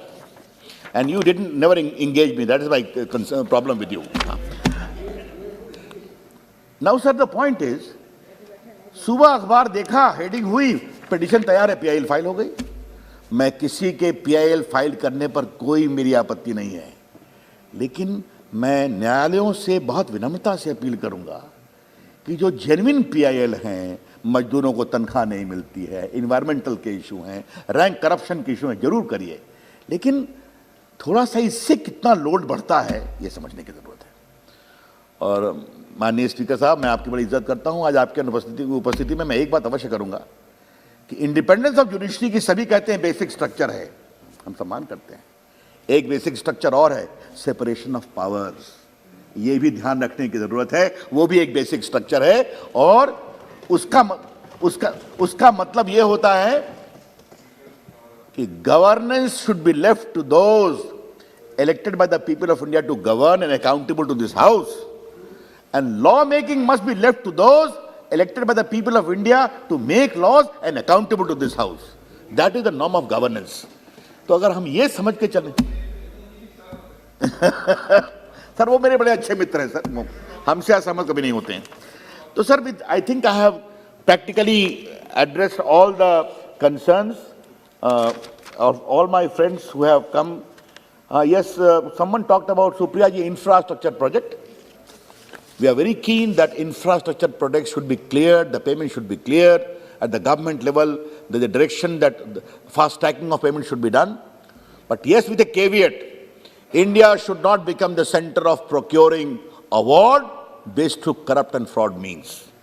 Under the government of Narendra Modi ji, we are acting in an honest, transparent manner, and that we will go. We are determined to make India a hub of arbitration. But remember one thing, India will become a hub of arbitration only and only when the world also trusts the integrity of the system there, the governance and the award delivery. That is what this bill supports, sir. तो मैं इसके कारण sir बड़ी विनम्रता से आग्रह करूंगा कि सबों का अभिनंदन है. मेरे उनके आशंकाओं को मैंने बहुत स्पष्ट किया है, तो इस बिल को सर्वानुमति से पास करेंगे सर, बड़ी कृपा हो. बहुत बहुत धन्यवाद सर. प्रश्न ये कि श्री अधीर रंजन चौधरी द्वारा प्रस्तुत सांविधिक संकल्प को स्वीकृत किया जाए. जो सदस्य इसके पक्ष में हाँ कहें, जो सदस्य विरोध में ना कहें. मेरे विचार में निर्णय ना वालों के पक्ष में हुआ, ना वालों के पक्ष में सांविधिक संकल्प अस्वीकृत हुआ. प्रश्न ये कि विधेयक पर विचार किया जाए. जो सदस्य इसके पक्ष में हाँ कहें, जो सदस्य इसके विरोध में ना कहें. मेरे विचार में निर्णय हाँ वालों के पक्ष में, हाँ वालों के पक्ष में विधेयक पर विचार करने हेतु प्रस्ताव स्वीकृत किया गया. अब सभा विधेयक पर खंडवार विचार करेगी. श्री के सुरेश, संशोधन संख्या 1 और 2. प्रश्न है कि के सुरेश द्वारा प्रस्तुत संशोधन संख्या 1 और 2 स्वीकृत किया जाए. जो सदस्य इसके पक्ष में हाँ कहें, जो सदस्य विरोध में ना कहें. मेरे विचार में निर्णय ना वालों के पक्ष में हुआ, ना वालों के पक्ष में संशोधन स्वीकृत हुआ. एन के प्रेमचंद्र जी, संशोधन संख्या 4 और 5. Sir, moving, that is, without giving a retrospective effect, let it be prospective from the date of promulgation of the ordinance. That is my amendment. प्रश्न है कि श्री एन के प्रेमचंद्र द्वारा प्रस्तुत संशोधन संख्या 4 और 5 को स्वीकृत किया जाए. जो सदस्य इसके पक्ष में हाँ कहें, जो सदस्य विरोध में ना कहें. मेरे विचार में निर्णय ना वालों के पक्ष में हुआ, ना वालों के पक्ष में प्रस्ताव संशोधन अस्वीकृत हुआ. प्रश्न है कि खंड 2 विधेयक का अंग बने. जो सदस्य इसके पक्ष में हाँ कहें, जो सदस्य विरोध में ना कहें. मेरे विचार में निर्णय हाँ वालों के पक्ष में, हाँ वालों के पक्ष में विधेयक खंड 2 विधेयक का अंग बना. के सुरेश जी, संशोधन संख्या 3. मूविंग. प्रश्न है कि के सुरेश द्वारा प्रस्तुत संशोधन संख्या 3 को स्वीकृत किया जाए. जो सदस्य इसके पक्ष में हाँ कहें, जो सदस्य विरोध में ना कहें. मेरे विचार में निर्णय ना वालों के पक्ष में, ना वालों के पक्ष में संशोधन अस्वीकृत हुआ. एन के प्रेमचंद्र जी, संशोधन संख्या 6 I am moving, sir. Regarding arbitrators' qualifications, experience, who are coming from outside, let it be by the regulation. The other thing, let it be retained. That is me. प्रश्न है कि एन के प्रेमचंद्र द्वारा प्रस्तुत संशोधन संख्या 6 को स्वीकृत किया जाए. जो सदस्य इसके पक्ष में हाँ कहें, जो सदस्य विरोध में ना कहें. मेरे विचार में निर्णय ना वालों के पक्ष में, ना वालों के पक्ष में संशोधन अस्वीकृत हुआ. प्रश्न है कि खंड 3 विधेयक का अंग बने। जो सदस्य इसके पक्ष में हाँ कहें, जो सदस्य विरोध में ना कहें। मेरे विचार में निर्णय हाँ वालों के पक्ष में हुआ। हाँ वालों के पक्ष में हुआ। खंड 3 विधेयक का अंग बने। एन.के. प्रेमचंद्रन जी, संशोधन संख्या 7। Moving sir. प्रश्न है कि एन.के. प्रेमचंद्र द्वारा प्रस्तुत संशोधन संख्या 7 स्वीकृत किया जाए। जो सदस्य इसके पक्ष में हाँ कहें, जो सदस्य विरोध में ना कहें। मेरे विचार में निर्णय ना वालों के पक्ष में हुआ। ना वालों के पक्ष में संशोधन अस्वीकृत हुआ। प्रश्न है कि खंड 4 और 5 विधेयक का अंग बने। जो सदस्य इसके पक्ष में हाँ कहें, जो सदस्य इसके विरोध में ना कहें। मेरे विचार में निर्णय हाँ वालों के पक्ष में हुआ। हाँ वालों के पक्ष में हुआ। खंड 4 और 5 विधेयक का अंग बना। प्रश्न है कि खंड 1 अधिनियम सूत्र और विधेयक का पूरा नाम विधेयक का अंग बने। जो सदस्य इसके पक्ष में हाँ कहें, जो सदस्य विरोध में ना कहें। मेरे विचार में निर्णय हाँ वालों के पक्ष में हुआ। हाँ वालों के पक्ष में हुआ। खंड 1 अधिनियम सूत्र और विधेयक का पूरा नाम विधेयक का अंग बने। मंत्री जी अपने प्रस्ताव करें कि विधेयक को पारित किया जाए। सर, मैं आपके अनुमति से प्रस्ताव करता हूं कि इस विधेयक को पारित किया जाए। प्रश्न है कि विधेयक को पारित किया जाए। जो सदस्य इसके पक्ष में हाँ कहें, जो सदस्य विरोध में ना कहें। मेरे विचार में निर्णय हाँ वालों के पक्ष में हुआ। हाँ वालों के पक्ष में हुआ। प्रस्ताव स्वीकृत हुआ। विधेयक पारित हुआ। प्राइवेट मेंबर बिजनेस इसके बाद लेंगे। प्राइवेट मेंबर बिजनेस आपको तो शून्यकाल में बोलना है ना, आपको तो नहीं आपको शून्यकाल में बोलना, इसके बाद लेंगे इसको। Private member business item number 25 anganwadi कार्यकर्ताओं और आंगनबाड़ी सहायिका हेतु कल्याणकारी उपाय। मेरा इसमें आपका आग्रह है कि अभी 8 बज गया है, आज इस प्राइवेट मेंबर रेजोल्यूशन को हम 9 बजे तक लेंगे, उसके बाद फर्दर आगे ले लेंगे। 9 बजे बाद कुछ जीरो और लेंगे, उसके पहले आप विषय संजय जी रख देना, ठीक है ना? हाँ, वो सबको बुला देंगे। श्री निशिकांत जी करेंगे। निशिकांत जी नहीं है? निशिकांत दुबे इनका है ना प्रस्ताव? अजय मिश्रा आंगनवाड़ी पे चल। श्री अजय मिश्रा जी नहीं, किसका है? अध्यक्ष जी, आंगनबाड़ी की कार्यकर्ताओं की देश में बहुत सारी ऐसी महत्वपूर्ण और संवेदनशील योजनाएं जो सरकार के माध्यम से ग्रामीण क्षेत्रों में बच्चों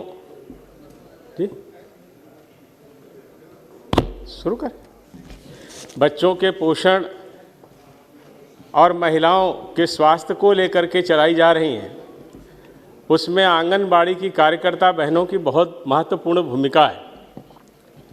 पूर्व में जिस तरह से आंगनबाड़ी केंद्र संचालित किए जा रहे थे, उससे जो परिणाम प्राप्त होने चाहिए थे, जो लाभ आंगनबाड़ी केंद्रों के माध्यम से हमारे देश के लोगों को मिलना चाहिए था, वो नहीं मिल पा रहे थे। माननीय अध्यक्ष जी, इसमें मुख्य रूप से आंगनबाड़ी की जो हमारी बहनें होती हैं, उनसे अवैतनिक कार्यकर्ता के रूप में काम करने की अपेक्षा की जाती है। साथ ही आंगनबाड़ी की जो सहायिका और आंगनबाड़ी की कार्यकर्ता होती हैं, उनकी नियुक्ति भर्ती सहित स्कीम के कार्यान्वयन संबंधित सभी मसले राज्य की सरकारों के द्वारा तय किए जाते हैं, जो जिला स्तर पर और उसके बाद ब्लॉक स्तर पर उनकी समीक्षा के साथ वो काम पूरे किए जाते हैं। निश्चित रूप से आंगनबाड़ी की जो हमारी सहायिका हैं, वो बहुत मेहनत कर रही हैं और उसके कारण उनको जो मानदेय देने की बात थी, उसमें भी अभी हमारी सरकार ने काफ़ी बदलाव किया है। लेकिन अगर हम उनके काम के विषय में देखें तो आंगनबाड़ी स्कीम का लक्ष्य 6 वर्ष से कम उम्र के बच्चों, गर्भवती महिलाओं और स्तनपान करने वाली माताओं का समग्र विकास करना है। इसमें पूरक पोषण, सकल स्कूल के पूर्व की जो अनौपचारिक शिक्षा है, उसके साथ साथ पोषण और स्वास्थ्य शिक्षा, टीकाकरण, स्वास्थ्य जांच और रेफरल सेवाओं के जो पैकेज प्रदेश सरकार और केंद्र सरकारों के द्वारा लोगों के ज़रूरत के लिए बनाए जाते हैं, उसमें उन आंगनवाड़ी की बहनों की बहुत बड़ी भूमिका होती है। वास्तव में पूरी दुनिया में 2030 तक जो सस्टेनेबल गोल प्राप्त करने के लिए प्रत्येक देश ने अपना लक्ष्य निर्धारित किया है, उसमें शिक्षा और स्वास्थ्य हमारे देश के लिए बहुत महत्वपूर्ण है। और चूंकि ये हमारा देश गांवों का देश है और यहाँ पर गांवों तक शिक्षा के लिए लोगों को जागरूक करना और पोषण के प्रति लोग जागरूक हों, संवेदनशील हों और समय पर पोषण के कार्यक्रमों को चलाएं भी, लाभ भी लें और किस तरह से उनको बच्चों का पालन पोषण करना है, उसके साथ साथ महिलाओं के स्वास्थ्य के लिए उनमें जो ज़्यादातर महिलाएं एनेमिक होती हैं उनको स्वास्थ्य संबंधी जानकारी देना, जो छोटे बच्चे हैं उनके जो टीकाकरण के हमारे कार्यक्रम होते हैं, जो 7 ऐसी गंभीर बीमारियां हैं जिनके टीकाकरण के माध्यम से बच्चों को स्वस्थ रखने की एक बड़ी चुनौती हमारे देश में थी, उसमें आंगनबाड़ी की जो हमारी सहायिकाएँ हैं, कार्यकर्ता हैं, उनकी बहुत बड़ी भूमिका है। और निश्चित रूप से जिस तरह से वो 6 ये काम कर रही हैं, हमारी जो पहले हमारी सरकारें थीं उस समय बहुत विशेष ध्यान इस पर नहीं जा पाया, क्योंकि उस समय ऐसी बात भी नहीं थी। लेकिन 2018 में आंगनवाड़ी केंद्रों की जो सहायिकाएँ थीं उनका प्रतिमाह मानदेय 3,000 से बढ़ा के 4,500 रुपया किया गया है। उसके साथ ही साथ हमारी जो सहायिकाएँ होती हैं उनको 2,250 रुपया जो मिलता था, जो 2,250 उसको 3,500 रुपया किया गया है। साथ ही साथ सरकार ने अन्य अनेक तरह के मानदेय भी आंगनबाड़ी की कार्यकर्ताओं को देने का काम किया है और उन योजनाओं को स्वीकार किया है। लेकिन वास्तव में आजकल के युग में 4,500 रुपया भी जिस तरह की वो सेवा कर रही हैं और जिस तरह से वो गांवों में जाकर के कामकाज कर रही हैं, इसके लिए उनको अधिक मानदेय मिलना चाहिए। ये अभी मैं इस पर भी बात करूंगा, क्योंकि ये एक बहुत बड़ा कार्यक्रम है। हमारे देश में लगभग 14 लाख ऐसे आंगनबाड़ी के केंद्र हैं जिसमें आंगनबाड़ी की कार्यकर्ती काम कर रही हैं और उन्होंने उसको निरंतर ऐसे प्रयास करके गांवों में अपनी उत्तम सेवाएं भी दी हैं।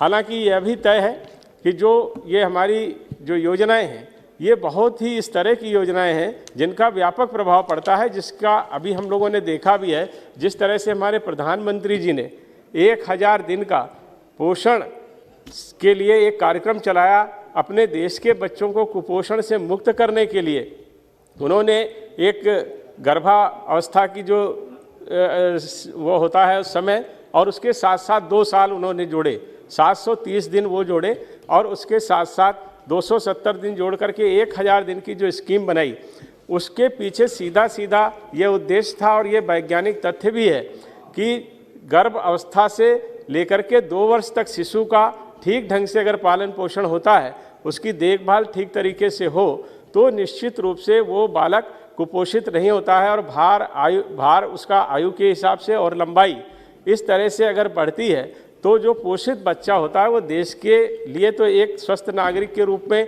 अपनी सेवाएं देता ही है, लेकिन साथ ही साथ देश की अर्थव्यवस्था पर भी उसका व्यापक प्रभाव पड़ता है। इसलिए ये जो आंगनबाड़ी की जो हमारी कार्यकर्ता हैं, इनकी भूमिका को अपने देश के लिए हम लोग समझ सकते हैं।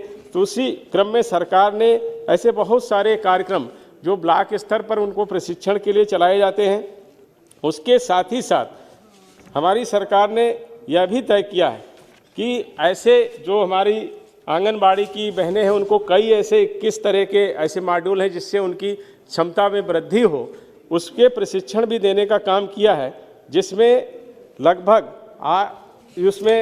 9 लाख के करीब ऐसी महिलाएं हैं जिनको ये प्रशिक्षण दिया गया है, जो कार्यकर्ता हैं आंगनबाड़ी की, और उसमें से लगभग 3 लाख के करीब इस तरह की कार्यकर्ता हैं जिनको डिजिटल प्रशिक्षण भी दिया गया है। और आजकल जिस तरह से एक एक कार्यक्रम की जानकारी और सूचनाएं सरकार के द्वारा एकत्रित की जा रही हैं, निश्चित रूप से सरकार प्रशंसा की पात्र है। प्रत्येक योजना की सारी सूचनाएं डाटा वाइज हमारी सरकार के पास उपलब्ध रहें, जिससे आगे उनको योजनाएं बनाने में सफलता मिले और उसके अनुरूप योजना बनाएंगे तो निश्चित रूप से उसके व्यापक परिणाम हमको प्राप्त होंगे, जो हमारे सतत विकास के लक्ष्यों को प्राप्त करने में बहुत बड़ा योगदान होगा। और इसी क्रम में हमारी सरकार ने यह भी किया है कि हम लोगों ने इसके लिए जो डिजिटल प्लेटफार्म है उसको तैयार किया है। ऐसी आंगनबाड़ी की जो हमारी कार्यकर्ता साथी हैं उनको डिजिटल फ़ोन, स्मार्टफोन भी दिए गए हैं और उनसे ये अपेक्षा की गई है कि वो गांव में जहाँ जहाँ पर जाएंगी वहाँ पर वो डाटा एकत्रित करेंगी, बच्चों की आयु के अनुसार उसका भार, उसकी लंबाई, ऐसे महिलाओं के स्वास्थ्य के विषय में, टीकाकरण के विषय में लोगों को जाकर के जागरूक करेंगी और उन सारी योजनाओं को जो भारत सरकार का हमारा ऐप है उस पर फीड करेंगे, जिससे यहाँ पर सारी सूचनाएं एकत्रित होंगी। तो निश्चित रूप से एक तरह से आप देखें कि गांव में जिस तरह का काम हमारी आंगनबाड़ी की बहनें कर रही हैं वो निश्चित रूप से एक ऐसा काम है जिसकी प्रशंसा भी होनी चाहिए और उसके अनुरूप उनको सुविधाएं भी देने का काम हमारी सरकार को करना चाहिए, यह भी ज़रूरी है। अभी जैसे कई जानकारियां आई थी कि कई ऐसे आंगनबाड़ी के केंद्र हैं जो किराए के मकानों में चल रहे हैं, लेकिन हमारी सरकार ने जहां ये तय किया कि हम ऐसे आंगनबाड़ी के जो केंद्र हैं उनके सबके भवन बनाएं। काफ़ी भवन बन चुके हैं, थोड़े से ही ऐसे रह गए हैं। लगभग 4 लाख आंगनबाड़ी के ऐसे केंद्र हैं जहां पर अभी भवनों का निर्माण होना है। उसमें भी सरकार ने मनरेगा से उसको जोड़ दिया है और 5 लाख रुपए तक मनरेगा का उसका उपयोग करके भवन के निर्माण में किया जाता है और उसमें अलग से स्वच्छता कार्य योजना के लिए तहत पेयजल की समस्याओं को दूर करने के लिए 10,000 रुपया और 12,000 रुपया प्रत्येक आंगनबाड़ी केंद्र में शौचालय के लिए भी दिया है। ये निश्चित रूप से सरकार की तरफ से ये प्रयास किया जा रहा है कि आंगनबाड़ी के लिए ठीक ठाक और अच्छे भवन हर जगह पर उपलब्ध हो जाएं और इसके लिए उन्होंने यह भी कहा है कि अगर जहां कहीं पर भी ज़मीन नहीं उपलब्ध हो पा रही है वहां 600 वर्ग फुट के ऐसे जो किराए के मकान मिल जाएं उनको भी वो किराए पर लेकर के जहां पर पेयजल और ऐसी सारी व्यवस्थाएं हों तो वो उसको चलाने का काम हमारे यहाँ ये करने की सुविधा भी सरकार ने दी है। लेकिन उसके बावजूद अभी कई ऐसे केंद्र हैं जहाँ पर शौचालय और पेयजल की सुविधाएं नहीं हैं। उसमें लगभग 4 लाख के आसपास ऐसे आंगनबाड़ी के केंद्र हैं जहां पर अभी ठीक ढंग से टॉयलेट्स उपलब्ध नहीं हैं और 2 लाख के करीब ऐसी जगहें हैं जहां पर पेयजल की व्यवस्था भी हमारी सरकार को करनी है। मैं माननीय मंत्री जी से यह भी अनुरोध करूंगा कि यह आवश्यक है, क्योंकि अभी जैसे कोविड का जो ये संक्रमण आया इसके दौरान निश्चित रूप से आंगनबाड़ी के केंद्र बंद रहे हैं, लेकिन अभी जैसा आपने नवंबर में शायद 2020 में नवंबर में कुछ ऐसे जो कंटोनमेंट जोन हैं जहां पर कोविड का ज़्यादा प्रभाव था उनको छोड़ करके धीरे धीरे आंगनबाड़ी के केंद्रों को खोलने का काम प्रारंभ कर दिया गया है। इसलिए वहां पर भवनों में एक सुसज्जित भवन बने, इसके लिए भी आवश्यक है।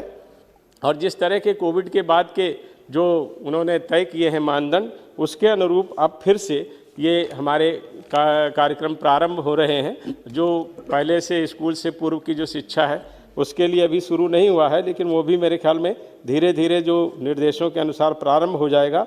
लेकिन कुपोषित बच्चों को जो गंभीर रूप से हैं, अधिक जोखिम वाली गर्भवती महिलाएं हैं, दूध पिलाने वाली माताएं हैं, ऐसे जो स्तनपान करने वाली माताएं, इनकी गहन निगरानी का काम भी हमारी आंगनबाड़ी की कार्यकर्ता कर रही हैं और उसके अनुरूप जो आवश्यकता होती है, जैसी हमारी सरकार की योजनाएं हैं या राज्य सरकार की योजनाएं हैं या ब्लॉक स्तर पर कार्यक्रम चलाए जा रहे हैं, उन सब में भी वो अपनी तरह से योगदान दे करके ऐसी खाद्य सामग्री जो कैलोरी और प्रोटीन की जिसमें मात्रा इस तरह की हो जो कुपोषण से बच्चों को मुक्त करे, ऐसी सारी व्यवस्थाएं और आहार भी उपलब्ध कराने का काम उन्होंने किया है और कोविड के दौरान भी किया है। कोविड में आंगनबाड़ी के केंद्र भले बंद रहे, लेकिन जो सरकार की योजनाएं आई, कोविड के प्रति जागरूक करना हमारे लिए एक बहुत बड़ी चुनौती थी।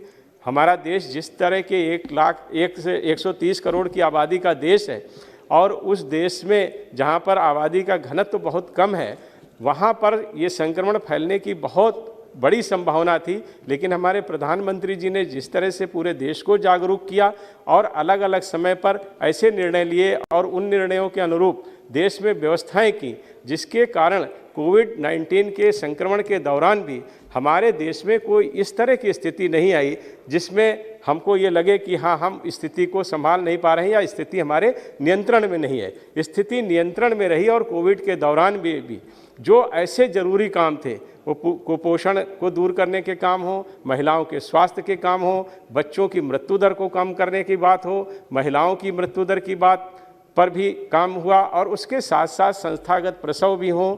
इन सारी योजनाओं के संबंधित जो भी जानकारियां हैं और जो हमें वस्तुएं वहां पहुंचानी, जो दवाएं पहुंचानी हैं, उनको पहुंचाने का काम और उसके साथ साथ टीकाकरण के प्रति भी लोगों को जागरूक करने का काम आंगनबाड़ी की हमारी स्वास्थ्य कर्मियों ने किया है। और एक तरह से अब देखें, जो पहले जो आंगनबाड़ी का रूप था, पहले तो लोग आंगनबाड़ी के विषय में जानकारी ही नहीं रखते थे। अब तो दो मंत्रालयों से सीधे स्वास्थ्य मंत्रालय की बहुत सारी योजनाएं भी आंगनबाड़ी केंद्रों के माध्यम से चल रही हैं और उसके कारण उनकी गांवों में बहुत ही महत्वपूर्ण भूमिका हो गई है। इसलिए मैं माननीय मंत्री जी से माननीय मंत्री जी से यही अनुरोध करूंगा कि उनकी सेवाओं को देखते हुए जो 4,500 रुपये का हमारी जो मुख्य कार्यकर्ता होती हैं उनको मिल रहा है, मैं समझता हूं कि राज्य सरकार का भी उसमें योगदान होता है, लेकिन अपनी तरफ से आप अगर इस तरह का कोई प्राविधान करेंगी जिससे आंगनवाड़ी की जो हमारी सहायक बहनें हैं उनको कम से कम 10,000 रुपये तक का मानदेय अगर मिल सके तो ये एक बहुत अच्छा, उनके लिए एक तरह से एक अच्छा मानदेय होगा। और जैसी उनकी सेवाएं हैं उन सेवाओं के अनुरूप उनकी जो एक तरह से हम उनका जो सम्मान है वो सम्मान करने का काम करेंगे। इसके अलावा माननीय सभापति जी, जो मैंने शुरू में कहा कि ऐसे 4 लाख से अधिक आंगनबाड़ी केंद्र ऐसे हैं जहां शौचालय नहीं है, पीने का पानी 2 लाख से अधिक केंद्र ऐसे हैं जहां नहीं है, उनको भी उपलब्ध कराने का काम हमारी सरकार करे।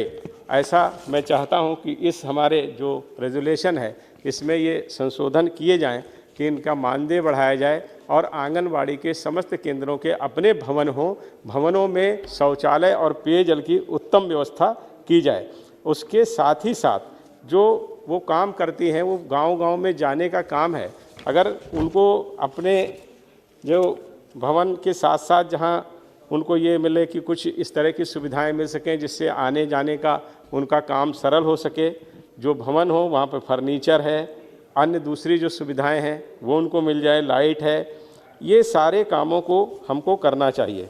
साथ ही साथ मैं एक हमारे साथी ने एक मुझे ये पत्र दिया है तो उसमें भी मैं कहना चाहूँगा, ये हालांकि राज्य सरकार का विषय है लेकिन माननीय मंत्री जी हैं तो उनके संज्ञान में मैं लाना चाहता हूँ कि जो आंगनबाड़ी केंद्रों पर जो CDPO होती हैं ब्लॉक स्तर पर, वो ऐसा उन्होंने बताया है कि वो कुछ जगहों पर घूस लेने का काम भी करती हैं।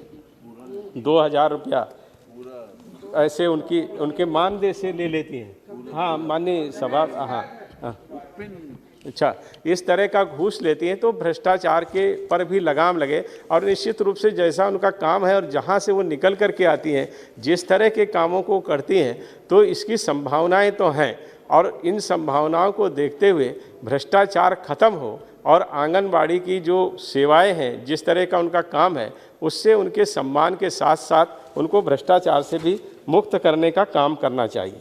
जैसे मैंने मानदेय बढ़ाने की बात कही है, वो बात उसके साथ ही साथ मैं आपसे एक बात और कहना चाहूँगा कि हमने जैसे ये कहा है कि कई बार पहले शिकायतें आई हैं, इधर कोई ऐसी शिकायत नहीं आई कि जो आंगनबाड़ी केंद्र की जो महिलाएं हैं उनके शोषण की भी बहुत सारी शिकायतें प्रदेश स्तर पर प्राप्त हुई हैं और वो उनके लिए एक इस तरह की विधि संचालित है जो प्रदेश में उनके इस तरह के जो घटनाक्रम होते हैं उसमें वो काम करती है। बस 2-4 मिनट रुक जाइए। तो वो उसके लिए काम करते हैं, लेकिन हमारी जो केंद्र की सरकार है उसमें भी माननीय मंत्री जी ने एक प्रश्न के उत्तर में ये बात कही थी कि अगर प्रदेश स्तर से तो उन सारे ऐसे मसलों को देखा जाता है और उनके विरुद्ध जो आवश्यक कानूनी कार्रवाई होती है उसको किया भी जाता है, लेकिन अगर केंद्र स्तर पर भी ऐसी कोई शिकायत आती है तो माननीय मंत्री जी और सरकार उसका संज्ञान लेती हैं और संबंधित को उसके लिए कहती हैं। लेकिन मैं ये समझता हूँ कि इतना ही पर्याप्त नहीं है। ये एक तरह से किया जाता है, लेकिन जिस तरह का एक लंबा स्ट्रक्चर है, एक बड़ा नेटवर्क आंगनबाड़ी का है, तो इसमें कुछ इस तरह की बात ज़रूर शामिल करनी चाहिए जिससे आंगनबाड़ी की जो हमारी सहायिकाएँ हैं या उनके जो आंगनबाड़ी की कार्यकर्ता हैं उनको पूरी तरह से शोषण और भ्रष्टाचार से मुक्त करने के लिए कुछ इस तरह के कानून में बदलाव करने चाहिए कि जो इस तरह की सामाजिक कार्यकर्ताएं हैं उन कार्यकर्ता को एक अतिरिक्त आवरण और कवच हमको उपलब्ध कराना चाहिए जिससे वो शोषण से मुक्त हो सके। एक अंतिम बात मैं माननीय मंत्री जी के माध्यम से और चाहूँगा और इस रेजोल्यूशन में शामिल करने की प्रार्थना करूँगा कि आंगनबाड़ी की जो कार्यकर्ता हैं वो काम तो कर रही हैं, अच्छा काम कर रही हैं, अच्छे परिणाम भी आए हैं, क्योंकि जिस तरह से प्रधानमंत्री जी ने और आपने ये अपेक्षा की थी कि हमारे देश में एक बदलाव आए, तो वास्तव में कुपोषण को दूर करने में मुक्त तो नहीं हुए, लेकिन कुपोषण को दूर करने में भी हमको सफलता मिली है।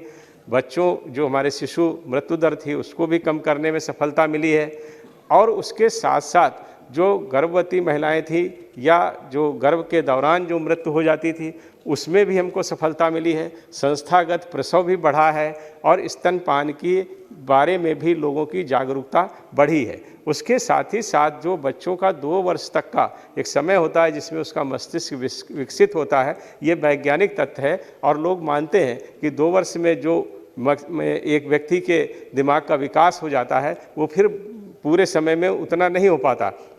इसलिए वो महत्वपूर्ण समय के लिए जो योजना बनाई है उसके लिए भी ये कार्यकर्ता बहुत अच्छा काम कर रही हैं। इनका नियमित रूप से ब्लॉक और जिला स्तर पर प्रशिक्षण होता है, वहाँ से उनकी देखभाल की जाती है। और आपने भी जो ऐप बनाया है जो स्मार्टफोन के माध्यम से आपको वो सूचनाएं देती हैं, उसका भी आप जांच और सर्वे करती हैं। तो एक तरह से ये पूरी इस तरह की एक स्ट्रक्चर बन गया है कि इसमें हम ये कह सकते हैं कि आंगनबाड़ी एक ऐसा हमारे लिए चीज़ हो गई है, या कहेंगे एक ऐसा नेटवर्क हो गया है जिसके माध्यम से हम देश की एक बहुत बड़ी समस्या से निजात पाने की स्थिति में आ गए हैं। मैं अंतिम बात आपसे यही कहूँगा कि इनको मानदेय बढ़ाने के अलावा जो आंगनबाड़ी के केंद्रों में सुविधाएं हैं, शोषण और भ्रष्टाचार से मुक्त कराने के अलावा मेरी आपसे गुजारिश है कि हमारे प्रधानमंत्री जी ने, आपने और हमारी सरकार ने लोगों के विषय में, गरीब और कमज़ोर तबके के विषय में बहुत गंभीरता से और संवेदनशीलता से काम किया है और बहुत सी ऐसी योजनाएं आप लेकर के आई हैं जिनके माध्यम से लोगों को बहुत कम प्रीमियम पर उनका बीमा भी किया गया है और बाद में जब उनकी एक वृद्धावस्था हो उसके लिए भी उनको वो मिले। तो मैं ये चाहता हूँ कि ऐसा सरकार इसमें संशोधन करे कि आंगनबाड़ी की सभी कार्यकर्ताओं का, चाहे वो 1 रुपया प्रतिमाह या 2 रुपये प्रतिमाह, ऐसा जो प्रीमियम जमा करके सरकार उसको खुद जमा करे और आंगनबाड़ी की हमारी जो कार्यकर्ता हैं उनको बीमा प्रदान करने का काम करें और काम के दौरान अगर कोई घटना उनके साथ हो जाती है तो उसका मुआवजा भी उनको मिलना चाहिए और मृत्यु अगर काम के समय में होती है तो जो भी उसके लिए एक योजना बने उसको भी बना करके आप काम करेंगी। आपका बहुत बहुत धन्यवाद। सभापति महोदय, सबसे पहले तो मैं आपको धन्यवाद दूंगा कि हमारे अंबेडकर नगर से आने वाले हमारे भाई रितेश पांडे जी जो प्राइवेट रेजुलेशन जिन्होंने यहाँ पेश किया उसके ऊपर आपने मुझे बोलने का मौका दिया और बहुत महत्वपूर्ण मामला है साहब। संकल्प आंगनबाड़ी कार्यकर्ताओं और आंगनबाड़ी सहायिकाओं हेतु कल्याणकारी उपाय।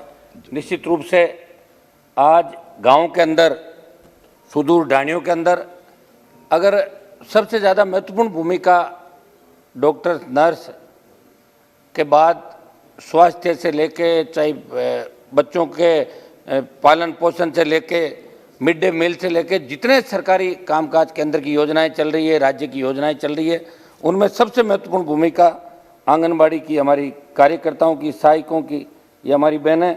और दुर्भाग्य इस बात का है सभापति महोदय, आज़ादी के 70 साल बाद जो सपना इस देश को आज़ाद कराने वाले लोगों ने सोचा था, आज ये बहनें भी हमेशा सरकारों की तरफ टकटकी लगा के देख रही है। और चूंकि सारे लोग आज देश में दिल्ली की सरकार की ओर देख रहे हैं, क्योंकि स्टेट के पास ऐसी सुविधाएं भी नहीं होती। हमारे राजस्थान के अंदर तो हालात ये है कि वहाँ एक ही रट लगाई जाती है कि खजाना खाली है, 5 साल कुछ भी नहीं होगा। इसके जो भी आंदोलित लोग होते हैं उनको निकाल दिया जाता। बड़ा आंदोलन आंगनबाड़ी कार्य, ये तो एक बार तो पूरे खाली होंगे, मैं बताऊं आपको ना। आंगनबाड़ी कार्यकर्ताओं और सहायिकाओं के लिए जो पांडे जी लेके आए, महिलाएं, बच्चों व किशोरों की अनिवार्य स्वास्थ्य व कल्याणकारी सेवाएं ये सब उपलब्ध कराते हैं। सभापति महोदय, निश्चित तौर पर ये जरूरी है कि इन्हें नियमित रोजगार मिले, स्थायी कार्मिक की तर्ज पर वेतन मिले। इस रेजुलेशन के माध्यम से चिंता करके देश के इस महत्वपूर्ण मुद्दे की तरफ सरकार का ध्यान आकर्षित किया, क्योंकि प्रधानमंत्री जी ने कुछ मानदेय इनका बढ़ाने का आदेश भी किया था, लेकिन वो बहुत कम था। समझ महोदय, अभी कोरोना काल के अंदर हमने देखा जब पूरा देश कोरोना से डर रहा था, लॉकडाउन भी चला लंबे समय से, लोग एक दूसरे के पास जाने से डरते थे, परिवार के अंदर भी लोग ऐसे रहते थे जैसे किसी को जानते भी नहीं।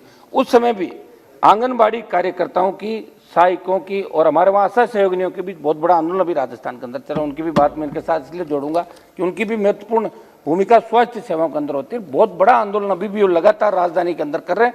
बहुत बड़ी महत्वपूर्ण भूमिका इन कोरोना काल के अंदर इनकी सेवा देखने को मिली और हर समय ये सेवा के लिए तत्पर रहते थे। अपने बच्चों को छोड़ के ये दूसरों की सेवा करने के लिए निकल पड़ते थे। सभापति महोदय, स्वास्थ्य विभाग के साथ साथ आंगनबाड़ी कार्यकर्ता, सहायिका व आशा वर्कर ने जिम्मेदारी से कोरोना काल के अंदर अपना काम किया। अभी राजस्थान में बहुत बड़ा आंदोलन इन्होंने चलाया। इनकी प्रमुख मांगे थी कि इनको संविदा से हटा के नियमित किया जाए, और कई लोग तो संविदा कर्मी भी नहीं है, चाहे जब इनको निकाल देता है महिला बाल विकास विभाग या आशा सहयोगियों को मेडिकल हेल्थ, चाहे जब इनको फ्री कर देते हैं, एक जांच के बहाने गए और अगर मान लो सरपंच से या किसी नेता से पट्टी नहीं बैठती है तो उनको घर भेज दिया जाता है। तो सभापति महोदय, ये इनके कल्याण को लेके जो चिंता सदन के अंदर की, मेरे से पूर्व हमारे सांसद ने सारी बात विस्तार से आपको बताई। अभी लोकसभा में एक सवाल के जवाब में महिला एवं बाल विकास मंत्री जो यहाँ विराजी हैं ने बताया कि 1/10/2018 से आंगनबाड़ी कार्यकर्ताओं का मानदेय 3000 से बढ़ाकर 4500 रुपये, सहायिका का मानदेय 1500 से बढ़ाकर 2250 प्रति माह किया है। इस रेजुलेशन ने मानदेय की मासिक वेतन में बदलने की बात कही गई है। निश्चित तौर पर इनका मासिक वेतन आज सभापति महोदय, नरेगा के अंदर भी जो मजदूरी न्यूनतम बढ़ा के आपने 200 से पार कर दिया, 7-8 हज़ार रुपये तो नरेगा के अंदर जो मजदूरी करता है उसको भी मिलता है।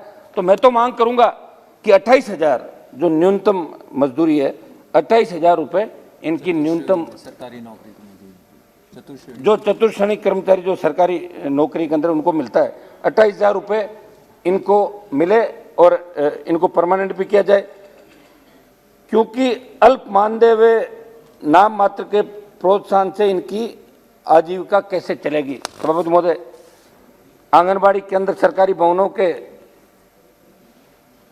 वहाँ पे पेयजल, शौचालय जैसी मूलभूत सुविधा कैसे उपलब्ध हो, इस पर भी सरकार को गौर करने की जरूरत है, क्योंकि देश में 13,86,990 आंगनबाड़ी केंद्रों में से 4,36,613 केंद्रों पर शौचालय नहीं है।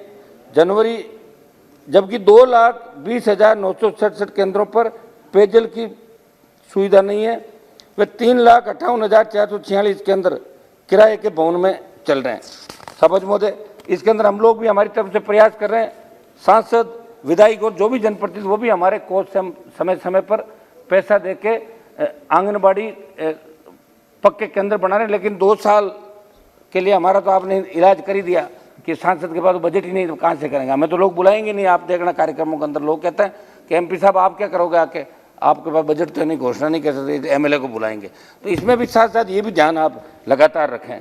भारत सरकार के अनुसार राजस्थान की मैं बात करूं, सभापति महोदय, 61,974 क्रियाशील आंगनबाड़ी केंद्रों में 32,527 आंगनबाड़ी केंद्रों पर ही शौचालय व 48,949 केंद्रों पर पेयजल की व्यवस्था है। इस पर केंद्र सरकार ध्यान दें। सब एक दो लास्ट के हैं मेरे। आंगनबाड़ी कार्यकर्ता, सहायिका व आशा सहयोगिनियों को स्थायी कार्मिक की तर्ज पर वेतन दिया जाए। आशा सहयोगिनियों का भी साथ ही मैं जोड़ देता हूँ साहब, शामिल ही करीब करीब एक जैसा ही काम है सबका। आशा सहयोगिनियों ने वेतन बढ़ोतरी व नियमित करने की मांग के लिए आंदोलन किया।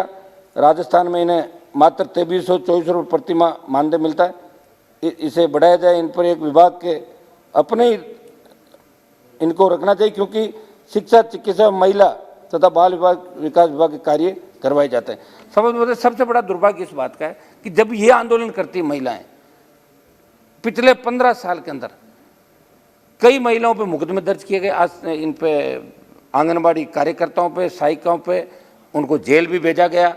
तो मैं, वो तो राजस्थान सरकार मुकदमे वापस लेती है, मुझे राजस्थान का अनुभव है, लेकिन मैं केंद्र सरकार से ये भी अपील करूंगा कि ऐसे मामलों में जितने भी मुकदमे इनके खिलाफ छोटी धाराओं के अंदर दर्ज है वो सब वापस लें, केंद्र निर्देशित करें, इनको परमानेंट करें, क्योंकि ये वो कड़ी है जो देश के अंतिम छोर पे बैठे व्यक्ति को भी सुख सुविधा दिलाने का प्रयास करती है, काम करती है। गरीब से गरीब व्यक्ति को भी ये जाके सरकारी सुविधाओं का लाभ, आज आपको किसी भी चीज़ की आवश्यकता हो तो आप वहाँ बैठा जिले का जो ग्राम सेवक पटवारी है वो भी इनसे ही बात करके कहेगा, जनगणना हो चाहे दूसरा काम हो, क्या बताओ सरकारी सेवाओं के अंदर गिनती करनी हो, कौन सा पैसा पहुंचा कि नहीं पहुंचा, नरेगा का हो, हर व्यक्ति इन पर ही निर्भर करता है कि आप जाओ और हमें लिख के दो। तो इतना बड़ा लोड इनके ऊपर है।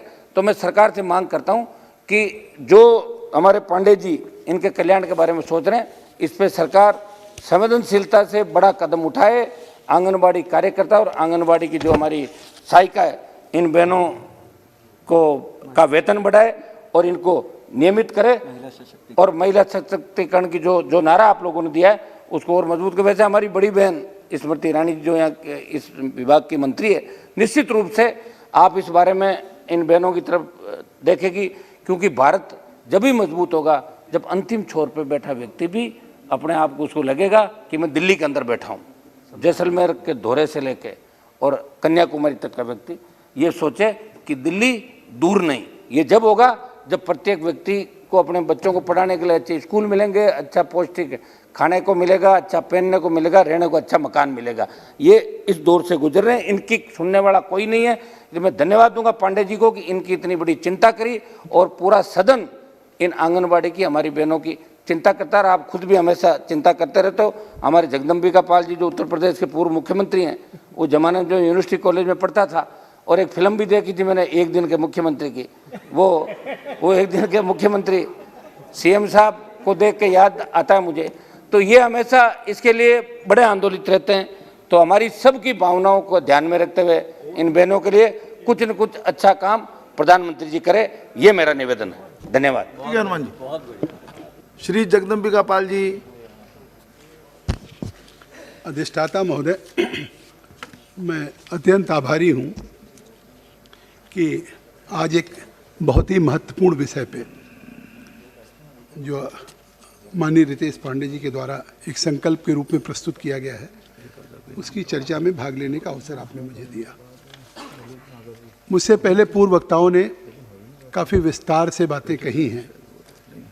उस संबंध में हमारी सरकार भी इस आंगनबाड़ी कार्यकर्ता या सहायिकाओं के न केवल उनके महत्व को रेखांकित करती है, न केवल उनके दायित्व को या उनके उस कर्तव्य के बोध के साथ साथ उनको जिस तरह से पिछले दिनों से लगातार सरकार ने एक मजबूत उस भारत के गांव में रहने वाली महिलाएं या बच्चे जो कुपोषित हैं, स्टंटेड हैं या गर्भवती महिलाएं हैं, उन बच्चों को, महिलाओं को किस तरीके से उनको न्यूट्रिशन के संबंध में, इम्यूनाइजेशन के संबंध में या कुपोषण से एक स्वस्थ माँ और एक बच्चे को तैयार करने में इस आंगनबाड़ी के केंद्र की भूमिका को निश्चित तौर से पिछले कुछ वर्षों में विस्तारित किया गया, और आज पूरे भारत में एक तरह से ग्रामीण माँ और बच्चों के देखभाल का एक केंद्र बन गया है।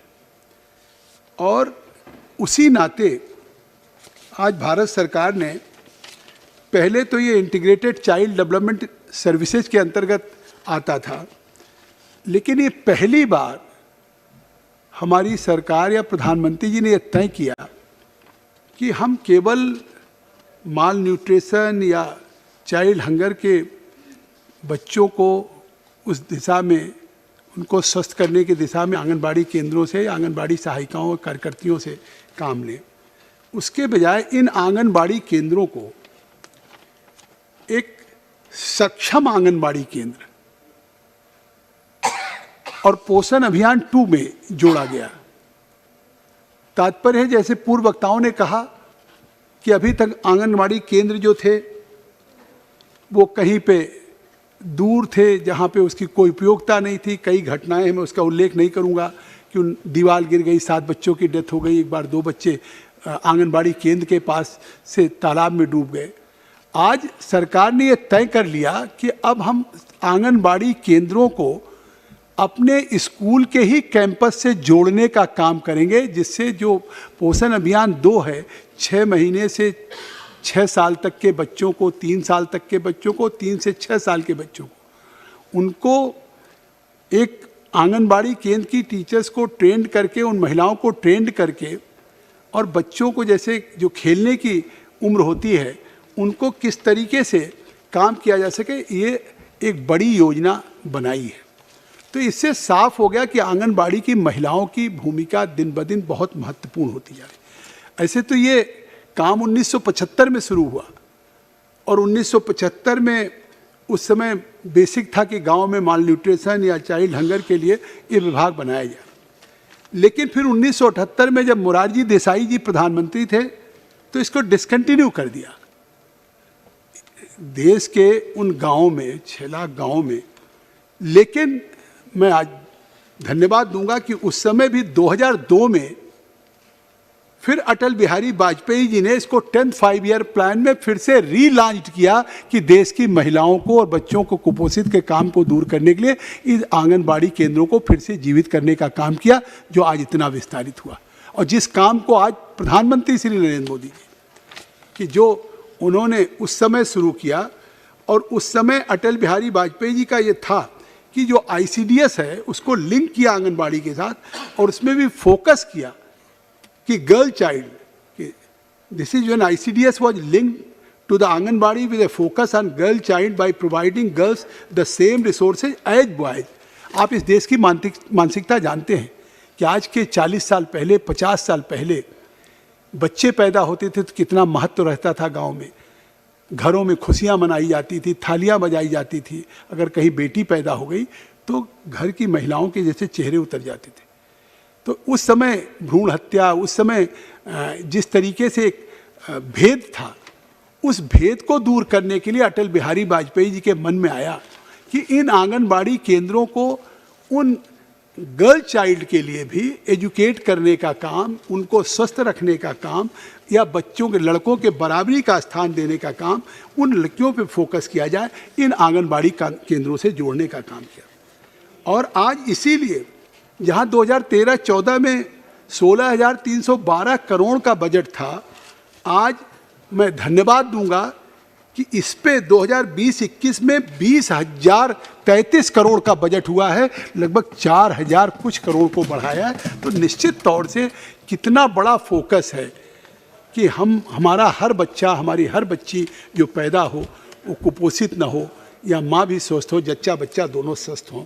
तो इसलिए, और वो सक्षम आंगनबाड़ी जो मैंने कहा, और पोषण अभियान के लिए सक्षम आंगनबाड़ी वही है, जैसे हमारे टेनी मिश्रा जी ने कहा और लोगों ने कहा कि आज आंगनबाड़ी केंद्रों में जो दूर थे, न वहाँ पे पानी पीने की कोई सुविधा थी, न कोई टॉयलेट की सुविधा थी, न कहीं कुछ थी।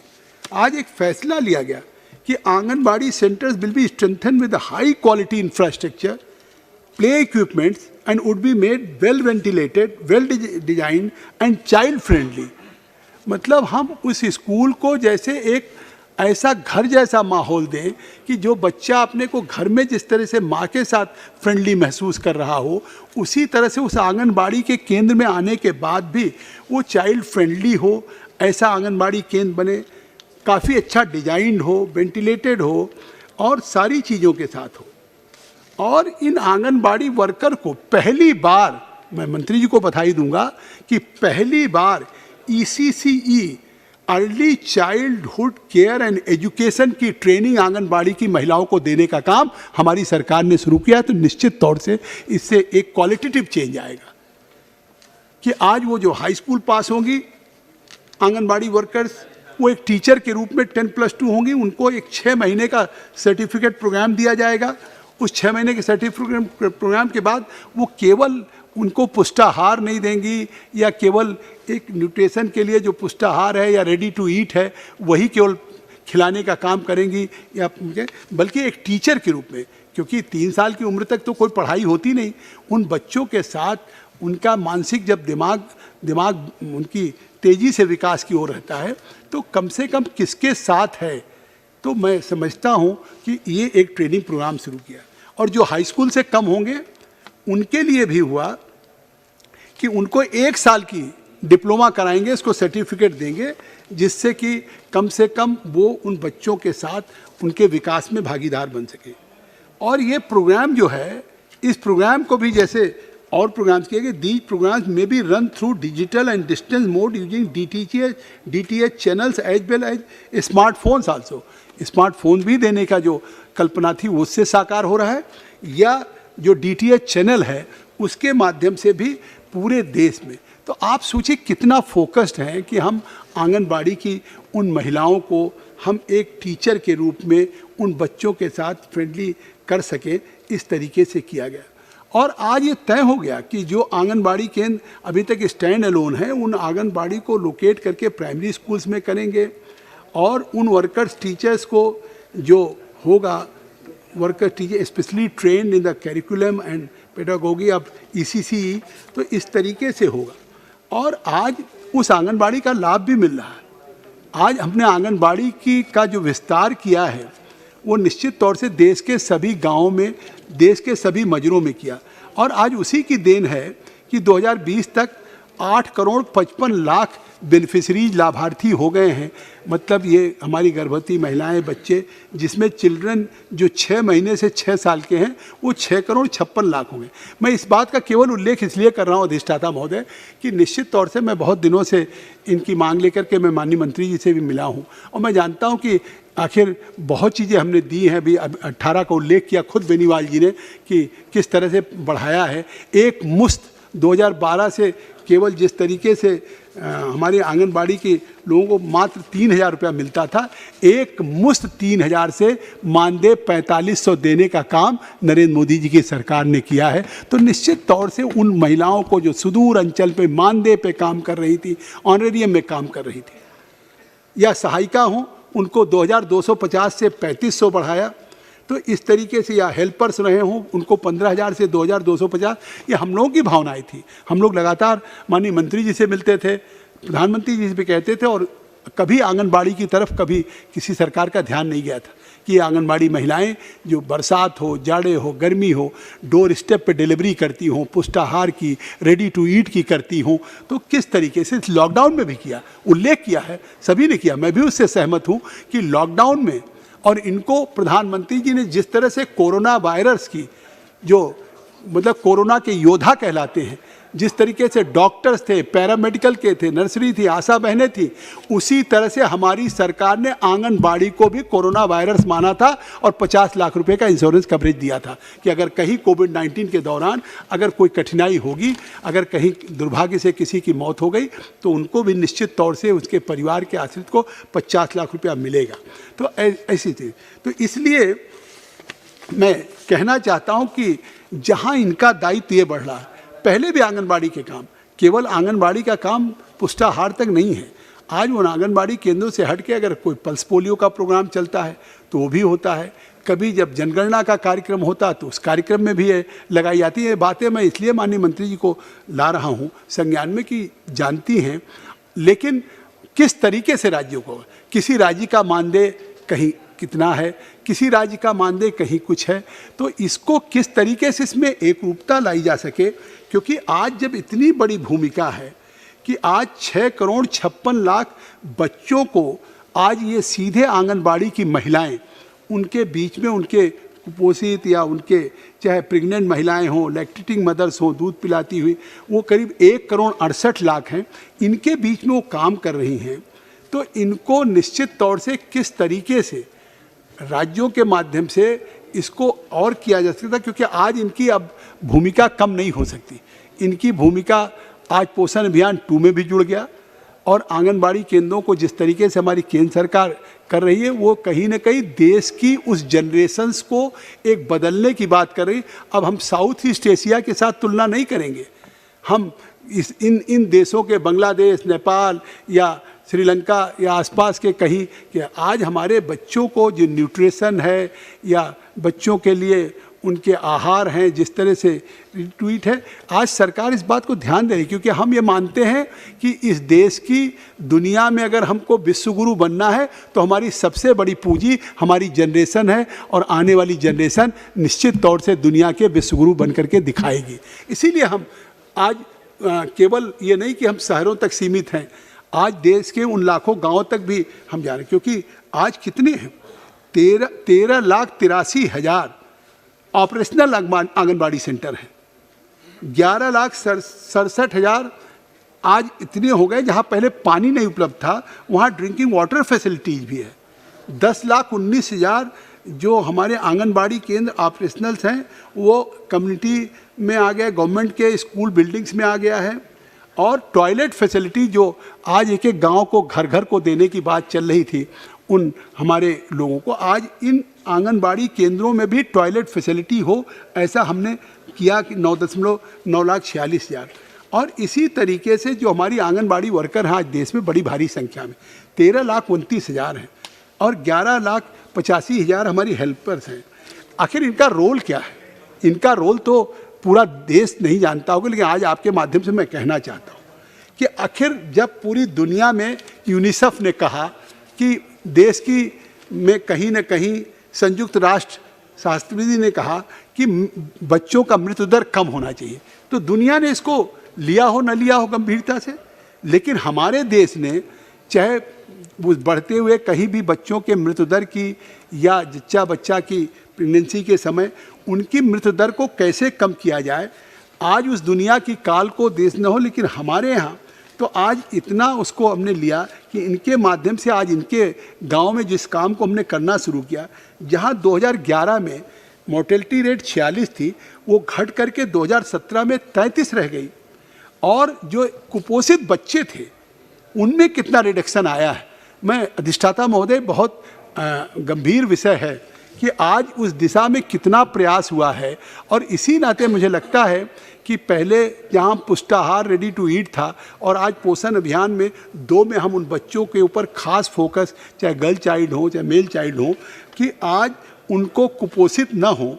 ये पहले 2005-06 तक लगभग 48%, लगभग देश की आधी आबादी कुपोषित होती थी।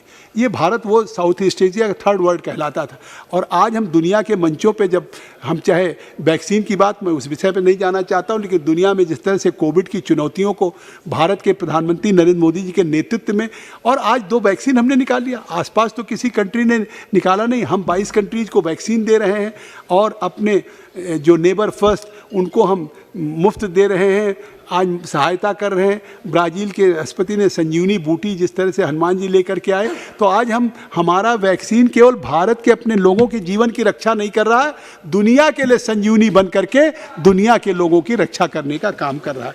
तो निश्चित तौर से ये प्रयास है इस सरकार का, ये प्रयास इस बात का द्योतक है, इस बात का प्रतीक है कि अगर हम उस कोविड की चुनौती पे जिस पे चाहे चाइना हेल्पलेस हो गया हो, वुहान से निकल के अमेरिका, कल मैं रात को टीवी देख रहा था, जर्मनी में मार्च तक लॉकडाउन हो गया, इंग्लैंड में लॉकडाउन, अभी भी हम भारत में फिर से सामान्य स्थिति में बैठे हैं।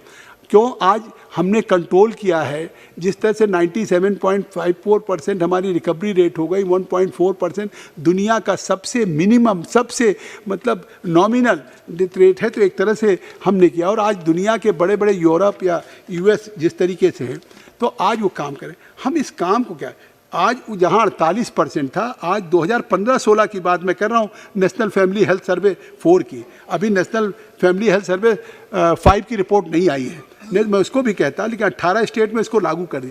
तो 15-16 में जब हमारी सरकार आई, इस पे जब हमने फोकस किया तो वो कुपोषित बच्चों की संख्या 48% से घट के 38% रह गई। और निश्चित तौर से उत्तर भाषण में माननीय मंत्री जी जब नेशनल फैमिली हेल्थ सर्वे 5 की रिपोर्ट कहेंगी तो ये निश्चित और भी घटा है, क्योंकि आज जिस तरह से ICDS हमारा इम्यूनाइजेशन का काम कर रहा है, न्यूट्रिशन का काम कर रहा है, हेल्थ चेकअप का काम कर रहा है, रेफरल सर्विसेज का काम कर रहा है, प्री स्कूल एजुकेशन का काम कर रहा है, और न्यूट्रिशन एंड हेल्थ इंफॉर्मेशन जो 15 साल से 45 साल तक की महिलाएं हैं उनके बीच में काम कर रहा है।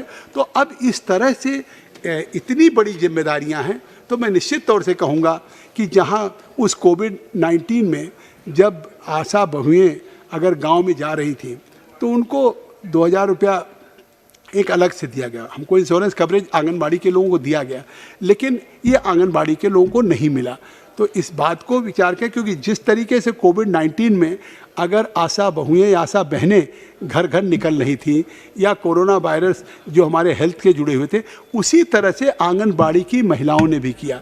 तो आज उनको भी उस तरीके से अगर होता तो एक निश्चित तौर से उनका होना चाहिए, क्योंकि आज उस लॉकडाउन में भी जो आंगनबाड़ी सेंटर्स ने किया है कोविड-19 में, कि functioning of anganwadi centres during कोविड-19, distributions of food items and nutrition supported by anganwadi workers once in a 15 days at the door step of beneficiary.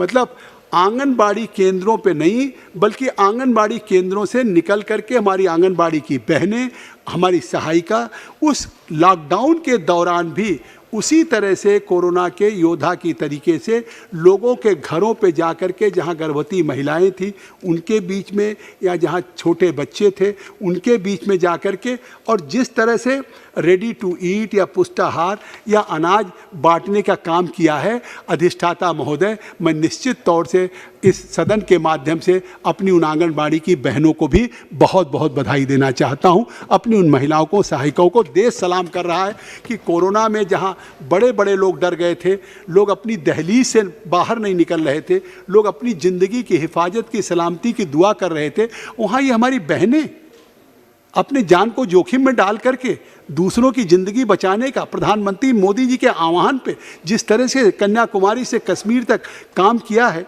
तो ये निस्संदेह निश्चित तौर से हमारी उन बहनों को ने किया। और आज जिस तरीके से हमारे इस पोषण अभियान में हमारे मंत्री जी ने, विभाग ने 10,22,000 वर्कर को ICDS के उनके मतलब फंक्शनरीज को, वर्कर्स को 2020 के दिसंबर तक ट्रेंड कर दिया गया। उनकी कैपेसिटी बिल्डिंग भी हो रही है। आखिर ये गांव में कभी इनको कोई जाता था? ये आंगनबाड़ी के नाम पे एक ज़माना था कि किस तरीके से वो महिलाएं उसी केंद्र पे रहती थी, लोगों को लगता था कि पुष्टाहार नहीं पहुंच रहा है, पुष्टाहार भी था तो वो स्टेट लेवल पे जिस गुणवत्ता का होना चाहिए था वो गुणवत्ता नहीं था। आज ये कोशिश होती है यहाँ से जिस तरह से, क्योंकि फेडरल स्ट्रक्चर में हम रह रहे हैं, लेकिन मैं कहना चाहूँगा कि आज उस संघीय ढांचे में, एक सेकंड जरा रुकिए बस, 9 बज रहे हैं, सदन की सहमति हो तो 2 घंटा समय बढ़ाया जाए, अभी बाद में फिर देखेंगे जैसे आवश्यकता होगी। 12 बजे तक कर दीजिए। 12 एक सेकंड, ये इनको जो है पूरा कर लेने दें, फिर आगे कर लेंगे उसको, ठीक है जी। हाँ ठीक है, पाल साहब पूरा कर दीजिए विषय को, इसके बाद 0 आवर ले लेंगे, इसके बाद 0 आवर हमारा कंटिन्यू करा दीजिए, आप करा दीजिए, कंटिन्यू करो। धन्यवाद, क्योंकि अभी तो अगली बार करना चाहते हैं। धन्यवाद। अब हम 0 आवर अभी नहीं पूरा करेंगे, नहीं यार अभी तो शुरुआत है, अब हमारा कंटिन्यू करा दीजिए, तो यही परंपरा है, कंटिन्यू हो जाती, ये तो परंपरा है। अब 0 आवर कर दिए, परंपरा है। अभी अभी अभी बहुत सी बातें कहनी है, अगले दिन 10-5 मिनट अगली बार में कहना चाहते हैं, 0 आवर ले लीजिए।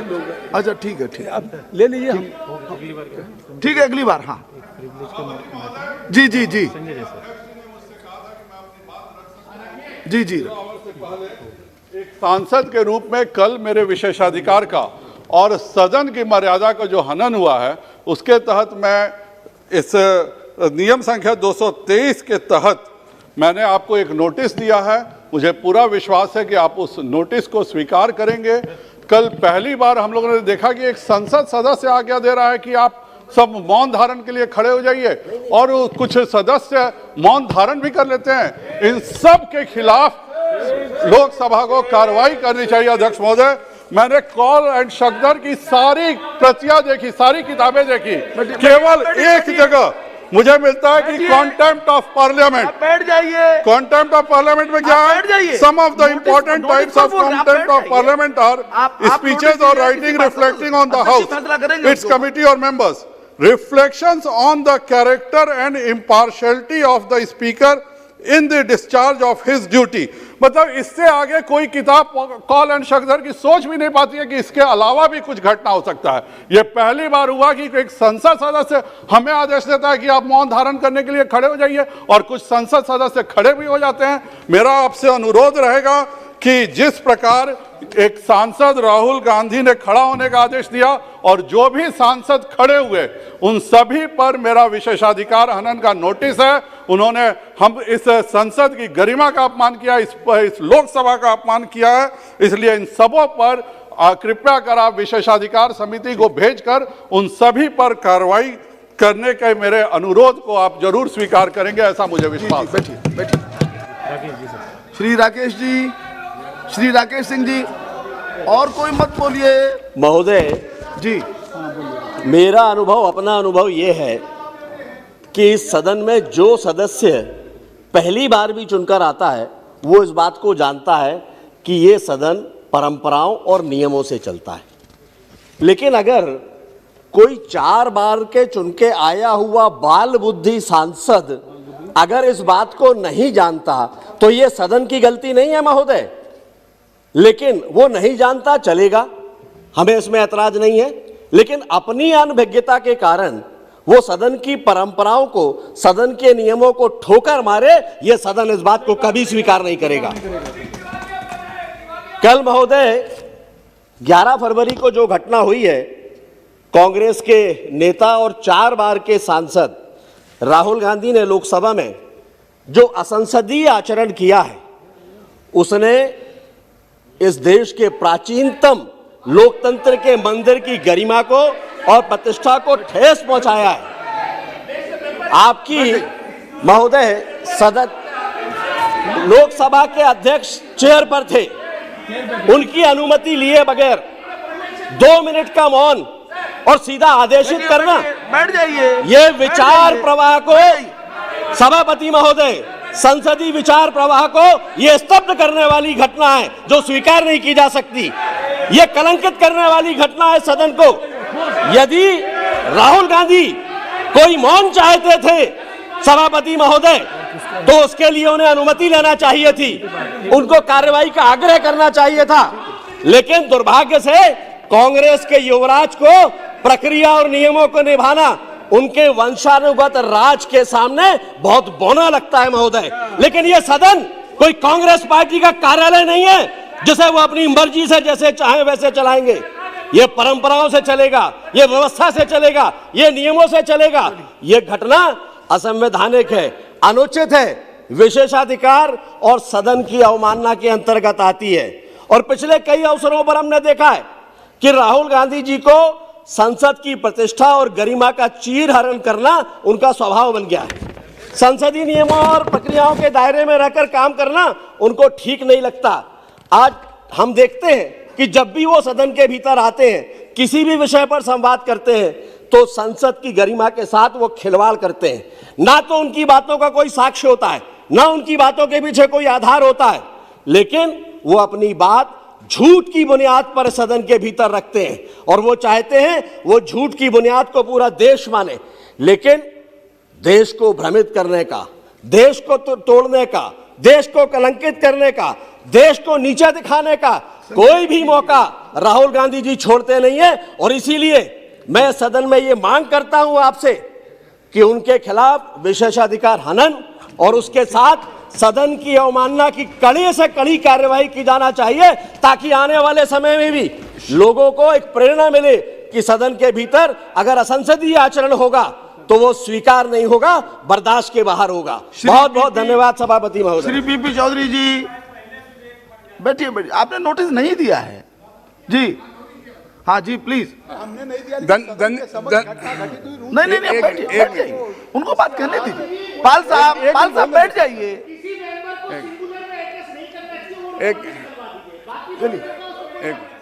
चौधरी साहब धन्यवाद सभापति महोदय जी। कोई चीज रिकॉर्ड में नहीं जा रही है दानिश भाई, बैठ जाइए दानिश अली प्लीज।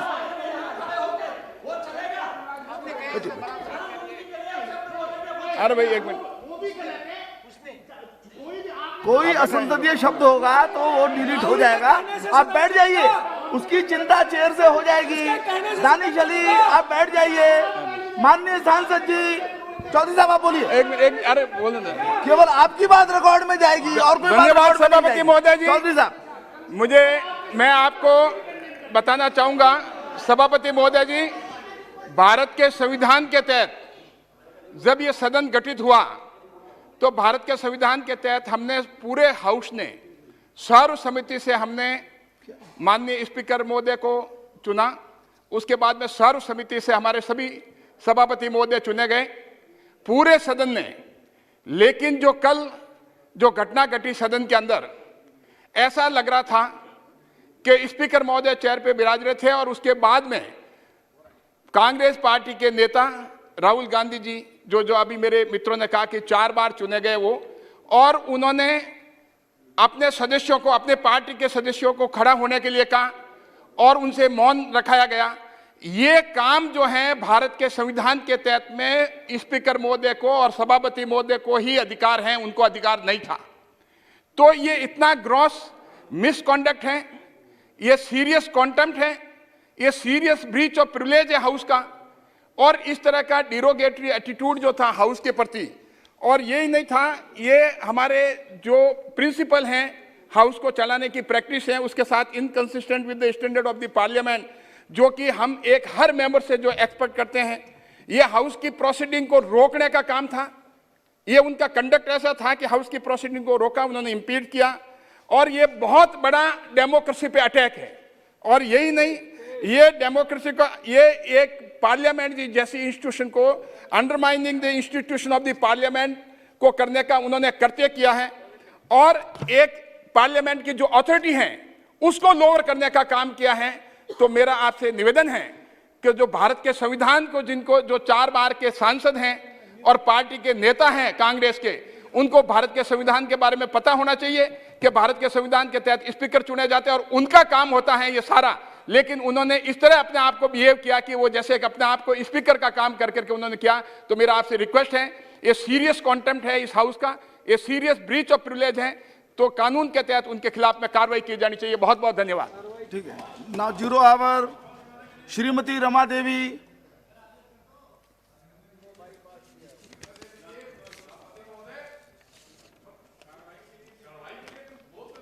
वो अध्यक्ष जी के संज्ञान में है, सब देखेंगे वो।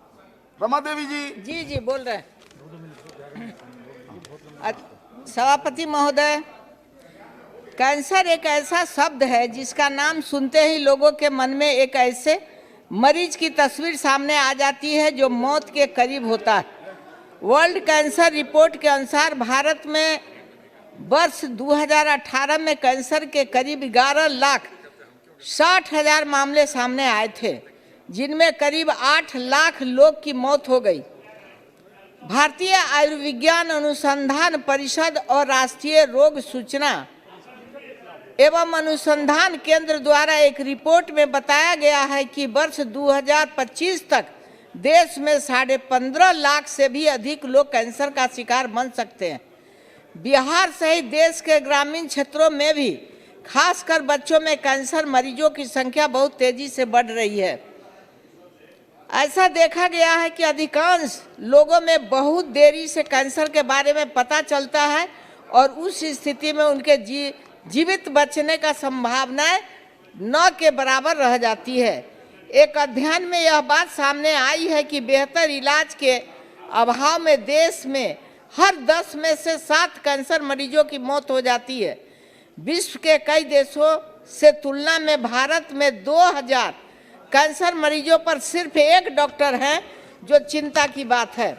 महोदय, आज कोरोना वैश्विक महामारी के इस मुश्किल दौर में माननीय प्रधानमंत्री जी के नेतृत्व में देश ने आत्मनिर्भर भारत अभियान के तहत दवा आपूर्ति से लेकर वैक्सीन बनाने तक संपूर्ण विश्व को नई उम्मीद, नई राह दिखाने का काम किया है। ऐसे में लोगों की अपेक्षा है कि कैंसर के विरुद्ध लड़ाई में भी सरकार को और प्रभावशाली कदम उठानी चाहिए। देश में कैंसर के बेहतर उपचार की सुविधाओं को विकसित करने के साथ साथ लोगों को कैंसर के कारणों एवं इसके रोकथाम के लिए जागरूक करना होगा, जिससे आत्मनिर्भर भारत मुहिम में देश एक कदम आगे बढ़ सके। अतः सदन के माध्यम से माननीय मंत्री जी से अनुरोध होगा कि कैंसर जैसे गंभीर रोग के रोकथाम का निदान हेतु कारगर उपाय किया जाए। धन्यवाद। मेरा सभी मान्य सदस्यों से निवेदन है कि 2 मिनट से अधिक बिल्कुल भी न लें। कोशिश करें 1.5 मिनट में बात पूरी हो जाए, शून्य प्रहर में सबको अवसर मिल जाए, इसके लिए आवश्यक है। श्रीमती भारती पवार जी। हमारा लॉटरी में हमें ये नहीं हुआ, मेरे 20 के लॉटरी में 20 में था। चालू हो गया। धन्यवाद सभापति महोदय। महाराष्ट्र राज्य के मेरे संसदीय क्षेत्र दिंडोरी तथा नासिक जिले में बड़ी मात्रा में अंगूर का उत्पादन लिया जाता है। लगभग 75% अंगूर दुनिया के कई देशों में जैसे कि नेदरलैंड, रूस, बांग्लादेश, जर्मनी, यूके ऐसे अन्य देशों में निर्यात किए जाते हैं। हमारे द्वारा निर्यात किए जाने वाले अंगूरों की गुणवत्ता दुनिया के अन्य देशों की तुलना में सबसे अच्छी है। फलों में सबसे ज़्यादा निर्यात भी अंगूर की होती है। मैं आभार व्यक्त करती हूँ कि हमारी सरकार ने निर्यात को बढ़ावा देने हेतु MPis योजना के तहत ताज़े फल और सब्जियों के एक्सपोर्ट पर सब्सिडी प्रदान की, जो FOB मूल्यों पर 5 से 7% थी। यह योजना 31 दिसंबर 2020 तक लागू थी। केंद्र सरकार ने RODTEP नामक एक नई योजना लागू की है, लेकिन इस योजना के तहत कितनी सहायता, कितनी प्रतिशत यह सब्सिडी मिलेगी यह अभी तय नहीं हुआ। सभापति महोदय, आपके माध्यम से मैं माननीय मंत्री महोदय से अनुरोध करती हूँ कि बड़े मात्रा में और गुणवत्तापूर्वक अंगूर जो भारत से एक्सपोर्ट शुरू हुआ है, यह जिस तरह रेल द्वारा कृषि उपज पर सब्सिडी दी जा रही है, उसी तरह अंगूर आदि के एक्सपोर्ट पर जल्द से जल्द यह सब्सिडी दी जाए और किसानों को राहत प्रदान करे। धन्यवाद। गीता कौड़ा। अध्यक्ष महोदय, गीता जी, हाँ उधर। आपने शून्यकाल के माध्यम से मैं अपने संसदीय क्षेत्र के अति महत्वपूर्ण विषय का ध्यान आकृष्ट कराना चाहूँगी। अध्यक्ष महोदय, पिछले 40-45 वर्षों से मेरे संसदीय क्षेत्र में ईचा करकई डैम परियोजना चल रही है और लगातार तब से 1981 से लेकर अब तक इसका विरोध लगातार होता रहा है। और इस विरोध आंदोलन में शहीद गंगाराम कलुंडिया, जो 1971 के विश्व युद्ध में उन्होंने भाग लिया था और तत्कालीन राष्ट्रपति के द्वारा उन्हें वीरता पुरस्कार भी दिया गया था। अध्यक्ष महोदय, इस ईचा करकई डैम परियोजना से लाखों हजारों आदिवासी परिवार विस्थापित हो रहे हैं। मैं आपके माध्यम से ये कहना चाहूँगी कि इस परियोजना को तत्काल रद्द किया जाए, क्योंकि झारखंड सरकार ने इसे रद्द कर दिया है। मैं आपके माध्यम से सरकार से फिर एक बार निवेदन करूंगी कि इसे रद्द किया जाए। बहुत बहुत धन्यवाद। आप कुछ कह रहे हैं माननीय मंत्री जी? धन्यवाद सभापति जी। डिनर की व्यवस्था की गई है माननीय सांसदों के लिए रूम नंबर 70 में, और जो आज इस परिसर में ड्यूटी पर हैं, चाहे सिक्योरिटी और प्रेस पर्सनल, हमारे कर्मचारी अधिकारी, सभी रूम नंबर 73 में डिनर ले सकते हैं और डिनर चालू। जी जी, ठीक है जी। श्रीमती S ज्योतिमणि बैठी नहीं है? Okay. Shrimati Geeta Vishwanath. Thank you, sir. Sir, my issue regarding Mahatma Gandhi NREGS, enhance the wage employment under MG NREGA from 100 days to per household employment ceiling to 150 days during financial year 2021. Our Honorable Chief Minister of Andhra Pradesh, Sri Y.S. Jagan Mohan Reddy Garu, is committed to construct about 30 lakh houses in the coming 3 years towards fulfilling the Government of India objective of housing for all 2022. Sir, all the housing beneficiaries covered under the state government program from BPL families, and if an exhaust of 90% days for the construction of rural houses within the 100 days wage employment guaranteed by the MGNREGA Act, they are unable to get further employment during the lean season, and such situation may be compelled to go to BPL families go on migration. Sir, in view of the above circumstances, consider the following for the benefit of the rural people. For early release of pending amount of 3,707.7 crores under MGNREGS material and administrative component to Andhra Pradesh, and to enhance the wage employment under MGNREGA from 100 days per household employment ceiling to 150 days during financial year 2021. Thank you, sir. Shrimati Ranjeeta Koli, Ranjeeta Koli ji नहीं है। श्रीमती भावना गावली जी, धन्यवाद सभापति जी। मैं बहुत ही महत्व का विषय यहाँ पर किसानों का रख रही हूँ। जैसा कि हमारे सभी एमपीओ के अपने अपने राज्यों में प्रधानमंत्री फसल बीमा योजना का कार्यान्वयन होता है, लेकिन हमने देखा है कि आजकल जो कंपनियां उस पर काम कर रही है, प्राइवेट कंपनीज है, मेरे यहाँ जो कंपनी है, मैं मेरे पर्टिकुलर क्षेत्र का भी बात करना चाहूँगी, उसमें रिलायंस और इफ्को टोक्यो है कंपनी, और जिनका सर्वे जो होता है वो सर्वे किसानों का बिल्कुल ही वो सर्वे नहीं करती है। उसके कारण से क्या हुआ है, ये कंपनी आने के कारण ऐसा महसूस हमें होता है कि जैसा ईस्ट इंडिया कंपनी हमारे भारत में फिर से आई है। और किसान फसल बीमा योजना, ये जो योजना है वो आपत्ति के वक्त पे किसानों को मदद करने के लिए ये योजना है। लेकिन हमने जो देखा है, और मेरे इस वक्तव्य से मेरे सारे सांसद भाइयों भी समर्थन करेंगे कि सभीयों के क्षेत्र में जिन्होंने ये इसका मुआवजा किया है, अढ़ावा लिया है, तो उसमें यही देखने को मिला होगा कि किसानों को बहुत ही कम मुआवजा वहाँ पर मिलता है। मैं यहाँ पर बताना चाहूँगी सभापति जी कि मेरे क्षेत्र में 2 कंपनियां जो काम करती है, महाराष्ट्र में भी जो कंपनियां काम करती है, उनका सर्वे वाले जो लोग होते हैं वो केवल 16 अगर तालुकाज है एक डिस्ट्रिक्ट में, तो वहां पर 100 लोग 100 सर्वेयर उनके होते हैं। तो मुझे बताइए किसानों के इतने बड़े फसल का वहां पर कैसे सर्वे होगा, और ये सारे फेक सर्वे होते हैं। मेरा कहने का मतलब है, यहाँ पर ये मांग भी है मेरी कि जो सर्वे इन्होंने किया है वो ठीक से नहीं किया है, ऐसे कंपनी के ऊपर तुरंत कार्रवाई होनी चाहिए, एफआईआर होना चाहिए, उनको ब्लैक लिस्ट में डालना चाहिए। राज्य सरकार से मैंने वहां पर विनती की है, हमारे राज्य सरकार ने यहाँ पर एक प्रपोजल भेजा है कि ये जो योजना है, ये योजना भारतीय कृषि बीमा कंपनी यहाँ पर वो चलाए या स्टेट गवर्नमेंट पे छोड़ दे, क्योंकि वो जो सर्वे होगा वो सही तरीके से सर्वे आएगा। सर्वे अगर सही होगा तो किसानों को वहां पर मुआवजा मिलेगा। लेकिन आज मैं देख रही 2 सेकंड और लूंगी मैं, आज मैं ये देख रही हूँ कि किसानों को कोई मुआवजा नहीं मिल रहा है, सारे के सारे पैसे हड़प करने का कंपनियों का षड्यंत्र वहां पर चल रहा है। और ऐसी स्थिति में अगर किसान चला गया, उसको अगर कोई मदद ही नहीं मिल रही तो कैसे चलेगा। तो मेरा ये यहाँ पर एक मांग है कि ये योजना जो है वो योजना राज्य सरकार या केंद्र सरकार चलाए और किसानों को राहत दे। धन्यवाद सभापति जी। बहुत बहुत धन्यवाद सभापति महोदय जी।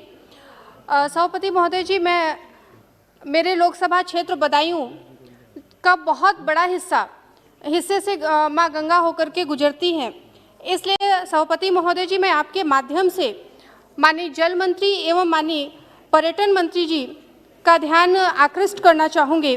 सभापति महोदय जी, मैं गढ़मुक्तेश्वर से कछला घाट तक कॉरिडोर की स्थापना हेतु अपनी बात रखना चाहती हूँ। महोदय, 130 किलोमीटर की दूरी का कॉरिडोर मूल रूप से गंगा के किनारे गांवों के विकास से सीधे जुड़ेगा।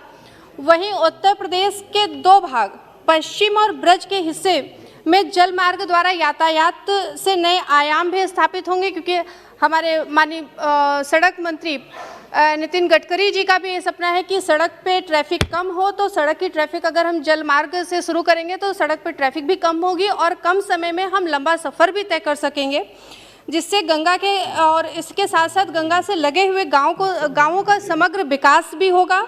जल मार्ग के प्रयोग से सड़कों पर भारी यातायात से निजात के साथ साथ नए रोजगार कॉरिडोर बनने से भी मिलेगा। नए जल मार्ग से कम समय में अत्यधिक समय हम ज़्यादा काम कर सकेंगे। महोदय, जो गांव सदियों से गुमनाम होते जा रहे थे, उन इस कॉरिडोर के बनने की वजह से नई उन्हें पहचान मिलेगी। नमामि गंगे की इस परियोजना को मेरे क्षेत्र में लागू कर माननीय प्रधानमंत्री जी की परिकल्पना को साकार करने का अवसर भी मिलेगा। महोदय, यह कॉरिडोर आध्यात्मिक व भक्ति से परिपूर्ण मार्ग है।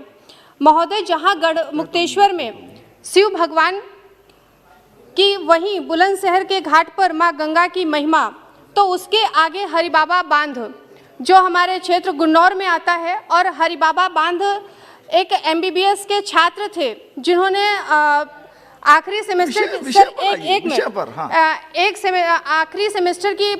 सेमेस्टर छोड़ करके उन्होंने मानवता के लिए काम किया और क्षेत्र के काफ़ी लोगों को बचाने के लिए मिट्टी के बांध का हरे राम हरे कृष्ण के अभिमंत्रित कर लाखों लोगों का जीवन बचाया। उसके आगे राजघाट माँ गंगा की अनूठी गाथा कहता है, जहाँ प्रतिदिन हजारों की संख्या में लोग आते हैं, और उसी से आगे नरौरा और फिर कचला घाट आता है, जो पर्यटन की दृष्टि से भी बहुत महत्वपूर्ण है। सभापति महोदय, इससे मैं आपके माध्यम से सरकार से और माननीय मंत्री जी से अनुरोध करना चाहूँगी कि राजमार्ग और पर्यटन दोनों की दृष्टि से हमारे क्षेत्र को जोड़ने का काम करें, ताकि हमारे क्षेत्र में विकास हो सके। बहुत बहुत धन्यवाद सभापति महोदय। बड़ी सूची है, शून्य प्रहर लगभग नहीं हो पाया, कृपया समय का ध्यान रखें। वैसे भी 1.5 मिनट पर्याप्त होता है, आप समय का प्लीज ध्यान रखिए। मुझे टोकना ठीक नहीं लगता है, मैं घंटी बजाऊंगा फिर मैं। श्रीमती अनुप्रिया पटेल। सभापति महोदय, मैं सदन का ध्यान सन 1857 की क्रांति में अंग्रेजों के छक्के छुड़ाने वाली शहीद वीरांगना उदा पासी की ओर आकृष्ट करना चाहती हूं, जिन्होंने लखनऊ के छठे नवाब वाजिद अली शाह की सेना में शामिल होकर उनके महिला दस्ते के अंदर महिला लड़ाकों की बटालियन बनाने में अपना महत्वपूर्ण योगदान दिया था। और जब लखनऊ के सिकंदर बाग में अंग्रेज सैनिकों ने धावा बोला था, तब वीरांगना उदा पासी ने पुरुष की वेशभूषा धारण करके पेड़ पर चढ़कर अंधाधुंध फायरिंग करते हुए 30 अंग्रेज सैनिकों को मार गिराया था। उनकी इस बहादुरी की चर्चा उस वक्त लंदन के प्रमुख अखबारों में भी की गई थी। आपके माध्यम से मेरा माननीय शिक्षा मंत्री जी से आग्रह है कि स्कूली पाठ्यक्रम में इतिहास की किताबों में शहीद वीरांगना उदा पासी जी के चरित्र को, उनके पराक्रम के, उनके शौर्य गाथा के वर्णन को सम्मिलित किया जाए, जिससे भारत की आने वाली पीढ़ियां उनके बहादुरी और उनके बलिदान के बारे में जान सकें। बहुत बहुत धन्यवाद। Doctor T सुमधि ji.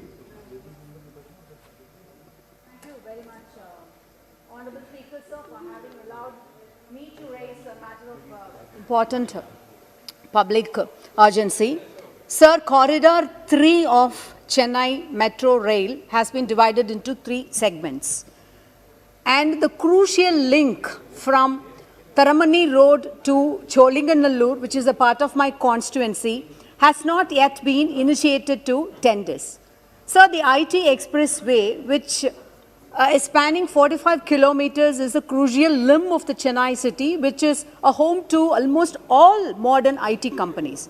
And it was during the regime of our greatest visionary leader, Dr. Kalainar, the metro rail and the express IT way, they were kick-started, and further facelift to all these projects were given when our party leader, Thalapathy M.K. Stalin, was the local administration minister. But what has happened now is, as is wanton with the slackening attitude of the present ADMK government, proper thrust has not been given to speed up this project. Through you, I would like to ask the central government, which co-owns the CMRL, to speed up the process and to set open the road, which is a very crucial stretch, because every day more than 1 lakh vehicle ply through that stretch. So it will definitely make the life of particularly the Chau Chennai people, my constituency people, to ease in their life, to have a traffic-free jam road. Thank you very much, sir. Srimati Chinta Anuradha.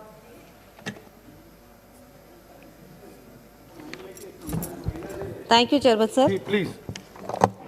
This is to bring to your notice about the coastline of AP.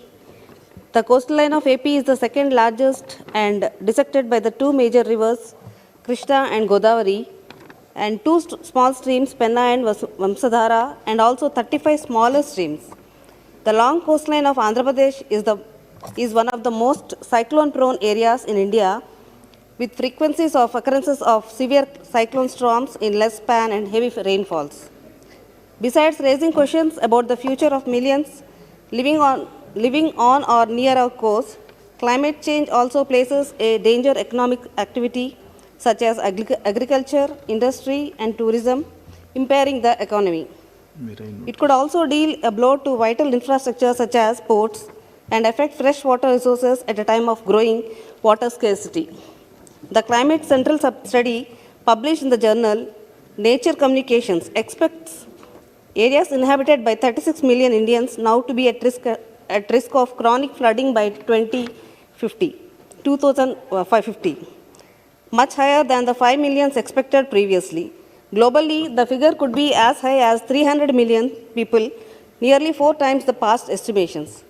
I therefore request the central government through you to scrutinize the subject and provide financial assistance to protect the most vulnerable points on different flood banks by providing rough stone revetment and forming groins or repairs to the existing outfall sluices, depending upon the site conditions under the control-sponsored scheme, critical anti-erosion works in coastal Andhra Pradesh. Thank you, sir. Rajashri Malik.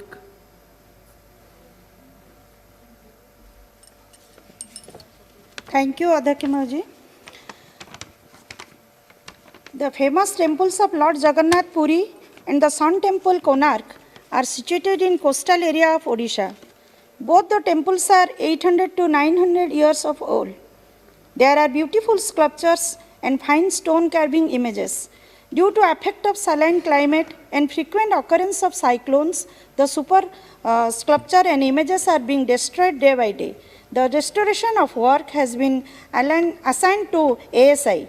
It is observed that the beautiful stone craft sculptures and images are being replaced with plain stones. Sir, as there are lots of stone craftsmen available in Odisha who can replicate such images, no steps are being taken to utilizing the stone craftsmen for the purpose. Since these monuments are the destiny of lakhs of tourists, I would strongly recommend it for its sustainable restoration, sir. Thank you, sir.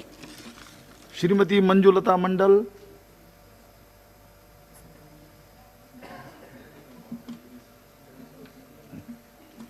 I am to draw the kind attention to a very sensitive issue belonging to my parliamentary constituency. One Sri Anandapatri of village Kalyani Police Station, Dhamnagar, District Bhadrak of Odisha was recruited in the Indian Army in the year 1955-56. Sri Patri participated in the India-China War in 1962 and India-Pakistan War in 1965. However, Sri Patri became a prisoner of war in 1965 war and is languaging in court Lakhpat Central Jail, Lahore, Pakistan. Sir, Government of India was ready to release him in the past as a civilian prisoner, which is he is acceptable only as a prisoner of war as per international convention. Further, as per Geneva Convention, a prisoner of war cannot be detained for more than 12 years. The family members of Sri Patri are still hopeful to get him back. Honorable Chief Minister of Odisha, Sri Naveen Patnaik had requested Honorable Minister of External Affairs, Government of India in 2008 for taking early steps for release of Johan Sri Patri. I have also requested Honorable Minister of External Affairs, Government of India, through letter dated 12/12/2020 for initiating talk with his counterpart of Pakistan for the early release of Sripatri. There is no visible progress in the matter. I requested of this House to realize the gravity of the plights of the family and take essential steps for release of Joan Sri Ananda Patri. Thank you, sir. Shrimati ji Madhavi. Thank you, Chairman, sir. As the recent pandemic has taught us the value of healthcare in the governance, thus there is a need for the union government to support the Andhra Pradesh in the establishment of 13 medical colleges that will support the state comply to the World Health Organization healthcare standards and equalize the ratio between parliamentary constitutions and in the government medical colleges within a state like Tamil Nadu. Forced bifurcation of Andhra Pradesh and with the absence of special category status, private establishment investment in the healthcare sector is not forthcoming. The Andhra Pradesh government, under the vision of leadership of Sri Y.S. Jagannath Reddy Garu, has been doing everything possible to the state healthcare sector in the state.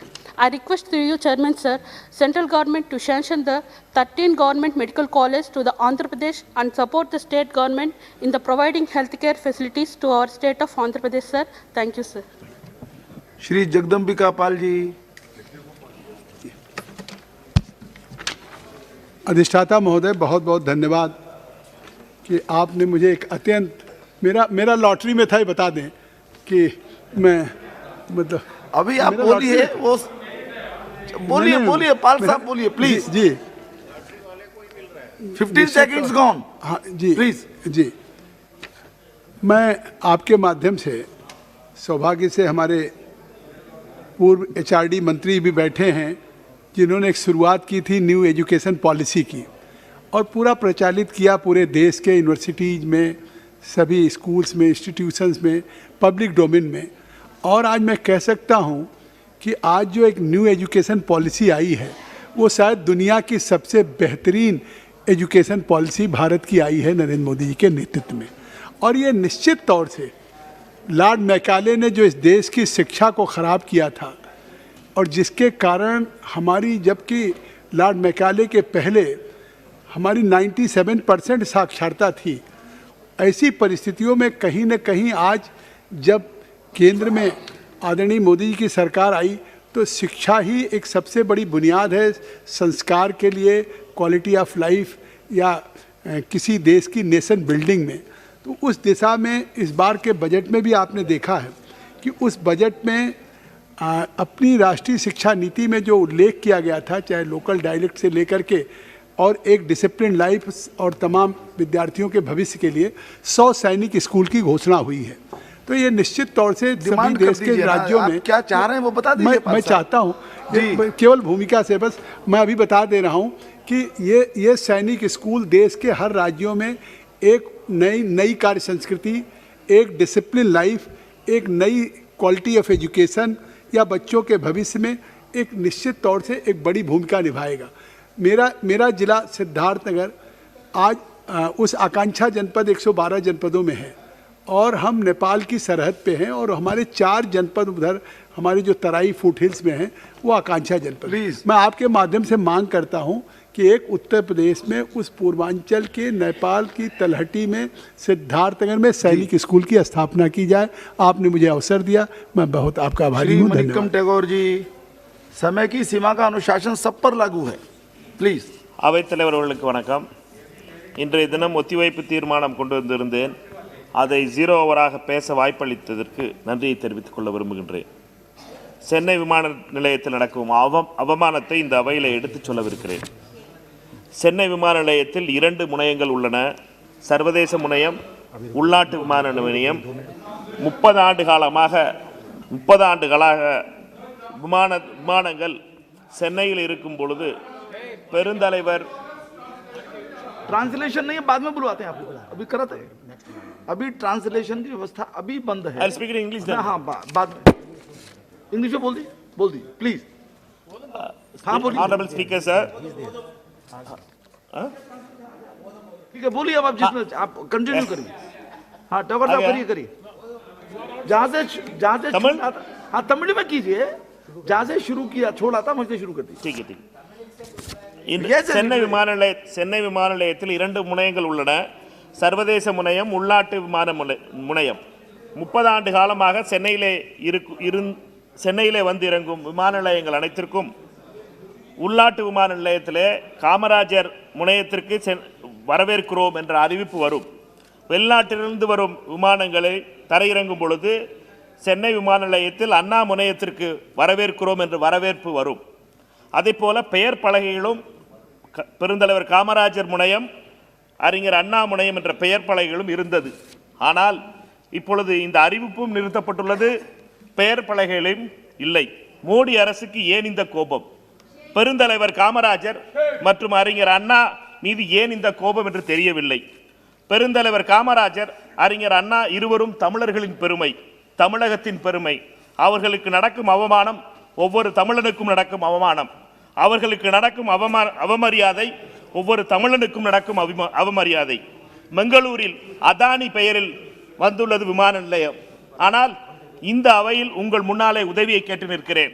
Chennai விமான நிலையத்தில் பெருந்தலைவர் காமராஜர் பெயரிலும் அறிஞர் அண்ணா அவர்களுடைய பெயர்களும் மீண்டும் ஒழிக்க வேண்டும். பெயர் பலகைகளும் அமைக்கப்பட இந்திய விமானத்துறை அமைச்சரிடம் வேண்டும் என்று கேட்டுக்கொள்கிறேன். நன்றி, வணக்கம். श्री सुरेश पुजारी जी। धन्यवाद महोदय। आज मुझे ओडिया ओडिशार किसी विषय उपस्थापना करने चाहूँगी महोदय। जनवरी 29 तारीख रू आम बसीचु ये पार्लियामेंट रे भारत वर्षर सर्वोच्च पंचायत आम किमिति स्वावलंबी भारत वर्ष निर्माण हेबो, आत्मनिर्भरशील भारत वर्ष निर्माण हेबो, चाषी मानकर आय किमिति द्विगुणित हेबो से बाबद आलोचना करिवार समय महोदय ओडिशार गोटे विषय मु आपनकर गोचर रे आनिबा को चाहूँगी। ओडिशा रे प्रोक्योरमेंट सिस्टम डिरेल हो जाइए महोदय। चाषी माने मंडी रे बसचंती, धान बिक्री हो नहीं। ओडिशा रे गोटे टोकन सिस्टम करचंती जोटा भारत वर्षर कोनोसी प्रदेश रे नहीं, पृथ्वीर कोनोसी जगह नहीं जे टोकन आपन को देबे। कार धान आज बाहरिबो, बाहरी नहीं ताकू टोकन मिललानी, जार धान बाहरी जीव ताकू टोकन मिलू नहीं। एवं ए परिस्थिति रे लक्षे क्विंटल धान महोदय ओडिशार विभिन्न मंडी रे पड़िकरी अछि। चाषी जे खरीफ फसल पर रबी फसल करिया पई, डालुआ फसल करिया पई खेत को जीवा कथा एवं पैसा पाइले धान बिक्री हेले पैसा पाइबो, पैसा पाइले ऋण सुझिबो, ऋण सुझिले बिहन करिबो एवं पुणी रबी फसल पई चाष करियो महोदय। से क्षेत्र न जाई करी मंडी रे बसछि गुटे चाषी मोर अंचल रो मोर पार्लियामेंट कन्स्टिट्यूएंसी रो महोदय पाइकमाल ब्लॉक रो जने चाषी हृदरोग रे मरिगला, धान बिक्री हो पारला नहीं। लक्षे क्विंटल धान अच्छी। आपनकर माध्यम रे मोर कृषि मंत्री को निवेदन महोदय जे धान बिक्री आरंभ हो ओडिशा रे टोकन सिस्टम बंद हो, चाषी मानकर जेते धान मंडी रे पड़ी तुरंत ओडिशा सरकार को निर्देश दिया जाओ, धान उठांतु, चाषी को तार पैसा दिंतु, चाषी को तार मूल्य दिंतु एवं पूरी आगामी फसल पर चाषी जमी प्रस्तुत हम ता बाबद निर्देश दिया जाओ महोदय। बहुत बहुत धन्यवाद। हनुमान बेनीवाल जी। सभापति महोदय, पहले तो मैं आपको धन्यवाद दूंगा कि आपने इस महत्वपूर्ण विषय पर मुझे 0 ओवर के अंदर बोलने का मौका दिया। सभापति महोदय, यहाँ हमारे उद्योग मंत्री जी विराजे। मेरे संसदीय क्षेत्र नागौर के पर्यावरण मंत्री जी को एक लेटर मैंने लिखा था। नागौर के मूंडवा में निर्माणाधीन अंबुजा सीमेंट कंपनी द्वारा गलत तथ्यों के आधार पर ईसी ली गई, उसके संबंध में मैंने पर्यावरण मंत्री जी का ध्यान आकर्षित किया और इन्होंने जांच के आदेश भी दिए। सभापति महोदय, 28/9/2020 को जावड़ेकर जी ने पत्र लिखा मुझे कि शिकायत पे जांच कमेटी बना दी गई है और मामले में जांच करा रहे हैं। सभापति महोदय, 1 मिनट में मेरी बात समाप्त करूंगा, लेकिन अभी तक कोई प्रगति नहीं हुई। कंपनी ने वहाँ तालाब, पशु पक्षियों, शेर से 500 मीटर की दूरी सहित कई तथ्यों को छुपाकर पर्यावरण मंत्रालय में पर्यावरण मंत्रालय के अंदर गलत तथ्य पेश करके इसीलिए मंत्री जी की जांच के आदेश के बाद वहां कंपनी ने रातों रात काम तेजी से शुरू कर दिया। अभी निर्माण चल रहा है। एक मिनट समझ में, वर्ष 1981 से यहाँ सीमेंट प्लांट बनाने के नाम पर लैंड बैंक बनाई गई और 3-4 बार दूसरी कंपनियों को धीरे धीरे बेचते गए और 10,000 रुपये उस समय मुआवजा दिया था किसानों को। वहाँ जमीन के भाव आज 30 लाख रुपए बिका है सभापति महोदय, जबकि प्लांट अभी तक नहीं बना। EIA की रिपोर्ट में भी कंपनी ने बंजर भूमि दर्शाई जो सरासर गलत है। रेलवे लाइन, मुख्य तालाब वे NH के बिल्कुल पास निर्माणाधीन प्लांट की इसी निरस्त कर अंबुजा सीमेंट कंपनी के खिलाफ कार्रवाई करें। मंत्री जी, मैं फिर आपसे निवेदन करता हूँ 1 मिनट इस मामले में अगर आप इतना सा बताते कि भाई मैं आपका लेटर मेरे पास आ गया था और आपने ये कहा कि कमेटी भी आपने बना दी, लेकिन जब तक जांच कराओ तब तक वो बन जाएगी पुलिस में क्या सर। बहुत बहुत शुक्रिया सर, बहुत बहुत शुक्रिया सर। मैं बाद में बात कर लीजिएगा, बाद में बात कर लीजिएगा सर। मैं आपका पश्चिमी उत्तर प्रदेश की एक बहुत गंभीर समस्या की तरफ ध्यान दिलाना चाहता हूं। सर, ये समस्या गरीब और अति गरीब के न्याय से जुड़ी हुई है। पश्चिमी उत्तर प्रदेश की बहुत पुरानी मांग है कि पश्चिमी उत्तर प्रदेश में कहीं हाई कोर्ट की बेंच बनाई जाए। सर, मैं आपसे कहना चाहता हूं कि सहारनपुर से जब गरीब इलाहाबाद जाता है तो 900 किलोमीटर का सफ़र करता है, जबकि सहारनपुर से लाहौर 350 किलोमीटर है। मुरादाबाद सेंटर में आता है जो सहारनपुर से भी 200 किलोमीटर है और शाहजहांपुर से भी 200 किलोमीटर है। मेरी आपके माध्यम से सरकार से गुजारिश है कि जल्द से जल्द पश्चिमी उत्तर प्रदेश में मुरादाबाद के अंदर एक हाई कोर्ट की बेंच की स्थापना करें ताकि गरीब और अति गरीबों को न्याय मिल सके। Thank you Suresh ji. Sir, due to an increase in COVID-19 cases, the governments of GCC countries, primarily Saudi Arabia and Kuwait, has imposed a travel ban, leading to tens of thousands of NRIs, including Malayalis, remain stranded. A majority of them, from poor laborers to professionals, are stranded in the UAE due to this. So the sudden travel ban has put them in a crisis, as many of them have spent upwards 1 lakh rupees towards all charges including boarding, airfare and test for COVID. Many of them are on the verge of expiring their employment visa and faces unemployment if they are unable to reach their destination on time. Sir, we are members of parliament, especially members of parliament from Kerala, receiving number of calls from our people from Dubai. Sir, it's a very serious matter. Dubai. So they are very much. Sir. Record karo, हमारा association record karo. I urge upon the government to instruct Indian embassies to extend all possible help to the stranded expatriates. So it's very urgent, and we met an honorable External Affairs Minister, Cabinet Minister, and also MO is External Affairs Minister to intervene this matter and take necessary step. Thank you, sir. Sir, we fully associate with this. Okay, send the slip, please. Send the slip to the table. जी ಸಭಾಧ್ಯಕ್ಷರೇ, ದೇವೇಂದ್ರ अच्छा जी please. Karnataka ರಾಜ್ಯದ ಬಳ್ಳಾರಿ ಜಿಲ್ಲೆಯ ಲೋಕಸಭಾ ವ್ಯಾಪ್ತಿಗೆ ಸಂಬಂಧಪಟ್ಟಂಥ ಸಾರ್ವಜನಿಕ ಕೆಲಸಗಳನ್ನು ಕೈಗೆತ್ತಿಕೊಳ್ಳಲಿಕ್ಕೆ ಈ ದಿವಸ ನನಗೆ ಮಾತಾಡಲಿಕ್ಕೆ ಸಭೆಯಲ್ಲಿ ಅವಕಾಶ ಮಾಡಿಕೊಟ್ಟಿದ್ದಕ್ಕೆ ತಮ್ಮೆಲ್ಲರಿಗೂ ಅಭಿನಂದನೆ ಸಲ್ಲಿಸ್ತಾ, ಕರ್ನಾಟಕ ರಾಜ್ಯದಲ್ಲಿ ಹುಬ್ಬಳ್ಳಿ ರೈಲ್ವೆ ನಿಲ್ದಾಣಕ್ಕೆ ಪೂಜ್ಯ ಸಿದ್ಧಾರೂಢ ಮಹಾಸ್ವಾಮಿಗಳ ಹೆಸರನ್ನು ನಾಮಕರಣ ಮಾಡಿದ್ದಾರೋ ಅದೇ ರೀತಿಯಾಗಿ ಬಳ್ಳಾರಿ ರೈಲ್ವೆ ನಿಲ್ದಾಣವನ್ನು ಮೇಲ್ದರ್ಜೆಗೆ ಏರಿಸಿ ಶ್ರೀ ಶರಣ ಸಕ್ಕರೆ ಕರಡೀಶ ಅವರ ಹೆಸರನ್ನು ನಾಮಕರಣ ಮಾಡಬೇಕಾಗಿ ಕೋರುತ್ತೇನೆ. ಬಳ್ಳಾರಿಯಲ್ಲಿ ವಿಮಾನ ನಿಲ್ದಾಣ ತುಂಬ ಅವಶ್ಯಕತೆ ಇದ್ದು ಇದರಿಂದ ಬಳ್ಳಾರಿ, ರಾಯಚೂರು, ಕೊಪ್ಪಳ, ಕರ್ನೂಲ್, ಕಡಪ, ಅನಂತಪುರ ಸೇರಿ 6 ಜಿಲ್ಲೆಗಳಿಗೆ ಅನುಕೂಲವಾಗಲಿದೆ. ಈಗಾಗಲೇ ವಿಮಾನ ನಿಲ್ದಾಣವನ್ನು ನಿರ್ಮಿಸಲು ಭೂಮಿಯನ್ನು ಕೂಡ ಕಾಯ್ದಿರಿಸಲಾಗಿದೆ. ಬಳ್ಳಾರಿ ಮೂಲಕ ಹೋಗುವ NH 63 ಹೆದ್ದಾರಿ ಗುತ್ತಿ ಅಂಕೋಲ ಬಹಳ ಮಂದಗತಿಯಲ್ಲಿ ಸಾಗಿದ್ದು ಇದನ್ನು ಕೂಡಲೇ ಸರಿಪಡಿಸಿ ವೇಗವಾಗಿ ಹೆದ್ದಾರಿ ಕಾಮಗಾರಿಯನ್ನು ಮುಗಿಸಬೇಕೆಂದು ಕೋರುತ್ತೇನೆ. ಬಳ್ಳಾರಿ ನಗರದಲ್ಲಿ ರೇಡಿಯೋ ಸ್ಟೇಷನ್ ಇದ್ದು ಬಳ್ಳಾರಿ ಜಿಲ್ಲೆಯ ಕೊಡುಗೆಯಾಗಿ ಕೊಟ್ಟಿದ್ದು ದಿವಂಗತ ಶ್ರೀಮತಿ ಸುಷ್ಮಾ ಸ್ವರಾಜ್ ಅವರು. ಈ ರೇಡಿಯೋ ಸ್ಟೇಷನ್ನು ಮೇಲ್ದರ್ಜೆಗೆ ಏರಿಸಿ ಕೃಷಿ, ಬೆಳೆ, ಬೇಸಾಯ, ಗೊಬ್ಬರ, ಔಷಧ ಮತ್ತು ವಿಶೇಷವಾಗಿ ಹವಾಮಾನದ ಬಗ್ಗೆ ಕೃಷಿಕರಿಗೆ ಮತ್ತು ರೈತರಿಗೆ ಹೆಚ್ಚು ಮಾಹಿತಿ ನೀಡಲು ಅನುಕೂಲವಾಗುತ್ತದೆ. ಕರ್ನಾಟಕದಲ್ಲಿ ಬಳ್ಳಾರಿ ವೇಗವಾಗಿ ಬೆಳೆಯುತ್ತಿರುವ ನಗರವಾಗಿದ್ದು, ಬಳ್ಳಾರಿಯಿಂದ ರಾಯದುರ್ಗ ಮಾರ್ಗವಾಗಿ ಬೆಂಗಳೂರು ತಲುಪುವ ರೈಲಿನ ಅವಶ್ಯಕತೆ ತುಂಬಾ ಇದ್ದು, ಈ ಸಂಬಂಧ ನಮ್ಮ ಬಳ್ಳಾರಿ ಜಿಲ್ಲೆಗೆ ಸುತ್ತಮುತ್ತಲಿನ ಎಲ್ಲ ತಾಲೂಕುಗಳಿಗೂ ಅನುಕೂಲವಾಗುವಂತ ಒಂದು ರೈಲಿನ ವ್ಯವಸ್ಥೆಯನ್ನು ತಾವು ಮೂಡಿಸಿಕೊಡಬೇಕೆಂದು ಈಗಾಗಲೇ. धन्यवाद सभापति महोदय. हो गया. उस्मानाबाद धाराशिव जिल्ह्यातील एक मिनट प्लीज. पहले आया सलाम आई.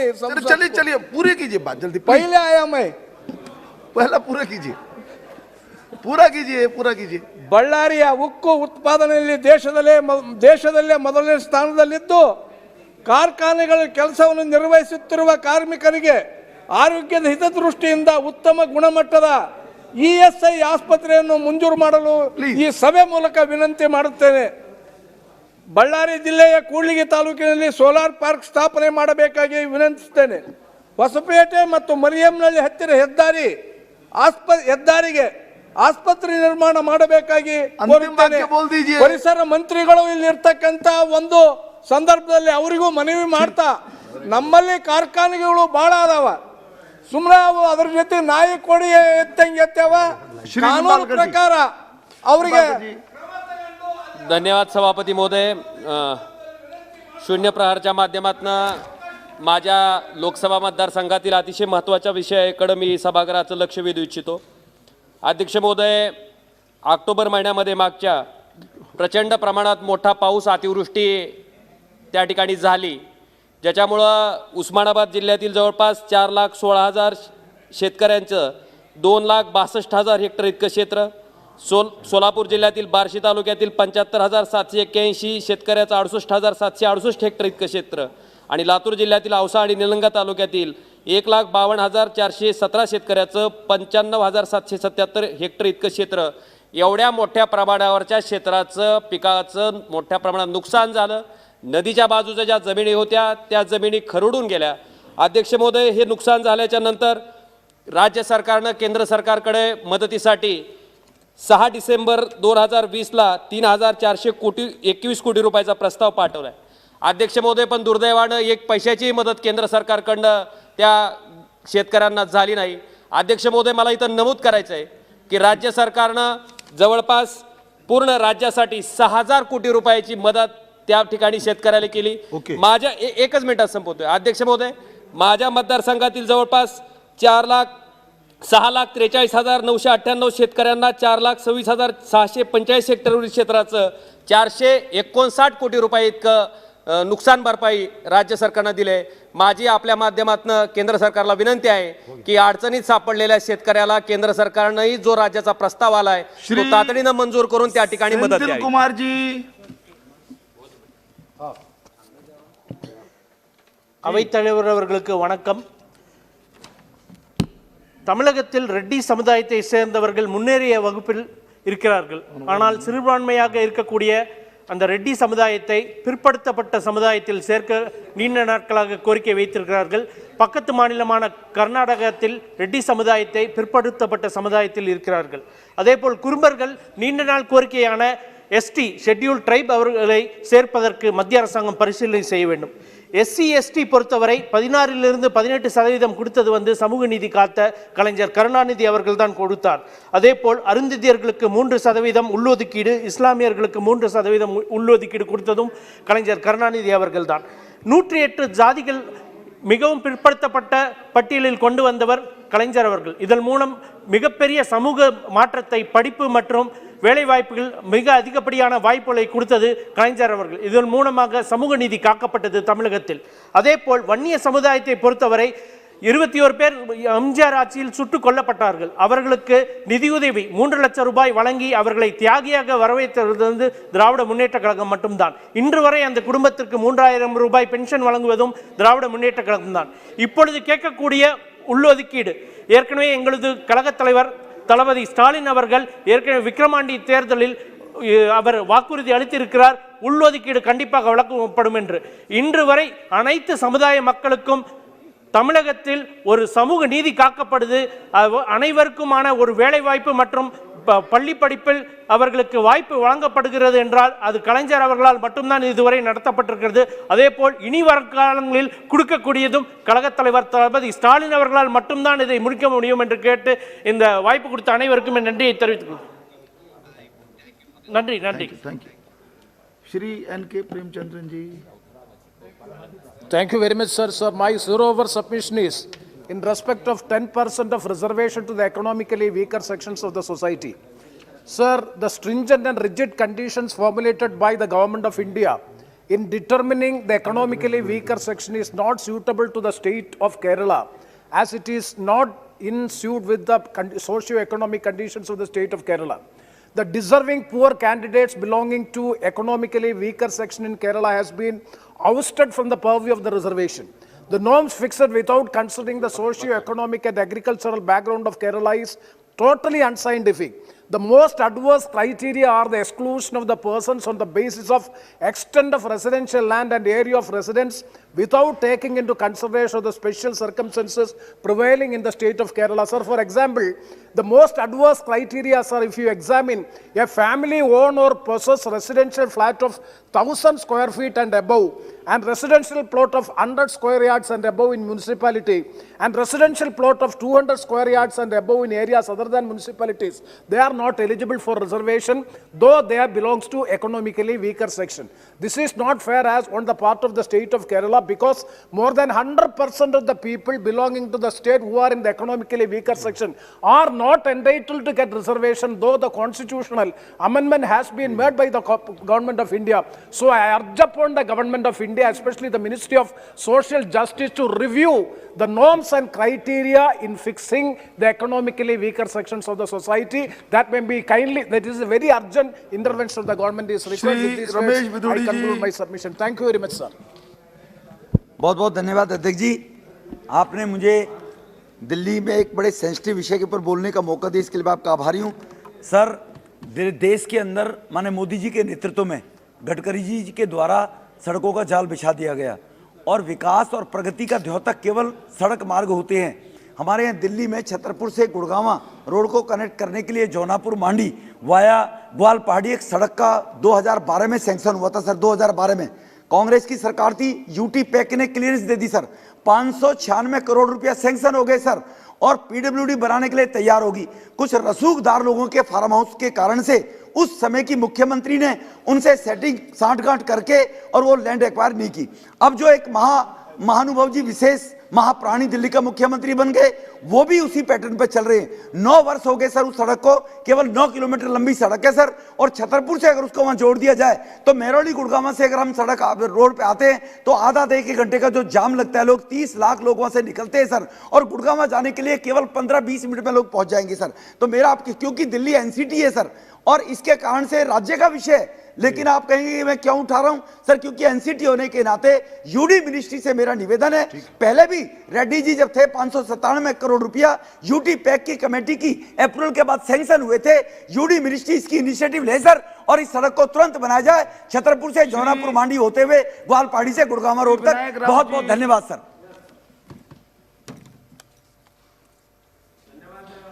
महोदय, भारत नेट सेकंड फेज के जो आउटस्टैंडिंग अमाउंट है महाराष्ट्र सरकार के तरफ से केंद्र सरकार के पास धैर्य रखिए बस, जो प्रपोजल आए हैं हाँ, उसके तरफ मैं सभापति महोदय जी आपके माध्यम से सरकार का ध्यान आकर्षित करना चाहता हूं। पिछले करीबन भारत नेट एक अत्यावश्यक सेवा बन चुकी है। पूरे केंद्र सरकार हो, राज्य सरकार हो, उनकी सारी योजना भारत नेट के माध्यम से ग्रामीण इलाकों हो या शहरी भाग हो वहाँ प्रोवाइड की जाती है।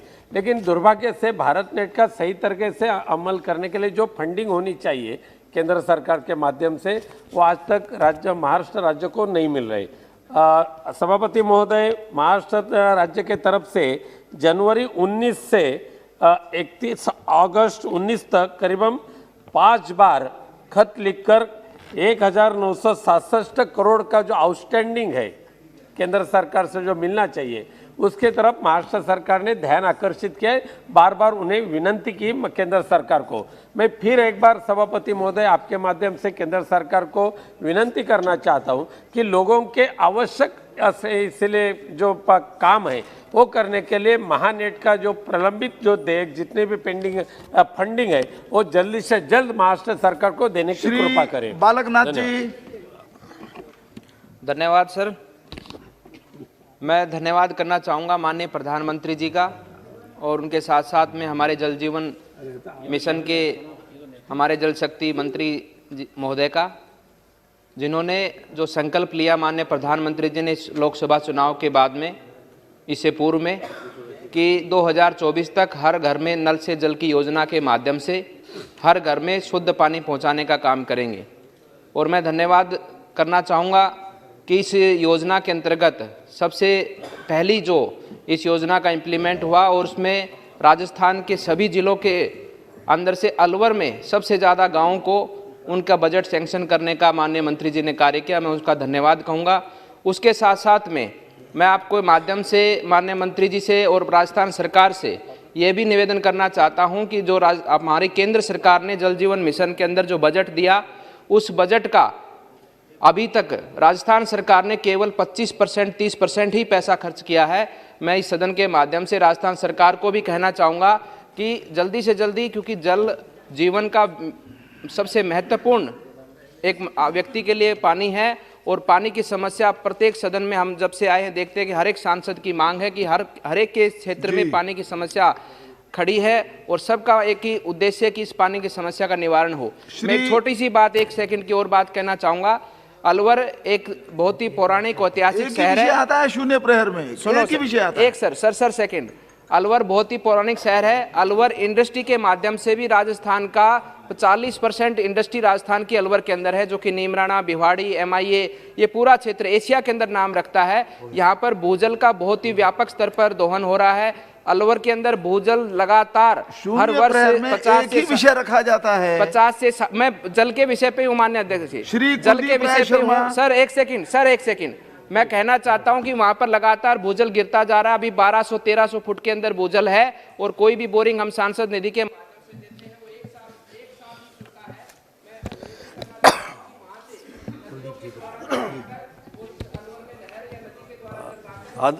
कुलदीप जी। धन्यवाद स्पीकर महोदय, आपने मुझे बोलने का मौका दिया। सर, बहुत ही दुख के साथ मैं कहना चाहूँगा कि जो मेरे कॉन्स्टिट्यूंसी अंडमान निकोबार आइलैंड्स, उसमें पिछले 86 डेज से हमारे जो तमिल भाई हैं वहाँ पे है, जो सेटलर बन के वहाँ पे गए थे, जो भारत सरकार और श्रीलंका सरकार के बीच में 1964 में शास्त्री जी और भंडारनायके जी के बीच में पैक्ट हुआ था, जिसमें 8,75,000 जो हिंदुस्तान के लोग थे उनको वापस लाया गया। उसमें से 78 फैमिली को अंडमान निकोबार में सेटल किया गया सर, और उसमें से 30 फैमिली को अच्छे सेटल किया गया और जो बाकी जो फैमिली बच गया 48 फैमिली को उनको ट्राइबल एरिया में सेटल किया गया। तो दुख का बात ये है सर, उनको जो ज़मीन देने का बात था, जो भारत सरकार का साथ जो पैक्ट हुआ था, उनको आज तक कुछ भी नहीं मिला सर। आज उनका ये बुरा हाल है कि उनका पास में रहने का छत नहीं है, खाने का खाना नहीं है और ट्राइबल एरिया वहाँ पे कोई काम नहीं है। तो 86 डेज से 18 नवंबर से हमारे तमिल सेटलर भाई वहाँ पे सर रिले हंगर स्ट्राइक में छोटे छोटे बच्चे, बुजुर्ग, बूढ़ी माँ, बुजुर्ग लोग सब वहाँ पे बैठे हैं तकलीफ के साथ सर। तो मेरा आपसे के द्वारा सरकार से ये विनती है कि उनको 1.5 एकड़ ज़मीन देने का बात है सर, उनको ज़मीन दिया जाए, उनको रिसेटल किया जाए। 2003 में वाजपेयी जी ने कहा था सर उनको सेटलमेंट करने के लिए, और 2012 में भारत सरकार कलकत्ता हाईकोर्ट ने भी कहा था सर उनको सेटल करने के लिए। तो मेरा आपके माध्यम से सरकार से और अंडमान निकोबार एडमिनिस्ट्रेशन से ये मांग है सर कि उनको जल्द से जल्द सेटल किया जाए, बिकॉज़ उनका हालत बहुत बुरा है। धन्यवाद अध्यक्ष महोदय जी। मैं आपका ध्यान आकर्षित करना चाहता हूँ, देश में जहाँ तक मेडिकल कॉलेज है और मेडिकल कॉलेज की जो OPD रहती है वो सुबह 9 से 1 बजे तक चालू रहती है, और मेडिकल कॉलेज होने के नाते ग्रामीण इलाकों से भी बहुत लोग वहाँ पेशेंट आते हैं और 1-2 बजे के बाद वो OPD बंद हो जाती है। बहुत ग्रामीण इलाके से लोग आते हैं, उनका नंबर नहीं लगता। मेरी आपके माध्यम से सरकार को विनंती है कि वो 9 से 1 बजे तक और बाद में 2 बजे से 6 बजे तक खुली रखे, तो गांव से आने वाले लोगों को इलाज करने के लिए सुविधा पैदा होगी। इसकी सरकार नोंद करे और ये सुविधा उपलब्ध करके दे तो बहुत मरीज लोगों को फायदा होगा। धन्यवाद, आपने मुझे मौका दिया। Shri Dinesh Chandra Yadav ji.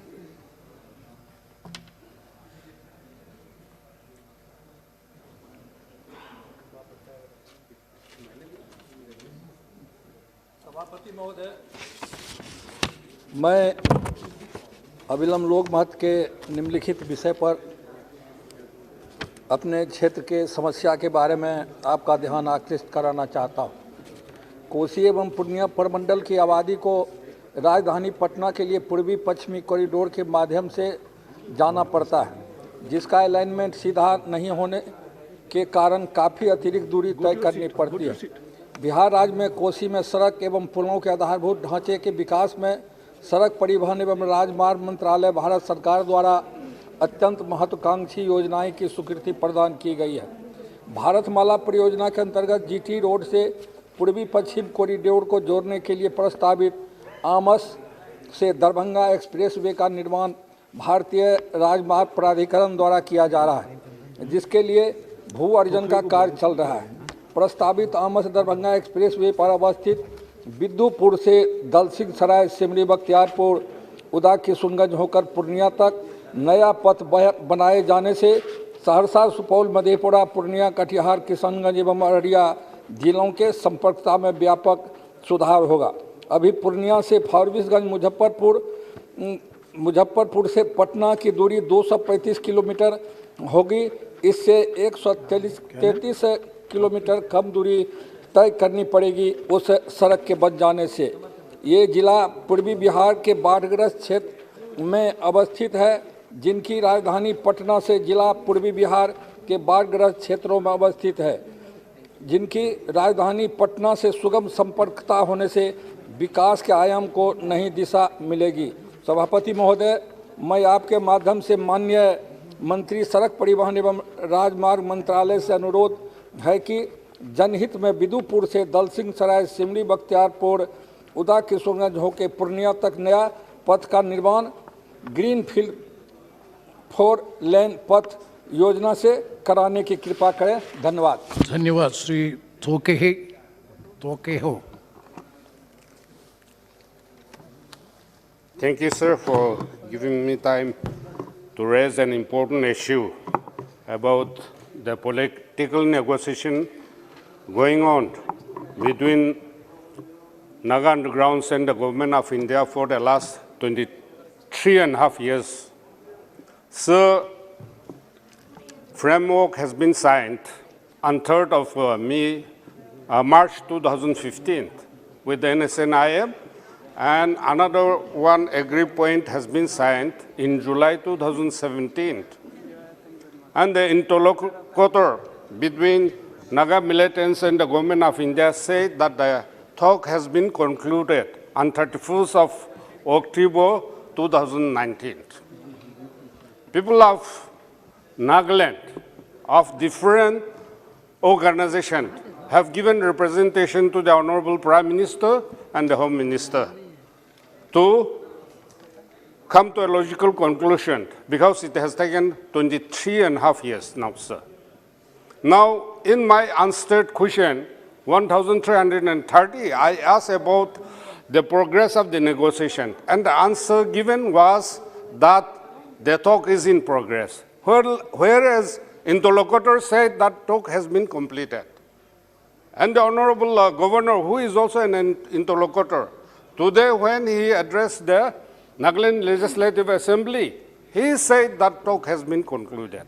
If that is the case, I want to draw your attention, sir, that the agreement should be met without further delay. Otherwise, this is not a state issue only, but it is a national issue. Thank you. And it has taken 23.5 years. Thank you. So kindly take note of this, and I thank Shri you for giving me Sangamlal time. Gupta. Shri Sangamlal Gupta ji. माननीय सभापति महोदय, मैं आपके माध्यम से भारत सरकार के जल शक्ति मंत्रालय से अनुरोध करना चाहता हूं कि जनपद प्रतापगढ़ में मध्य भाग से होकर बहने वाली शई नदी जो एक जीवनदायिनी नदी है तथा उसे भारत सरकार की परियोजना नमामि गंगे में सम्मिलित कर लिया गया है, किंतु मानवर एक तरफ जहां शई नदी वरदान, वहीं दूसरी तरफ शई नदी के तमाम किनारों के बसे तमाम गांवों के लोग विकास के किरणों से अभी भी अछूते हैं। उन्हें ना तो कोई सुलभ मार्ग है, ना ही जीवन की मूलभूत आवश्यकताओं की सुविधा है।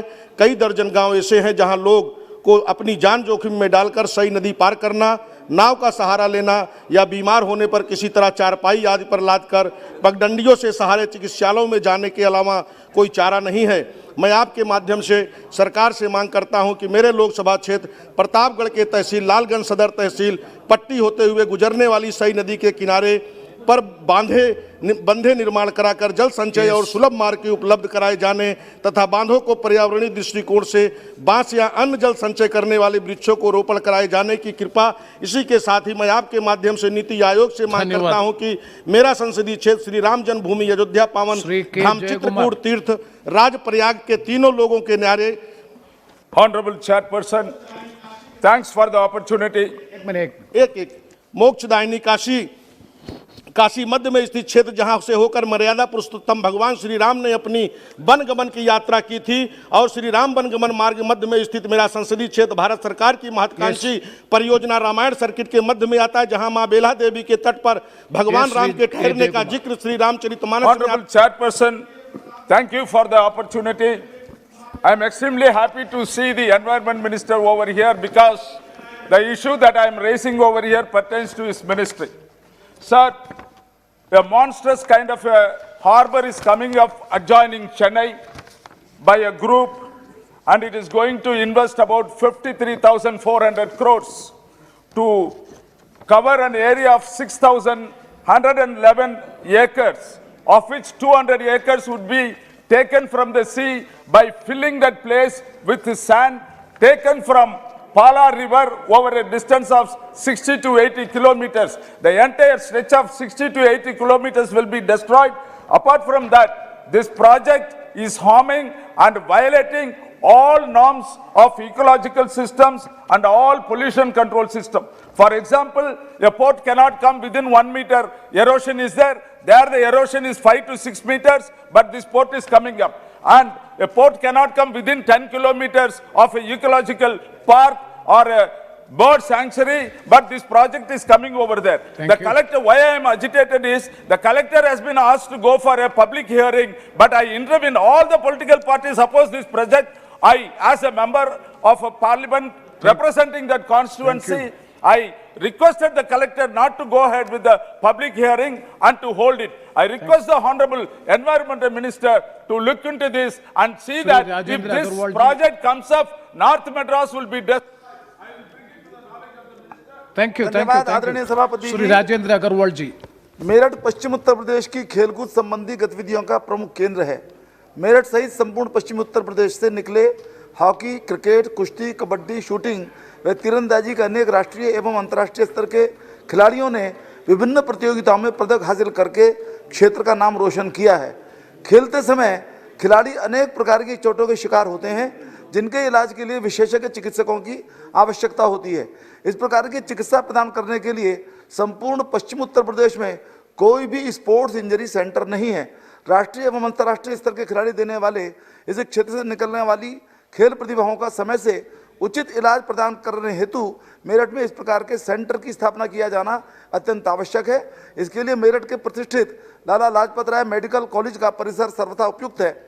मेरा आपके माध्यम से सरकार से अनुरोध है कि पश्चिमी उत्तर प्रदेश से निकलने वाली खेल प्रतिभाओं के यथोचित इलाज हेतु मेरठ के लाला लाजपत राय मेडिकल कॉलेज मेरठ में स्पोर्ट्स इंजरी सेंटर की स्थापना करने की कृपा करें। धन्यवाद। Shri Santosh Pandey ji.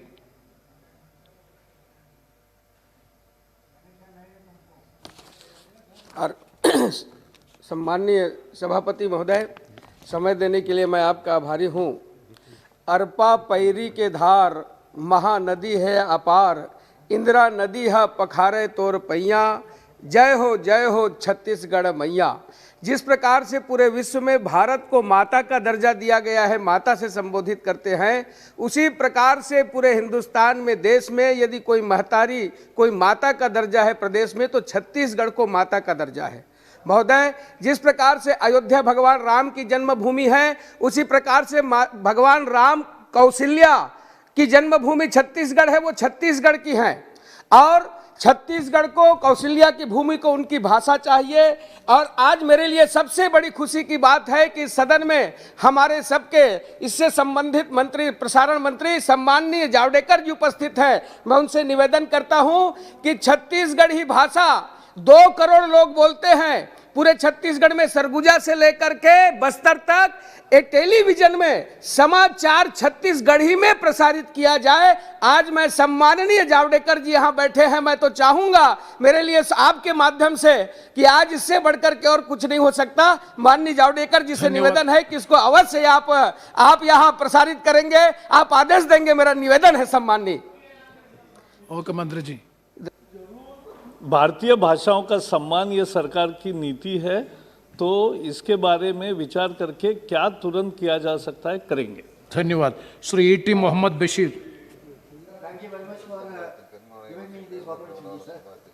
Sir, I wish to draw the attention of this house towards the shocking incident took place in the border areas of Assam and Mizoram at the Barak Valley region recently, sir. Sir, more than 50 numbers of the houses have been burned. And large, sir, I will not listen. Mike. Kindly give the mic. Mike, please. The mic worker. Sir, this mic.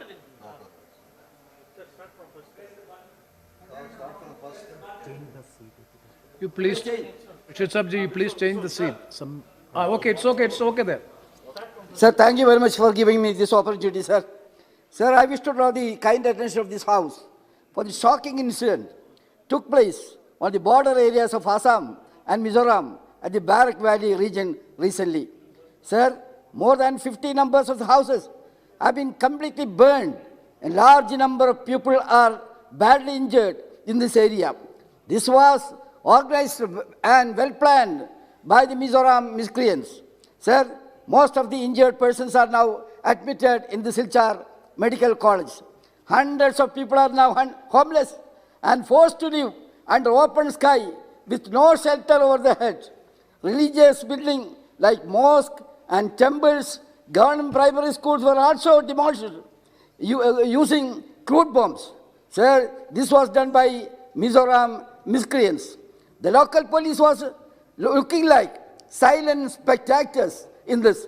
Sir, Assam government have miserably failed in this, controlling the situation. You should not say this is a state affair and let them take care of it. It should not be like that, sir. We apprehend that this kind of tendency should maybe flare up in different places. I humbly appeal the government to interfere urgently and control the things, sir. With this word, sir, I conclude. Thank you very much. Thank you very much, Shri Dinesh Pandey.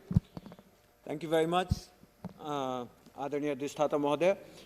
मेरे क्षेत्र अंबेडकर नगर के मुख्य railway line का दोहरीकरण हो रहा है, जिसके कारण कटहरी ब्लॉक से अकबरपुर फैजाबाद मार्ग से अशरफपुर बरवा मार्ग जाकर अकबरपुर अमसिंह मार्ग से मिलने वाले रास्ते को बीच में अवरोधित कर दिया गया है, जिसकी वजह से निनावपुर, प्रतापपुर, चमुरखा, जरोखा, येरकी, ददवा और तमाम अन्य गांवों के लोगों के आवागमन के रास्ते को बाधित कर दिया गया है।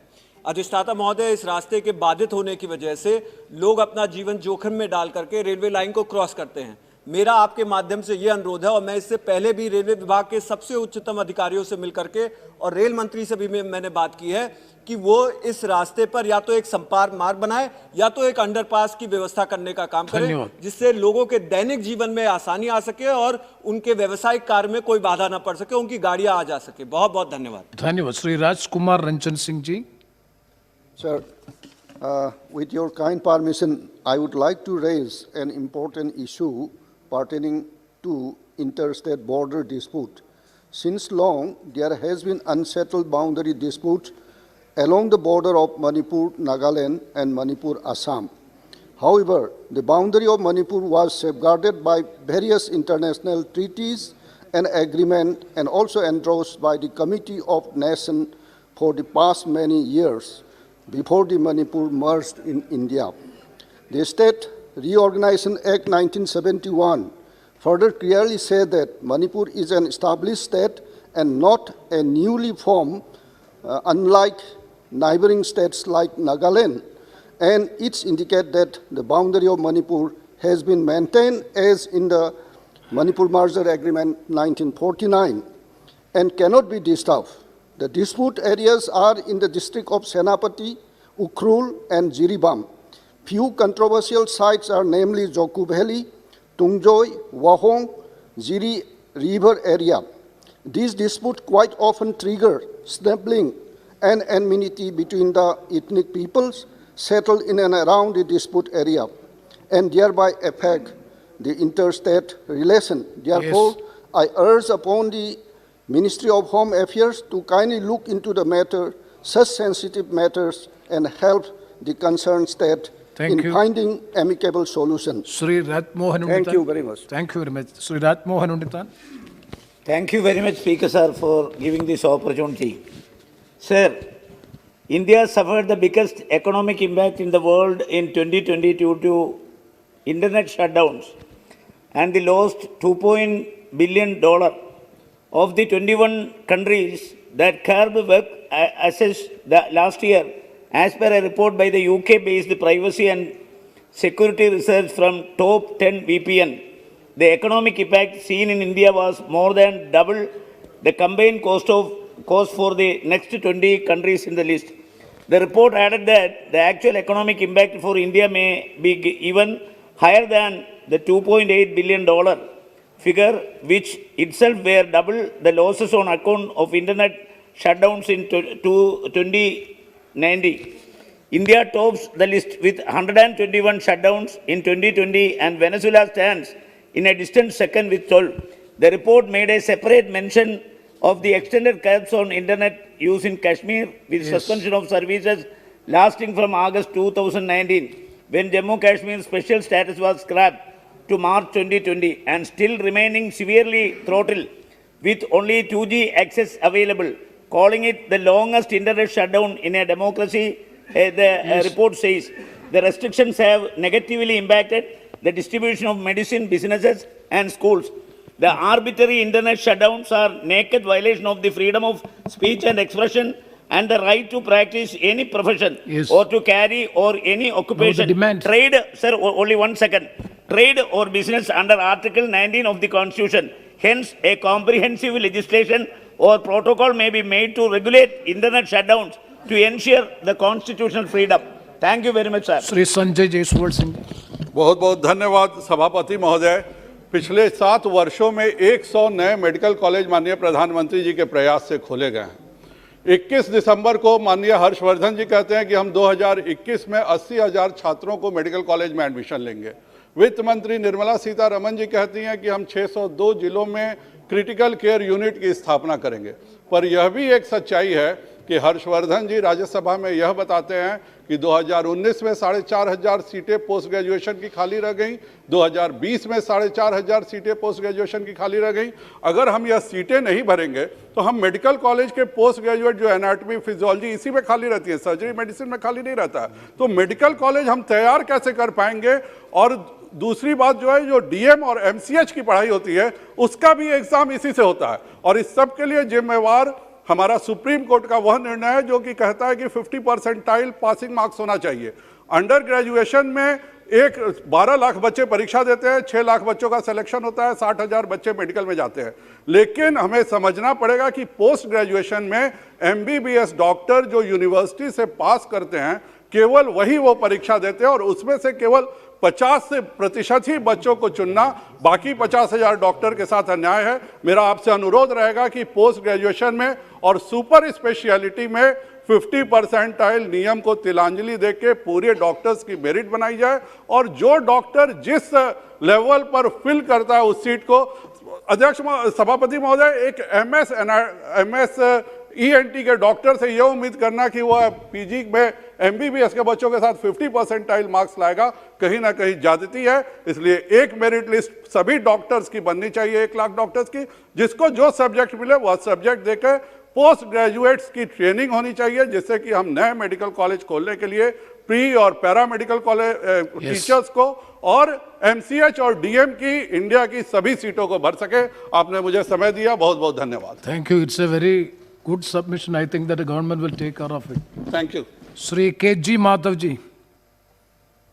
Thank you very much, Speaker sir, for giving me this opportunity to speak in 0 hour. Sir, I am bringing the kind notice of central government. Sir, the Honorable Chief Minister of Andhra Pradesh has met our Honorable Prime Minister 6 times, sir, and our Honorable Home Minister 10 times, sir, since 2019, and extended the request for special category status. Former Prime Minister had told the Rajya Sabha that special category status would be extended to Andhra since it was at disadvantage, sir. However, the people of Andhra Pradesh has been betrayed till now by the central government, sir. Another point, sir, request for CBI to expedite the inquiry in the incident of burning the temple chariot of Sri Lakshmi Narasimha temple by anti-social elements at Antarvedi in Andhra Pradesh, sir. Sir, the above mentioned incident took place on the night of 5th and 6th September 2020, sir. Accordingly, on 11th September 2020, the Andhra Pradesh government wide order GOMS number 105 unfortunate incident to the Central Bureau of Investigation, sir. Sir, till now, there has been not much progress in this case and the process has been slow, sir. Yes. Through you, sir, I would request the Honorable Home Minister to direct the CBI to expedite the investigation and bring closer to the case so that the true culprits can be धन्यवाद found out, अध्यक्ष sir. महोदय। Thank you. धन्यवाद अध्यक्ष महोदय। मैं आपके माध्यम से रोड एंड ट्रांसपोर्ट मंत्रालय का ध्यान जम्मू शहर की ओर दिलाना चाहता हूं, जहां जम्मू शहर के आसपास IIT, IIM, एम्स और एयरपोर्ट का विस्तार, ये बड़े बड़े संस्थान जो है वो कार्यरत हैं। लेकिन जम्मू के लोग इससे खुश हैं, लेकिन जम्मू शहर में गाड़ियों की तादाद बढ़ रही है और इन गाड़ियों की तादाद बढ़ने से जम्मू के जो 2 मेन चौक हैं, एक कुंजवानी चौक और दूसरा सतवारी चौक, जो कि एयरपोर्ट को भी जाता है और कुंजवानी चौक से एम्स को भी जाता है, वहां पर गाड़ियों का जाम लग रहता है, गाड़ियों का खड़ा रहना देर देर तक रहता है। ये जो 2 रोड हैं उन पर फ्लाईओवर ब्रिज बनाया जाए। रोड एंड ट्रांसपोर्ट मंत्रालय से प्रार्थना है कि ये नेशनल हाईवे अथॉरिटी को आदेश दें ताकि ये दोनों चौक जो हैं वो नए बनाए जाएं और जहां पर फ्लाईओवर ब्रिज बनाया जाए ताकि लोगों को परेशानियों का सामना ना करना पड़े। आपने मुझे मौका दिया, आपका बहुत धन्यवाद। धन्यवाद श्री डैनिश शेट्टी जी। धन्यवाद सभापति जी, आपने मुझे एक बहुत ही महत्वपूर्ण मुद्दा उठाने का मौका दिया। देश में पत्रकारों एवं हास्य कलाकारों की आज़ादी छीनी जा रही है। उन्हें ईमानदारी से कार्य करने एवं देश में हो रहे घटनाओं को सच्चाई देश की व दुनिया के सामने लाने पर जेल भेजा जा रहा है। आज़ाद देश में यह क्या देखने को मिल रहा है सभापति जी? दिल्ली विधानसभा चुनाव के समय कितने तथाकथित बुद्धिजीवियों के साथ देश के कई नेताओं ने भड़काऊ भाषण व वक्तव्य दिए थे, लेकिन आज तक उनके खिलाफ कोई कार्रवाई नहीं हुई। पत्रकार जो देश का चौथा स्तंभ है, उनकी आज़ादी छीनी जा रही है। एक बार फिर देश में इमरजेंसी जैसी स्थिति नजर आ रही है। हाल ही में stand up comedian Munawar Faruqui को जेल में भेजा गया।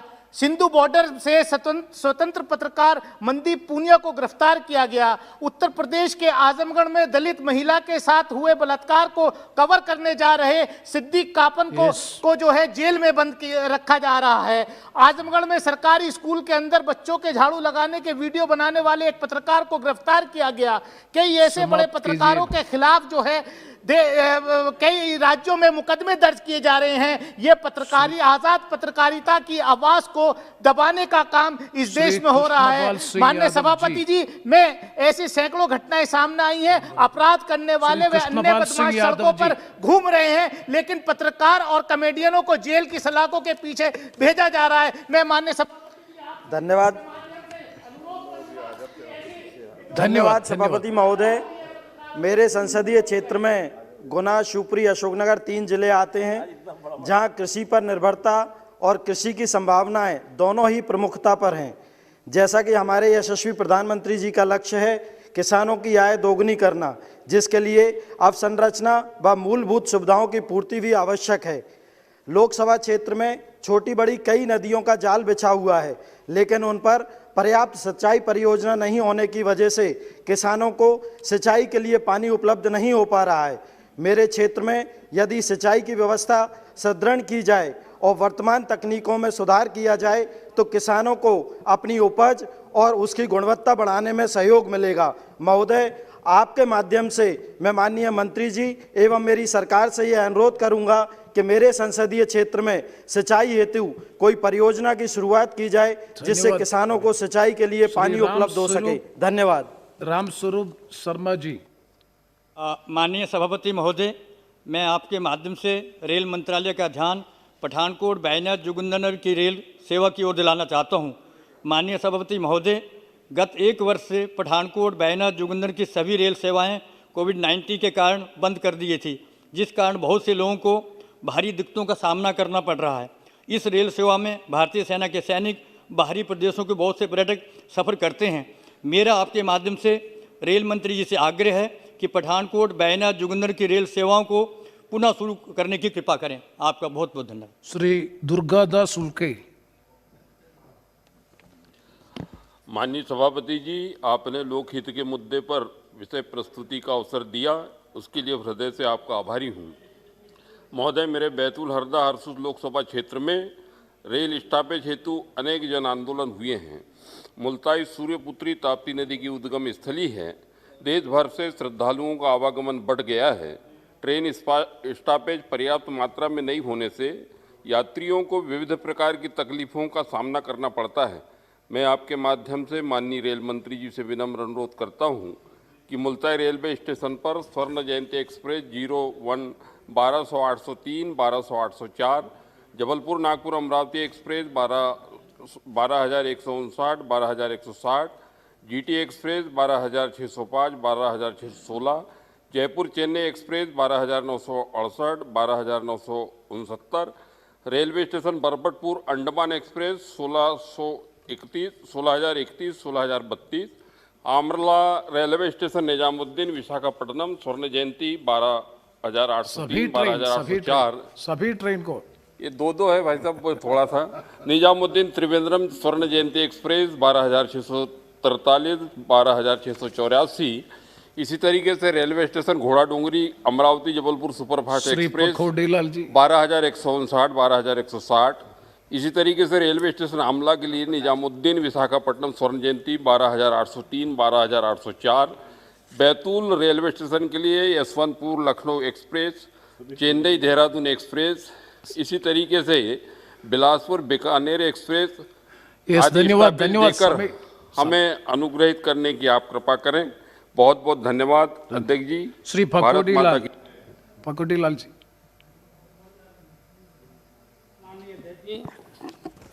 मैं संसदीय क्षेत्र 80 राउटर्सगंज जनपद सोनभद्र से आता हूं। महोदय, मैं माननीय अध्यक्ष महोदय, आपने मुझे महत्वपूर्ण विषय पर बोलने का अवसर दिया, मैं से आपका आभार प्रकट करता हूं। महोदय, मेरा संसदीय क्षेत्र 80 राउटर्सगंज जनपद सोनभद्र ये अनुसूचित जाति क्षेत्र है, जो आज़ादी के बाद से ही आज तक अनुसूचित जाति क्षेत्र होता है।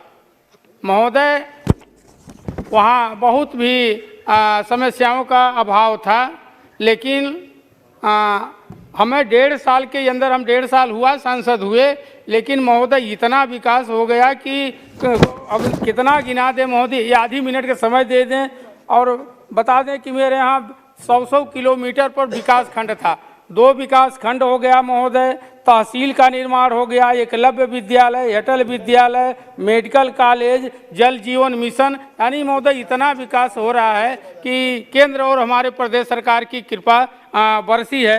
मैं चाहूँगा कि ऐसी बरसती रहे। महोदय आपके माध्यम से सरकार से चाहूँगा कि थोड़ा सा कृपा और बरस जाए। मेरे यहाँ एक रेहंद जलाशय है जिसमें से हमारे 106 गांव विस्थापित हुए। महोदय आज तक हमारे दर्जनों कंपनियां लगी हुई हैं, लेकिन उन विस्थापितों को, गरीबों को रोजगार नहीं दे रही है। महोदय थोड़ा सा कृपा हो जाए तो मेरे वहाँ अनुसूचित जाति जनजाति पिछड़े लोगों को अगर उसमें कोई नीति बनाकर उनको रोजगार का भागीदारी दे दिया जाए तो महोदय बहुत कृपा होगी। धन्यवाद धन्यवाद। श्री धनेश कुमार। மாண்புமிகு அவைத்தலைவர் அவர்களுக்கு வணக்கம். நான் சார்ந்துள்ள தென்காசி தொகுதி தமிழகத்தை தொடர்ந்து தாக்கிய நிவர் மற்றும் புரவி புயலால் நேரடியாக தாக்கப்படவில்லை என்றாலும் அதைத் தொடர்ந்து 20 நாட்கள் பெய்த பருவம் தவறிய மழையால் ஆயிரக்கணக்கான ஏக்கர் நெற்பயிர்களும் சுமார் 50,000 ஹெக்டேருக்கு மேலான புன்சை பயிர்களும் கடுமையாக பாதிக்கப்பட்டுள்ளன.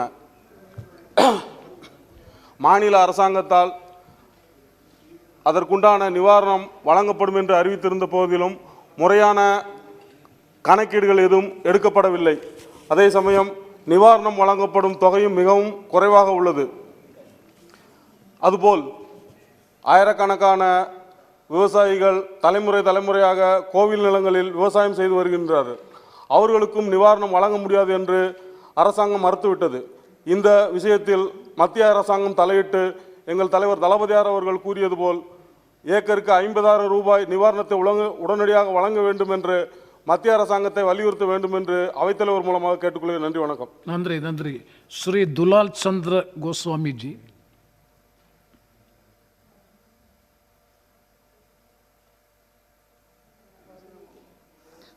सभापति महोदय, आपने मुझे समय दिया इसके लिए बहुत बहुत धन्यवाद। महोदय, मेरा संसदीय क्षेत्र कटिहार जिला के अंतर्गत बराड़ी प्रखंड के कारागोला गंगा घाट एक पौराणिक स्थल है तथा ऐतिहासिक और सामाजिक महत्व का भी है। महोदय, 1962 में चाइना वार के दौरान कारागोला गंगा घाट दार्जिलिंग सड़क के रास्ते से बिहार के रेजिडेंट सेंटर पटना के दानापुर छावनी से जवानों ने बर्मा बॉर्डर तक कूच किया था। यह सड़क मीर कासिम और शेरशाह सूरी के शासनकाल से निर्माण होते आ रहा है और इसका उपयोग में लाया गया है। उस समय का कारागोला घाट एक व्यापारिक केंद्र भी था और आज भी है, और कारागोला गंगा घाट से दार्जिलिंग होते हुए सीधा चीन सीमा तक पहुंचने का एक सुगम रास्ता भी है। यहाँ मैं कहना चाहूँगा आपके माध्यम से सभापति महोदय, माननीय मंत्री जी से और सरकार से आग्रह करूँगा कि पीर पैती और कारागोला घाट के बीच कारागोला गंगा घाट पर ब्रिज का निर्माण हो जाने से बिहार, झारखंड, पश्चिम बंगाल के साथ साथ पड़ोसी देश नेपाल से भी हिंदुस्तान का संबंध जुड़ जाएगा और इस क्षेत्र का विकास होगा। आपने मुझे समय दिया, इसके लिए बहुत बहुत धन्यवाद। சமூக நீதி காவலர் டாக்டர் கலைஞர் அவர்கள் தாழ்த்தப்பட்ட பழங்குடியின மக்கள் உள்ளடக்கி 18% வழங்கி சமூக நீதியை காத்தார். அதேபோல வன்னியர் உள்ளிட்ட 108 சமுதாயத்திற்கு 20% தனி ஒதுக்கீடு வழங்கி கல்வி வேலைவாய்ப்பிலே அந்த மக்களுக்கு உறுதி செய்து கொடுத்தார். சமூக நீதி காவலர் டாக்டர் கலைஞர் அவர்கள் வழியிலே மத்திய அரசு வன்னியர்களுக்கு தனி இடஒதுக்கீடு 2% வழங்கிட வேண்டும் என இந்த அவையில் நான் வலியுறுத்தி கேட்டுக்கொள்கிறேன். தென் தமிழகத்தில் நீண்ட நாட்களாக போராடி வரும் பெரும்பான்மையாக வசிக்கும் தேவேந்திர குல வேளாளர் மக்கள் குடும்பன், பன்னாடி, காலாடி, கடையன், வாதிரியான், பல்லன், தேவேந்திர குலத்தான் என்ற 7 உட்பிரிவுகளாக அரசாணையால் குறிப்பிடப்படுகிறார்கள். இந்த மக்கள் நீண்ட நாட்களாக தென் தமிழகத்தில் மிகப்பெரிய போராட்டத்தை செய்து வருகிறார்கள். அந்த சமுதாயத்தை ஒன்றிணைத்து தேவேந்திர குல வேளாளர்கள் என்ற அறிவிப்பை அரசாணையாக வெளியிட வேண்டும் என மத்திய அரசை வலியுறுத்தி கேட்டுக்கொள்கிறேன். நன்றி, வணக்கம். श्रीमती रंजीता।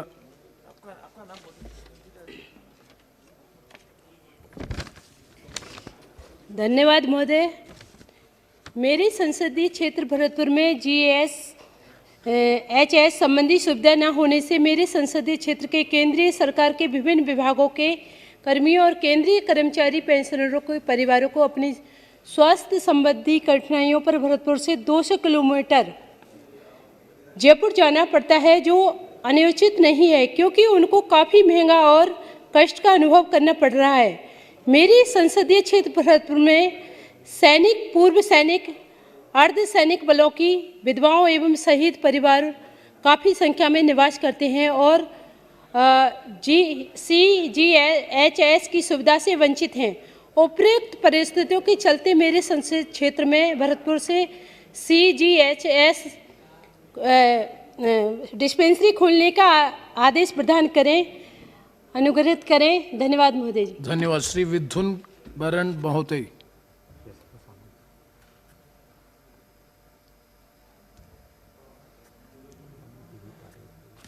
धन्यवाद अध्यक्ष महोदय। माननीय अध्यक्ष महोदय, आपका ध्यान एक अति महत्वपूर्ण विषय की ओर आकृष्ट करना चाहता हूं कि देश में वर्ष 2021 में शुरू हो रही जनगणना में कुड़मियों की मातृभाषा कुड़माली की भाषा कोड में शामिल किया जाए। ये ज्ञातव्य है कि ये संपूर्ण छटनागपुर पठार अंतर्गत झारखंड, पश्चिम बंगाल, उड़ीसा के अलावा असम राज्य के विभिन्न जिलों में लगभग 2 करोड़ से भी अधिक जनसंख्या के साथ निवासित कुड़मी जनजाति समुदाय की मातृभाषा कुड़माली है। भारत की जनगणना की भाषा सूची में कुड़माली भाषा का कोड नहीं दिया गया है, जिसमें एक आदिम विशिष्टता से परिपूर्ण भाषा और संस्कृति के विलोपित होने की खतरा मंडरा रहा। अतः अध्यक्ष महोदय, आपके माध्यम से केंद्र सरकार से अनुरोध है कि कुड़मियों की मातृभाषा कुड़माली को भाषा कोड में शामिल करने की कृपा की जाए। बहुत बहुत धन्यवाद महोदय। Shri B Patil ji.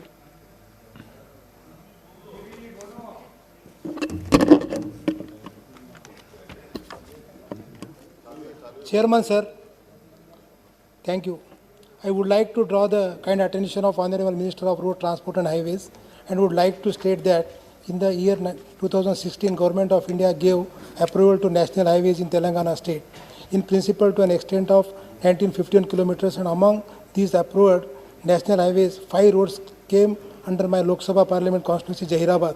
But unfortunately, the current progress of these roads is almost nil. The name of the roads are Nizampet Narayan Khed Bidar, declared as a NH 161, Madnur Bodhan Nizamabad, declared as a NH 161 BB, Medak Yallareddy Banswada Rudrur Bodhan, Karimnagar Sirsila Kamaredi Yallareddy Pitlam, Jahirabad Bidar Deglo. The above roads are the roads were approved in principle during the year 2016, that is 5 years back. Though the chair, I request the Honorable Minister to kindly include the first 2 declared national highways in Bharatmala Pariyojana or NHO program, and the remaining roads which have still not been declared as national highways may kindly be given NH numbers and be included in the same program as requested above. Thank you. Shri Hamsmukh Soya Dhai Patel ji. धन्यवाद अध्यक्ष महोदय जी। मेरे संसदीय क्षेत्र Ahmedabad east में road transport and highways मंत्रालय के माध्यम से अहमदाबाद हिम्मतनगर NH 45 का 6 मार्गीय काम निर्माणाधीन है। इस हाईवेज के किनारे पर लिम्बड़िया नाम का एक बहुत बड़ी आबादी वाला गांव स्थित है। माननीय अध्यक्ष, दिक्कत यह है कि इस गांव के पास में हाईवे के पैरेलल सर्विस रोड का प्रावधान नहीं किया गया है। ये सर्विस रोड न होने की वजह से गांव वालों को आने जाने में बहुत बड़ी दिक्कत होती है और अकस्मात होने का भी बहुत बड़ी संभावना रहती है। मैं आपके माध्यम से माननीय मंत्री जी से निवेदन करता हूं कि लिम्बड़िया गांव के पास समांतर सर्विस रोड बनाने के लिए उचित आदेश करें। धन्यवाद। धन्यवाद। श्री पी रामलू।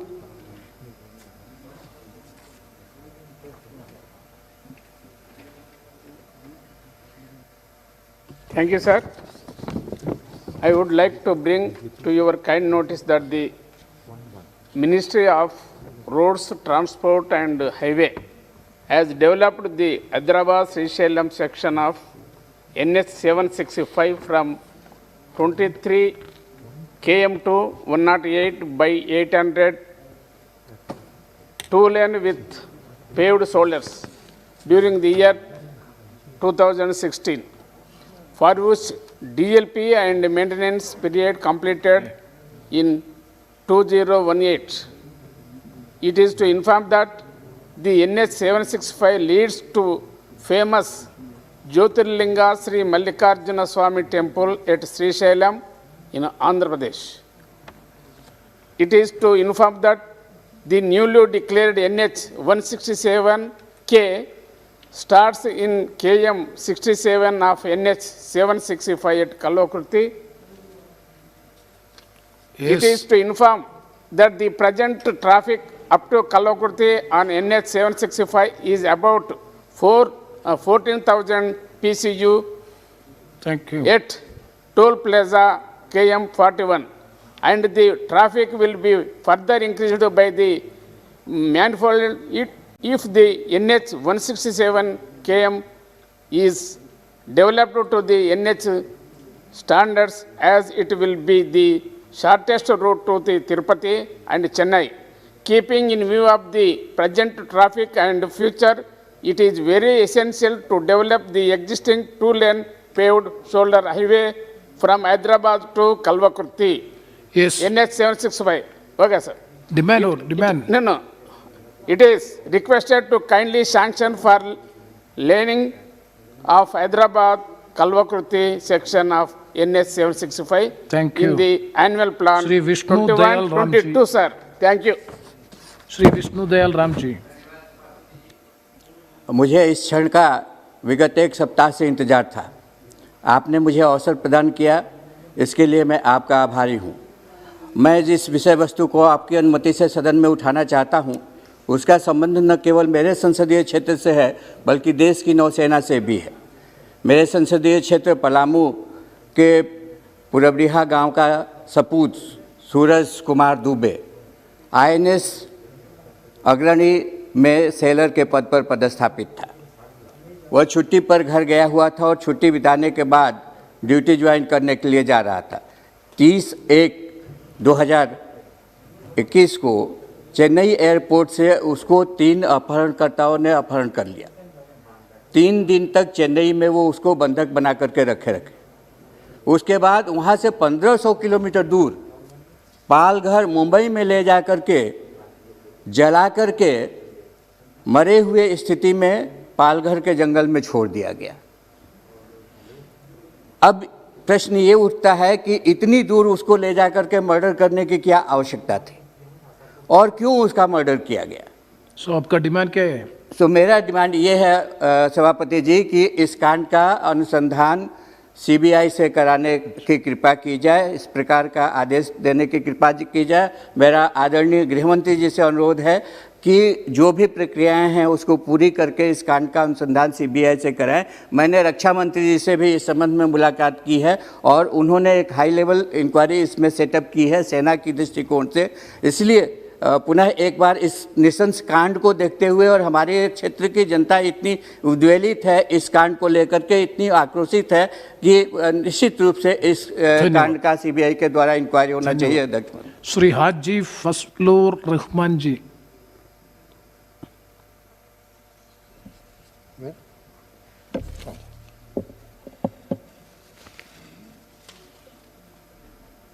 माननीय सभापति जी, आपका बहुत बहुत शुक्रिया।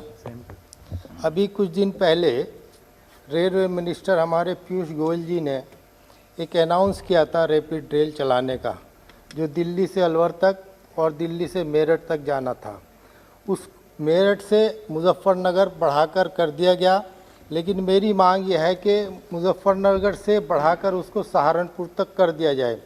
हालांकि इस सिलसिले में मैंने एक लेटर मंत्री जी को लिखा था, लेकिन उन्होंने NCR के नाम पर कि सहारनपुर NCR में शामिल नहीं है, इसलिए हम उसका विस्तार नहीं कर सकते। लेकिन पब्लिक इंटरेस्ट में हमारा कहना यह है कि सहारनपुर रेलवे जंक्शन ही एक वाहिद जंक्शन है जो उत्तराखंड को जोड़ने का काम करता है। हरिद्वार, मसूरी और आपके देहरादून इसी के ज़रिए जाया जा सकता है रेलवे के थ्रू। इसके अलावा इसलिए भी ज़रूरी है कि मुल्क की सुरक्षा दृष्टि के लिहाज से हमारे सहारनपुर में सरसावा एयरबेस है, जिसको एयरपोर्ट में तब्दील कर दिया गया।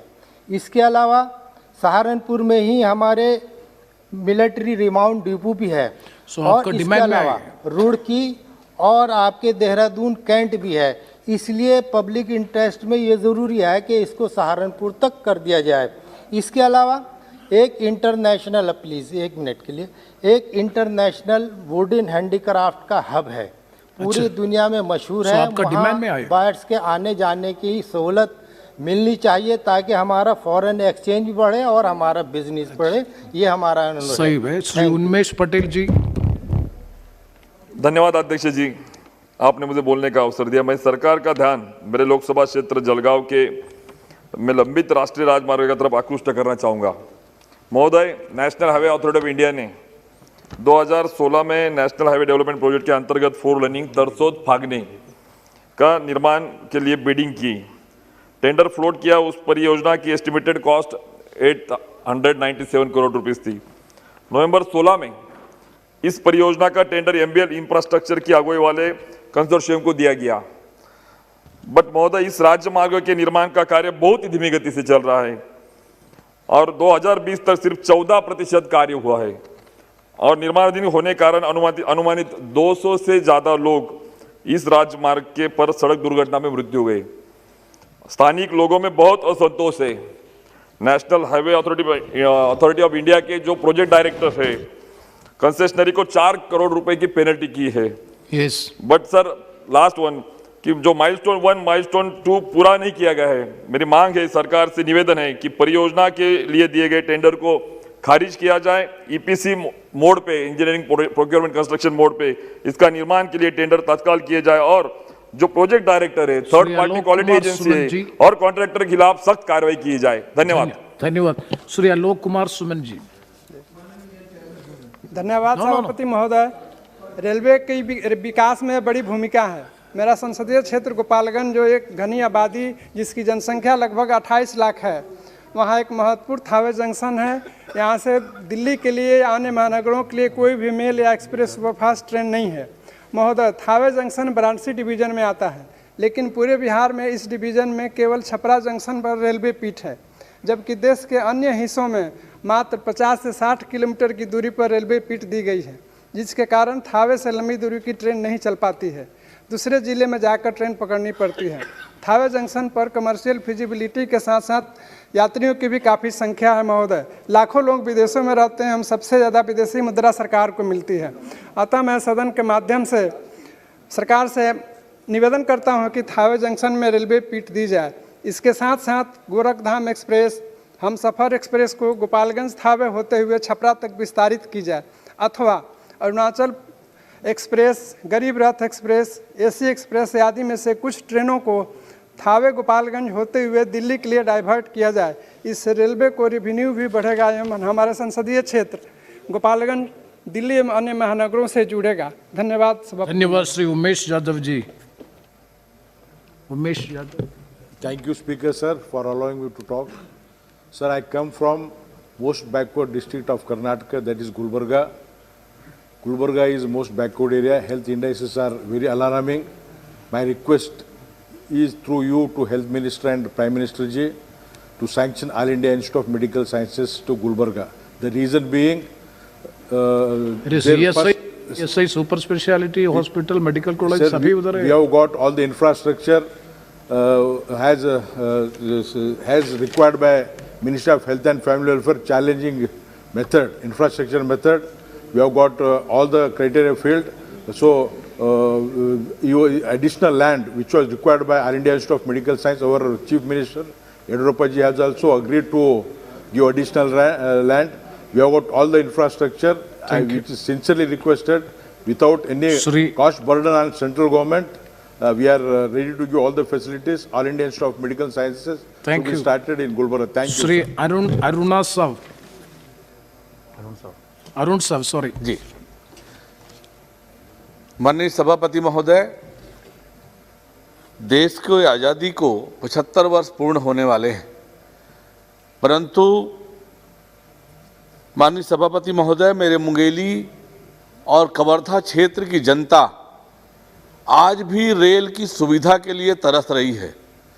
मुंगेली में तो अंग्रेजों के शासनकाल में रेलवे का लाइन बनाने का काम प्रारंभ हो गया था, पर अंग्रेजी शासन के अंत के साथ ही वह योजना बंद हो गई। 2014 में जब नरेंद्र मोदी जी के नेतृत्व में देश में सरकार बनी, तब क्षेत्र की जनता में एक उम्मीद जागी और जनता की उम्मीदों को पूरा करते हुए माननीय नरेंद्र मोदी जी के नेतृत्व में सरकार ने 2018 में उस रेल लाइन को मंजूरी दी। लेकिन आज इतने समय के बाद भी उस परियोजना में काम की कोई प्रगति नहीं दिख रही है। आज माननीय नरेंद्र मोदी जी के नेतृत्व में और माननीय पीयूष गोयल जी के मार्गदर्शन में रेलवे का चहुमुखी विकास हो रहा है, लेकिन मैं माननीय पीयूष गोयल जी से आग्रह करूंगा कि इस परियोजना का भी व्यक्तिगत रूप से रुचि लेते हुए मेरे मुंगेली और कवर्धा क्षेत्र की जनता के आकांक्षाओं को पूरा करते हुए इस परियोजना के काम में गति लाएं। बहुत बहुत धन्यवाद। धन्यवाद। श्री रामप्रीत मंडल जी। सभापति महोदय धन्यवाद। मेरे संसदीय क्षेत्र झंझारपुर के अंतर्गत झंझारपुर से लौखा भाया वाचस्पति नगर होते हुए रेल परिचालन जनहित में अति आवश्यक है, जिसका कार्य काफ़ी धीमी गति से चल रहा है। इस रेल परियोजना के जल्द पूरा होने से यहाँ के वासियों को रेल यातायात का लाभ मिलेगा, साथ साथ आर्थिक व सामाजिक विकास में मदद करेगा। लौखा नेपाल सीमा के नज़दीक होने के कारण दोनों देशों के व्यवसाय में भी मदद मिलेगा तथा गरीबी रेखा में जी रहे मजदूरों को भी इस रेल परियोजना से रोजगार मिलेगा। महोदय, अतः आपसे सादर अनुरोध करूंगा कि माननीय रेल मंत्री जी से भी आग्रह करूंगा कि इस परियोजना को जल्द से जल्द पूरा करें, ताकि वहां के लोगों को ये रेल यात्रा का सफल यात्रा कर सके। धन्यवाद। इतना ही कहकर धन्यवाद। धन्यवाद। श्री अरविंद सावंत जी। चेयरमैन सर, बहुत बहुत धन्यवाद। सर, मेरा ये 8 फरवरी को 0 वर्ष लगा था। नाना शंकर सेठ, जिनका नाम जगन्नाथ शंकर सेठ, उनका जन्म 10 फरवरी को हुआ था 1803। इस पूरे एशिया की या इवन अपने भारतवर्ष की बात करें तो सबसे पहले रेल इस हिंदुस्तान में शुरू हुई, वो हुई मुंबई से ठाणे तक, और उसकी नींव अगर किसने डाली तो ये थे नाना शंकर सेठ। जीआईपी कहते थे, ग्रेट इंडियन पेनिनसुला। उस रेल के हेडक्वार्टर्स का ऑफिस भी इनके बंगले में शुरू हुआ। इन्होंने उसमें पैसे दे दिए ब्रिटिश सरकार को, और वो रेल पहले शुरू हुई। वो रेल लाने वाले नाना शंकर सेठ। मुंबई का ग्रैंड मेडिकल कॉलेज हो, रानी बाग जिसे कहते हैं अभी जिजामाता उद्यान हो, जे स्कूल ऑफ आर्ट हो, ग्रैंड मेडिकल कॉलेज हो, एसएससी बोर्ड हो, ये सारे विकास के जो नींव है वो डालने वाले नाना शंकर सेठ थे। और आज उनको 218वीं जयंती कल परसों हुई। सर, एक मांग करता हूँ इसमें, उनका नाम मुंबई सेंट्रल रेलवे स्टेशन को देने का राज्य सरकार ने भी उसे मंजूरी दी। हमारे महाराष्ट्र राज्य सरकार ने, आदरणीय उद्धव जी ठाकरे साहब ने, सभी विपक्षों ने साथ में जाकर प्रस्ताव सरकार के पास आया। हाल ही में सरकार ने थोड़ा सा अनुकूलता बताई, लेकिन मैं अपेक्षा कर रहा था कल की 10 फरवरी को अगर उनका नामकरण होता तो उसकी जयंती के लिए बहुत बड़ी आपको भी उपलब्धि होती। मैं आपके प्रार्थना करता हूँ। Thank you. श्री शंकर लालवानी। आप जयंती नहीं, उनका सम्मान करने की आवश्यकता है। वो बहुत देर हुई है, दुरुस्त हो जाओ। धन्यवाद सभापति। Mister wants to respond. धन्यवाद सभापति महोदय। मैं माननीय मंत्री जी का ध्यान इस ओर लाना चाहता हूं कि हाल ही में मोबाइल पर जो OTT व वेब सीरीज के माध्यम से ज़बरदस्त गंदगी परोसी जा रही है। गालियां, हिंसा, धार्मिक भावनाओं के विपरीत हमारी संस्कृति को विकृत करने वाली चीज़ों को परोसा जा रहा है। अभी हाल ही में एक वेब सीरीज में हिंदू भगवान का मजाक उड़ाया गया। यह पहली बार नहीं हुआ, पहले भी कई बार हो चुका है। यह अपमान अब हम सहन नहीं करेंगे, जो हमारी संस्कृति, परंपरा और धार्मिक भावनाओं को ठेस पहुंचाते हैं। मैं माननीय मंत्री जी से निवेदन करना चाहता हूं कि इसके लिए कोई रेगुलेटिंग एक्ट बनाए या सेंसर बोर्ड बनाया जाए, ताकि इस प्रकार की जो गतिविधियां वो बंद हो। धन्यवाद। श्री चंद्रसेन जादौन। धन्यवाद।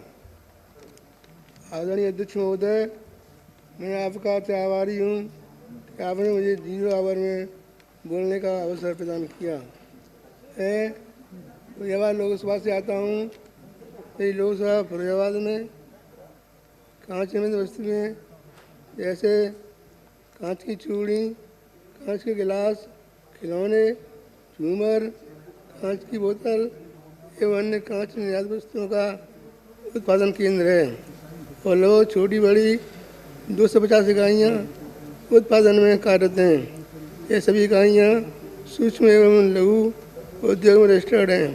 महोदय जी, हमारे माननीय प्रधानमंत्री जी श्री नरेंद्र मोदी जी का सपना आत्मनिर्भर भारत है। लोकल से वोकल को साकार करना हम सभी का फर्ज है और लोकल से वोकल को बढ़ावा देकर जन जागृति लानी है, क्योंकि इसकी खपत का लगभग 90% आयात चीन से होता है। महोदय जी, आपसे निवेदन है कि केंद्र सरकार एवं प्रदेश सरकार मेरी लोकसभा क्षेत्र फरीदाबाद में ताज संरक्षित क्षेत्र TTZ को छोड़कर इस सौर प्लेट उत्पादन प्लांट को लगवाने हेतु संबंधित संस्था को जनहित में आदेश निर्गत करने का कष्ट करें। धन्यवाद। धन्यवाद। श्री मल्लोक नागर जी। साहब बहुत बहुत धन्यवाद, आपने बोलने का मौका दिया। हमारे बराबर में राजेंद्र अग्रवाल जी बैठे हैं।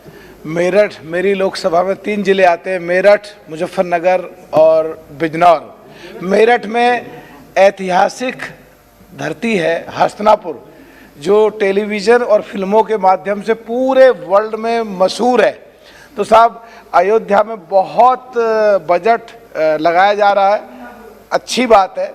वहाँ भी भगवान कृष्ण जी रहे हैं हस्तिनापुर में, वहाँ भी ज़रूर ध्यान दिया जाए और उसका विकास किया जाए और रेल सीधा दिल्ली से वहाँ तक चलाई जाए, जिससे पूरे देश के लोग, पूरे वर्ल्ड के लोग हस्तिनापुर की ऐतिहासिक धरती को देख सकें। और मुजफ्फरनगर में उसी हस्तिनापुर का हिस्सा सुकुरताल, वहाँ गंगा जी जाती है, उसका भी डेवलपमेंट करा जाए, जिससे लोगों की धार्मिक पूरी हो। और उसी से मिलता हुआ बिजनौर जिले में वहाँ विदुर कुटी है, जो ऐतिहासिक धरती है, जहां लाल बहादुर शास्त्री प्रधानमंत्री जी भी गए, वहां का भी विकास किया जाए। साहब बहुत बहुत धन्यवाद। Thank you. श्री विनोद सोनकर जी। धन्यवाद सभापति महोदय। मैं आपके माध्यम से माननीय मंत्री जी का ध्यान आकर्षित करना चाहूँगा एक गंभीर विषय की तरफ। अभी मेरे एक सदन के साथी ने भी इस विषय को उठाया था। आज वेब सीरीज के माध्यम से समाज के सामने या समाज में बहुत ज़्यादा अश्लीलता परोसी जा रही है। विभिन्न चैनल हैं, चाहे प्राइम वीडियो हो, नेटफ्लिक्स हो, अमेज़ॉन हो, इसके माध्यम से लगातार समाज में अश्लीलता तो परोसी जा रही है, इसके साथ ही साथ हिंदू देवी देवताओं को भी अपमानित करने का काम किया जा रहा है। 3 वेब सीरीज का मैं नाम लेना चाहूँगा। तांडव, आश्रम, मिर्ज़ापुर। तांडव में जिस तरह से हिंदू देवी देवताओं को अपमानित करने का काम किया है, मैं उत्तर प्रदेश सरकार के मुख्य आदरणीय योगी जी को बधाई दूंगा कि उन्होंने उसके खिलाफ कार्रवाई का आदेश दिया। लेकिन सभापति महोदय, मैं आपके माध्यम से मिर्ज़ापुर सीरीज की तरफ सदन का ध्यान चाहूँगा। मिर्ज़ापुर बहुत ही ऐतिहासिक नगरी है, जहाँ पे 51 सिद्धपीठों में से एक माँ विंध्यवासिनी का मंदिर है। उस मिर्ज़ापुर में जो लाखों मजदूरों को कालीन उद्योग के रूप में काम देती है, मिर्ज़ापुर कालीन उद्योग के नाम से जानी जाती है सभापति महोदय। लेकिन उसमें एक पात्र का नाम कालीन भैया रखा गया है, जिसके कारण पूरी कालीन उद्योग बदनाम हो रहा है और साथ ही साथ मिर्ज़ापुर जैसे ऐतिहासिक नगरी को बदनाम करने का काम किया जा रहा है। मैं आपके माध्यम से माननीय मंत्री जी से निवेदन करूंगा कि इस पे कुछ बोल दे भी दें, और दूसरा जितनी सीरीज है इसको ये बिना परमिशन के सेंसर बोर्ड के परमिशन के चलाई जा रही है, इसको रोका जाए और इनके माध्यम जो पैसा कमाए हैं इस सारे पैसों को वसूल के सभापति महोदय मिर्ज़ापुर के जो छवि खराब हुई है उसको ठीक करने के लिए इनसे पैसा वसूला जाना चाहिए। धन्यवाद। श्री महाबली सिंह जी। सभापति महोदय, बिहार के सासाराम रोहतास को हवाई मार्ग से जोड़ने के लिए तत्कालीन प्रधानमंत्री मनमोहन सिंह ने की जो प्रमुख समिति थी वह निर्णय लिया था वहाँ हवाई अड्डा चालू कराने के लिए। केंद्र से 2-2 बार सर्वे करने वहाँ टीम भी गई महोदय, लेकिन आज तक वह कार्य शुरू नहीं हो पाया और 10 साल से उसी तरह से पड़ा हुआ है, जिसके चलते यहाँ आपको भोजपुर, बक्सर, कैमूर और रोहतास, औरंगाबाद के लोगों को हवाई सेवा शुरू करने के लिए 150-200 किलोमीटर तक जाना पड़ता है महोदय। अतः हम आपसे और सदन के माध्यम से अनुरोध करना चाहते हैं कि जो 10 साल से वो सासाराम को हवाई मार्ग से जोड़ने के लिए जो कार्य अभी तक बंद पड़ा हुआ है, उसे अविलंब चालू कराया जाए, ताकि कैमूर, रोहतास, औरंगाबाद और बक्सर जिला के लोगों को हवाई सेवा करने का मौका मिले। धन्यवाद। धन्यवाद श्री पुरुषेंद्र सिंह जंदल। धन्यवाद सभापति महोदय। सभापति महोदय, मैं बुंदेलखंड क्षेत्र से आता हूं। हमारे बुंदेलखंड में अभी कोरोना के समय हमारे यहाँ के श्रमिक जो देश के कोने कोने में काम करने जाते हैं, बड़ी कठिनाई का उन्होंने सामना किया। हम लोग जब यहाँ क्षेत्र की जनता जब चुन करके यहाँ सभी सदस्यों को जब भेजती है, तो मैं ऐसे क्षेत्र से आता हूँ जो हमारा बहुत फैला विस्तृत क्षेत्र है, बहुत लंबा क्षेत्रफल है और गरीबी है, और हर 2-3 साल में वहाँ पर सूखा पड़ता है, कृषि पर आधारित है। हम लोग उन अनेकों मांगों को यहाँ सदन में रखते रहते हैं कि हमारे यहाँ ये अभाव है, ये कमी है, और मोदी जी के नेतृत्व में और योगी जी के नेतृत्व में हमारे बुंदेलखंड में बहुत अच्छा काम हुआ है। लेकिन कुछ चीज़ों को हम लोग जब ध्यान आकृष्ट कराना चाहते हैं, जब अभी कांग्रेस के लोग उन्होंने पूरे सदन का समय जब बर्बाद किया, तो हम लोग अपनी कई मांगों को दबा करके रह गए, नहीं हो पाए। आज बात जब मैं आपके सामने बात रख रहा हूँ, तो मैं इसलिए कि जब इतना समय नहीं मिलेगा, मैं ऐसी आपके सामने जो विषय रखना चाहता हूँ, बुंदेलखंड को अलग प्रांत बनाने की मांग इसलिए मैं रख रहा हूँ कि आज तक हमारे बुंदेलखंड में एक भी एम्स नहीं है। हम कभी एम्स की मांग करते हैं, कभी आईआईटी की मांग करते हैं, कभी स्पोर्ट्स अथॉरिटी ऑफ इंडिया की मांग करते हैं, कभी पर्यटन विश्वविद्यालय की मांग करते हैं। तो बहुत अच्छा काम हो रहा है। हर घर नल पहुंचने के लिए योगी जी ने 2022 के पहले काम करने का पूरा संकल्प ले रखा है। बुंदेलखंड एक्सप्रेसवे बन रहा है, डिफेंस कॉरिडोर बन रहा है। लेकिन मेरा आपसे सभापति महोदय एक निवेदन है कि वहाँ के औद्योगिकीकरण के लिए, वहाँ पर मैं समझता हूँ जब बुंदेलखंड को, क्योंकि ऐसा हमारा एकमात्र ऐसा क्षेत्र है जो उत्तर प्रदेश और मध्य प्रदेश दोनों हिस्सों में हमारी संस्कृति बटी हुई है बुंदेलखंड की, इसको एक अलग से एक प्रांत बनाया जाए। मैं समझता हूँ उससे पूरा हमारे क्षेत्र का सभी विकास परिपूर्ण रूप से हो पाएगा। धन्यवाद श्री अनुराग शर्मा जी।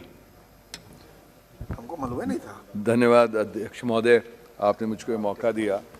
अभी जैसे हमारे आदरणीय सांसद जी ने बोला, मैं उसका समर्थन करता हूँ उस बात का। आपका ध्यान आकर्षित करना चाहूँगा कि बुंदेलखंड को एक पैकेज मिला था अभी, पर वो पैकेज अभी वित्त मंत्रालय से रिलीज़ नहीं हुआ, तो हमारे बुंदेलखंड का पैकेज जल्दी से जल्दी रिलीज़ कराया जाए। और दूसरा, आदरणीय योगी जी ने बुंदेलखंड विकास बोर्ड का गठन किया था। आज तक गठन होने के बाद उस विकास बोर्ड में केंद्र सरकार से अगर हमको कुछ पैसे मिल जाएं, तो बुंदेलखंड में के औद्योगिक विकास में और सामाजिक विकास में हम लोग गति ला सकेंगे। आपसे अनुरोध एक और था कि क्योंकि बुंदेलखंड जैसे सब जानते हैं कि बहुत पिछड़ा क्षेत्र है और दूर दूर फैला हुआ है। मेरे वहाँ 2-3 जगह से ट्रेनें चलती थी, विशेष रूप से जाखलौन में बहुत बड़ा एक पर्यटन स्थल है जैनियों के लिए, और रणछोड़ मंदिर है, वहाँ पे सारी ट्रेनें बंद कर दी। और दूसरा, भाई साहब, एक चिरगांव से ट्रेन चलती थी, तो आदरणीय रेल मंत्री जी से मैं आग्रह करूंगा कि जो चिरगांव में 2 ट्रेनों का हमारे वहाँ स्टॉपेज था, उनको प्लीज जरा शुरू करवा दिया। श्री संजय, धन्यवाद। धन्यवाद सभापति महोदय। आज एक मेरी लोकसभा क्षेत्र से बहुत ही एक महत्वपूर्ण विषय जुड़ा हुआ है, वो मुझे उठाने का मौका दिया, और मेरा सौभाग्य है कि यहाँ इस समय सदन में माननीय टेक्सटाइल मिनिस्टर भी यहाँ पर उपस्थित हैं। मेरे लोकसभा क्षेत्र में पानीपत एक इंडस्ट्रियल टाउन है और हिस्टोरिकल सिटी है। इसके अंदर लगभग घरेलू और निर्यात का 50,000 करोड़ से भी ज़्यादा टेक्सटाइल का व्यापार है। और यहाँ पर कोई भी स्टेट का ऐसा, उत्तर प्रदेश, बिहार, राजस्थान, पश्चिम बंगाल, यहाँ का बुनकर आकर यहाँ पर काम करता है। और यहाँ के लोगों ने पूरे दुनिया के अंदर हिंदुस्तान का नाम ऊंचा किया। और पिछले कुछ समय में जो एक ब्लैंकेट चाइना से बहुत बड़ी मात्रा में इंपोर्ट होता था, यहाँ के एंटरप्रेन्योर ने बहुत मेहनत से वो इंपोर्ट बंद करके पानीपत में ही उसका उत्पादन किया।